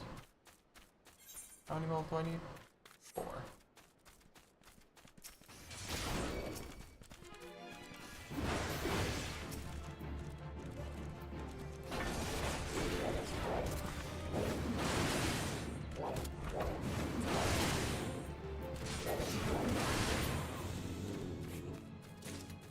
One more mole.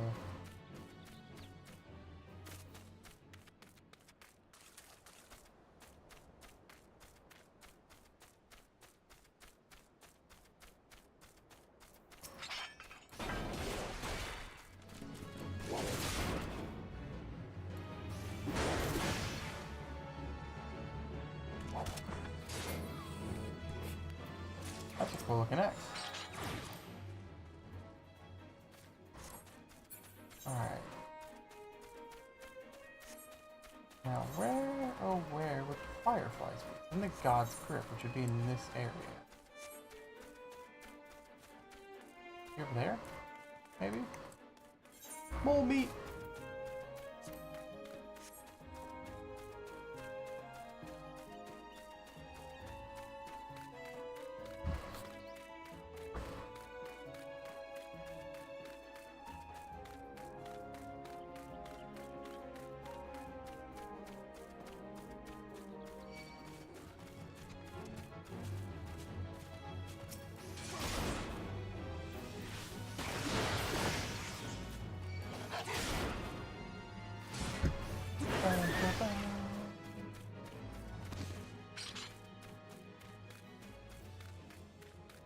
Not seeing anymore. Different types of animals.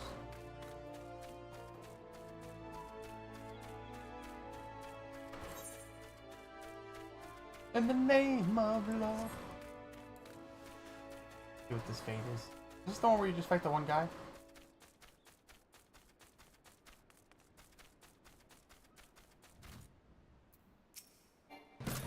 Oof.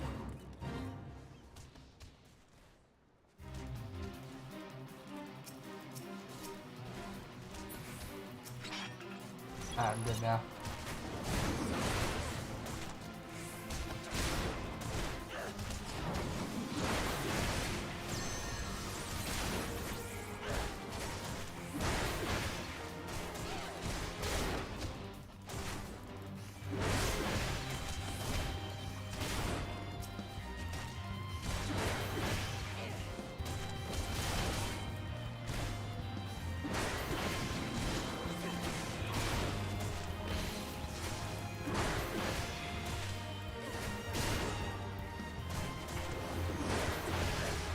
Ooh, arm's length.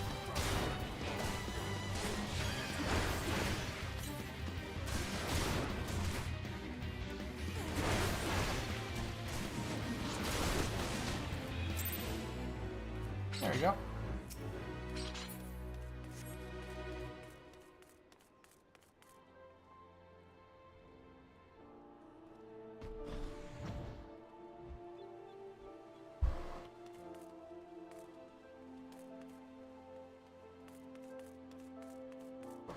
My stuff real quick.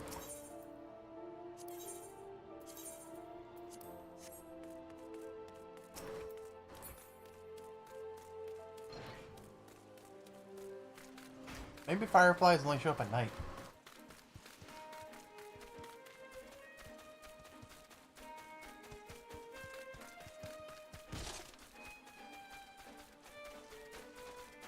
Not gonna lie, that startled the fuck out of me.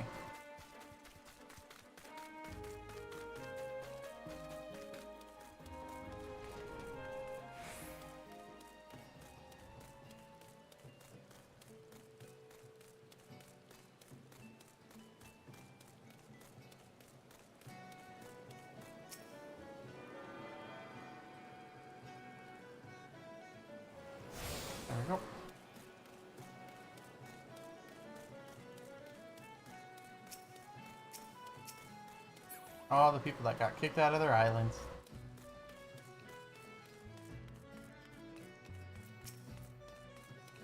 What in the flying boo-boo? Alright. I'm relieved to hear that both Furman and the supplies are unharmed, though it was foolish of him to believe that I would blame him for that which was obviously out of his hands. You see, there was no storm that day, and the seas here adjacent to the dry docks were as calm as a slumbering child. This leads me to believe that the trouble the ship encountered off Candlekeep Quay was of a less natural sort, the sort of which the Sahagin had been known to conjure. Level 20!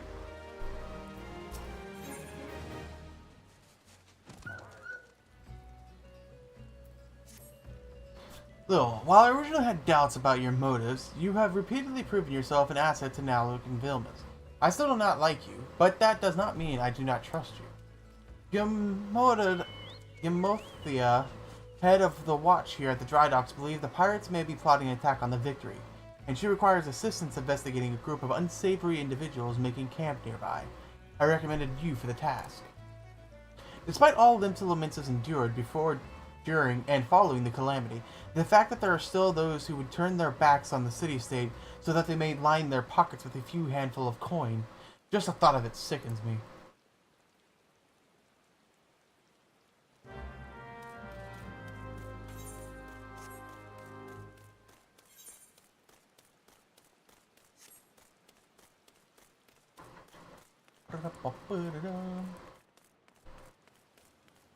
Oh hey, it's the motorbike.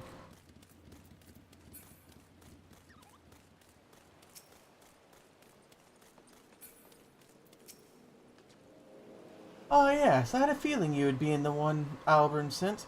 Since you first arrived at the Morable dry docks, I have had my men watch you. Oh, there's no need to get angry. I make it a point to keep an eye on all those new to the area. That is simply protocol. And you'll be pleased to know that nothing incriminating was found. You appear to be a model citizen. That and the foreman seems to think somewhat highly of you, which I must admit is quite shocking. The man doesn't even trust his own mother. Very well, then I assure Albert informed you of what your task would be, or entail. The pirates, we believe, are conspiring to raid the dry docks. We're last seen making camp near an ancient stone called the Mark of the Spinner. If you would have, I would have you approach the men, posing as a lost adventurer, and see if you cannot somehow learn of their intention. Kanago, stationed at the near gates, can provide you with the exact location of the camp. I think that stone's like right over there. Oh, the fireflies right there. I just saw them. Hey, Kanago. Lil, I knew it. No more sardines for Kanago tonight. I shall dine on the finest salmon on the peninsula. Why? Well, I had a little wager going with some of the other guards on whom Albert would recommend for the next job. My money was on you. Ah, the job. Yes, of course. If you will follow the road past the gates to the southeast, you'll eventually come to a barren cape with a single large stone half buried in the cliff. Overlooking the sea, followers of the 12th say it's the holy place dedicated to Nimira, the spinner. I'd be surprised if pirates camped up there. We're aware of that, though. Yep, but I'm going to go there, besides the quest, to get myself them fireflies.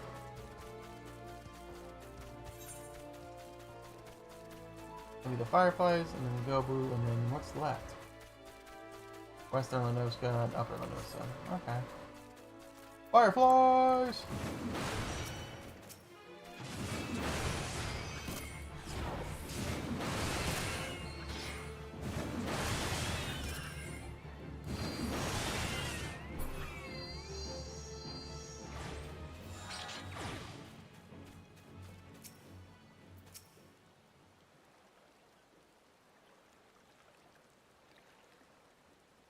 I'm giving you to the count of 9 to step back on that path and carry your adventuring arse back down to wherever rock it crawled out of from under. Oh, it's the guy from the cinematic from the past. You see, eyes and it's up to me ears with your tripe roaming the hills like they was yours to roam. It's getting to be that a man can enjoy a mug of rum without some shit-breathing outlander running up and asking which way is the local leathermate. 7 hells if I know. I'm bloody pirate, goddammit. Those balls. Once we have me boy back, I'm putting this godforsaken pistol of an island So far behind me, no one will remember I was ever here. Come on, Scrags, we've knives to sharpen.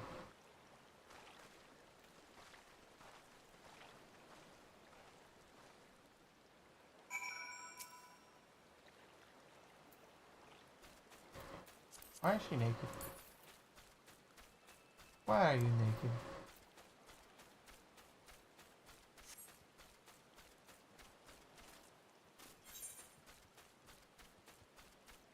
Let me through. Speed.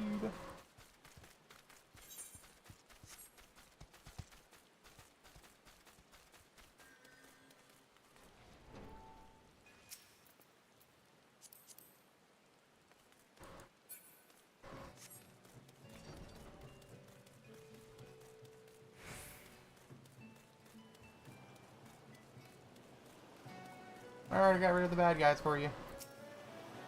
So the trespassers are indeed pirates, and they're intended planning something. But what is this talk of getting me boy back? Could it be that their target never was the victory? Something is not right, and I won't sit idly by waiting for those pirates to make their first move. I should order increased patrol immediately. Thank you again for your help, Lil. It appears that we were wise to put our trust in you. Yeah, no problem.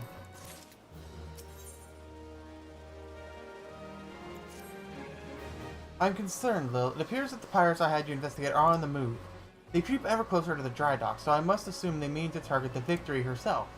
That ship is the symbol of everything Limsa strives to become, and I will not allow these base scoundrels to lay a single finger upon her hull. We must apprehend them before they put their planes into motion, and you, Lil, are just the man to do it. Without your capable assistance, I fear the security of the dry docks cannot be guaranteed. Not moments ago, my guards submitted reports of suspicious activity in the area. Pray begin your efforts by listening to one of their accounts firsthand. It matters not whom you choose to speak with, but be sure to question either Urus at the front gate or Kanaga in the rear. Any suspect saboteurs you encounter during the course of your investigation are to be interrogated and report any and all findings directly to me. Okay, I'll just come back here and talk to this guard. Seems to like me anyways.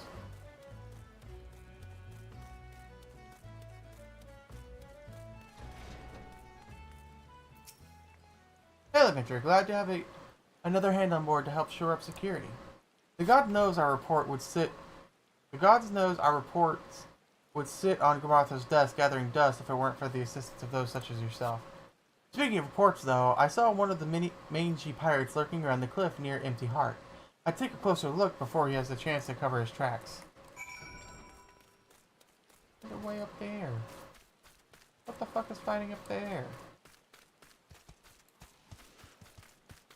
Oh, that might be the Arcanist. I can see the flash of magic. Yep, it's the Arcanist. Oh wow, this is still going on? Okay, I'm joining in.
There we go.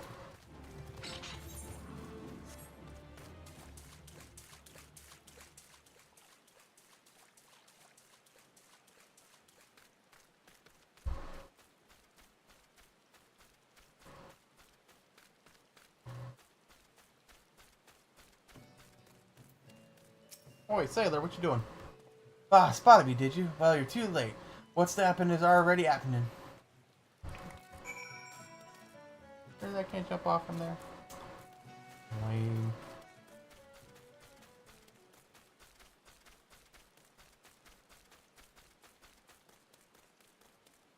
Whee!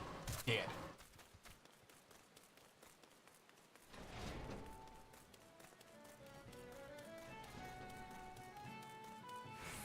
Oh, black mage.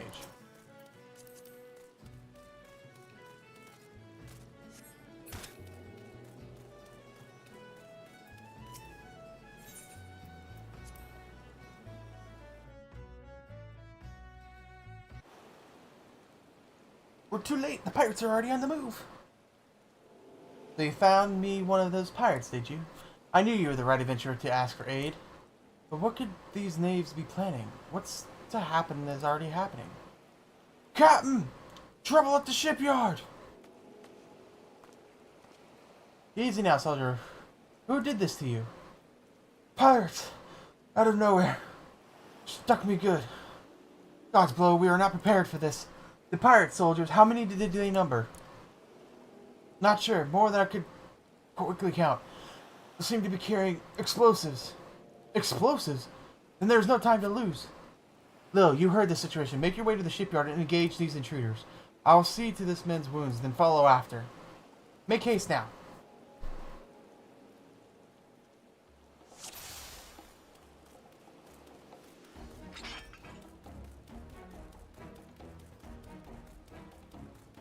I'm going the wrong way.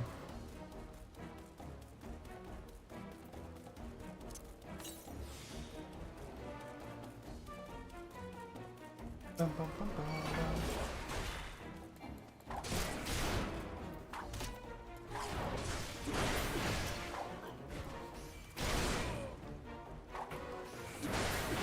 Oh, some big old fat crits.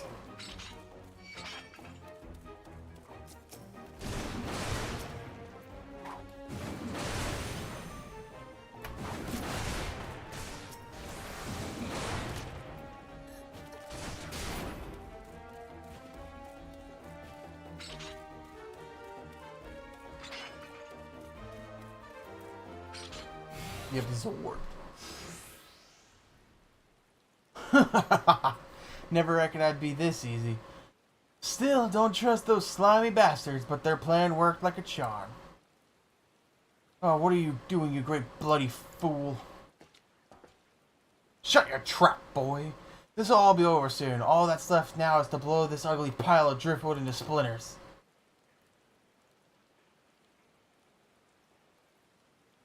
Why would you do such a thing? Have you any idea how important this ship is? What it represents? Aye, and that's why it makes it all the sweeter. Whatever it took to knock some sense into the treacherous backstabbing son. Imagine a boy of mine giving up the pirate life to become a shipwright and building a bleeding maelstrom vessel in that. What under Lamlian's wide green ocean made you take up with these self-righteous ships? You're the one with no bloody sense, Da. Don't you see? The pirates had their glory days, but that era is over. Oh, I wonder what Abraham never spoke of his father. I never would have thought. This ship's a symbol, alright, of everything what went wrong with the world, and I mean to shatter into 100,000 pieces. Give it all, Lil, pray beat the tar out of this bloated sea slug and make sure no harm comes to the Victory.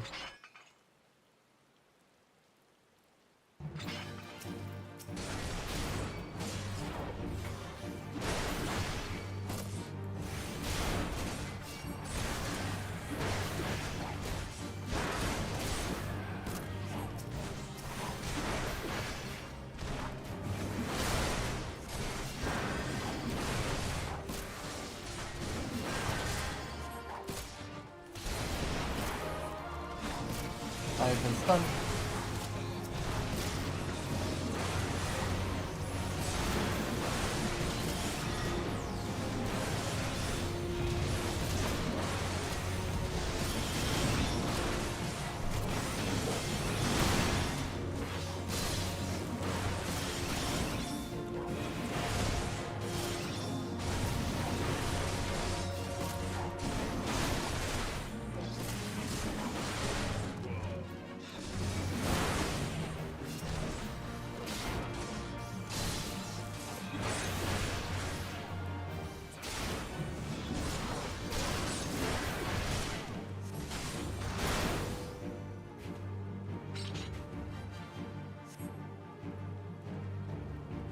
That was fun.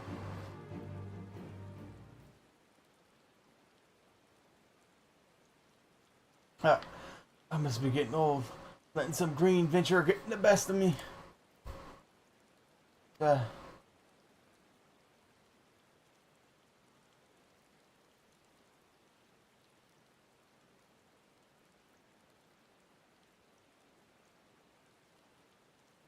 that's one big bloody ship.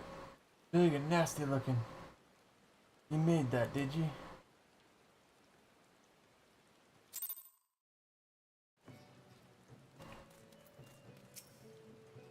My thanks, Lil. I shudder to think what may have become of the victory without your intervention. The pirates have made a right mess of things. I'd best get to sorting out the docks. And my thoughts could use some sorting out as well. Never did my father have a way of turning my life upside down. Pray convey my thanks and my apologies to Gamoda.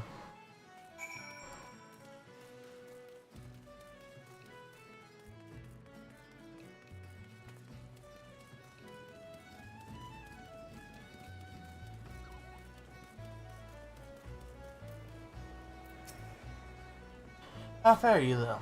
I cannot begin to thank you for your role you played in preventing this madness. You defended more than simply a ship. You saved the building of Hope of Limsa Lominsa from a violent demise. The day was yours. It seems our security regiment will require much more in the ways of improvements if we are to truly keep the dry dock safe. After apologizes. Well, I suppose I can understand why he would feel responsible for his father's actions.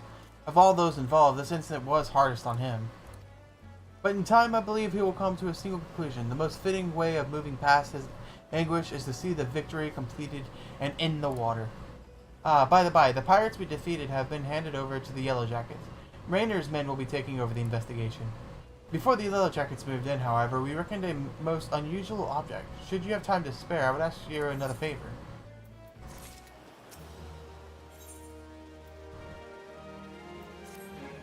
Still, in light of your role in recent events, there are a few others to whom I would entrust this task. Since last we spoke, a curious missive has been discovered amongst the personal effects of FFXIV, the pirate behind the plot of sabotage of the victory. This missive was penned in the most unusual script, a script we believe to be some manner of code. Needless to say, anything which is a proven enemy of Limsa Lominsa deems worthy of enciphering is like to be of a great interest to the Maelstrom. Unfortunately, none among us can make any sense of the message. In cases such as this, I am told the Yellow Jackets who are wont to turn to Baradon and his convenient connections. Thus, I would have you deliver this missive to the proprietor of the Drowning Winch, into his hands and no others. Do you understand? Say no more, ma'am. I'm on my way.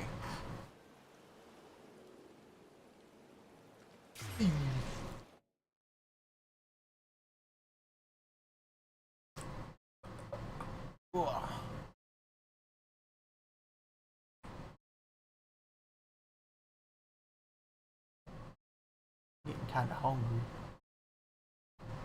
May call it here so I can go make some food. Or turn in this quest and then call it.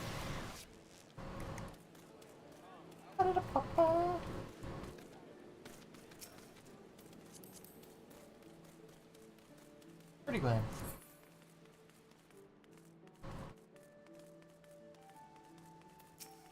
Oh, lift attendant, can you take me up, please, to the Drowning Winch? Thank you.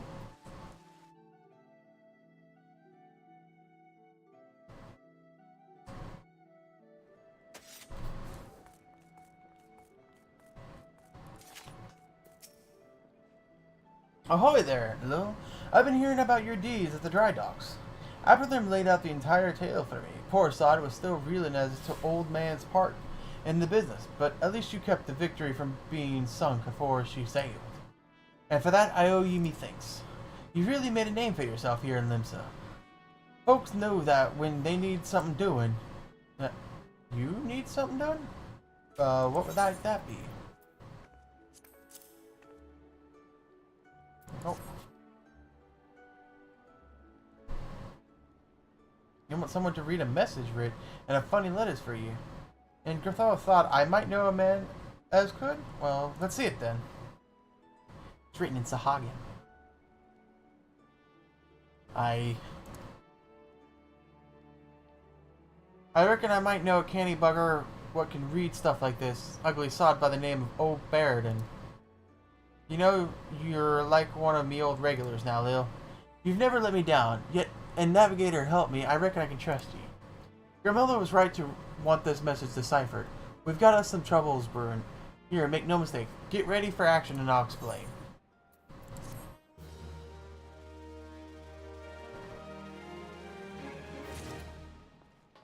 Yay! Level 21. Repair my gear though, I saw some of it was broken.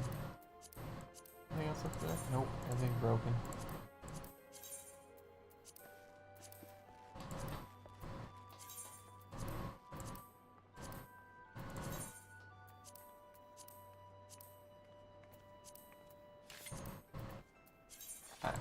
So like I said, I actually am going to go ahead and end it here for today. I've been going almost about 4.5 hours at the moment, which is not bad. I know today was a lot more crafting than actually going out and adventuring, and I mean I did kind of say that was going to be the topic of today. So I can make myself some new armor, got tons of food now, so I'll be set for hopefully the rest of A Realm Reborn, and I can do some crafting and gathering once I unlock the other areas. But like I said, this is where I'm going to go ahead and end it for today. I'm going to go get some food because I am starving because I didn't eat that much last night. So I hope you all have a wonderful rest of your day, and I'll catch you all next time. Have a good one, everybody.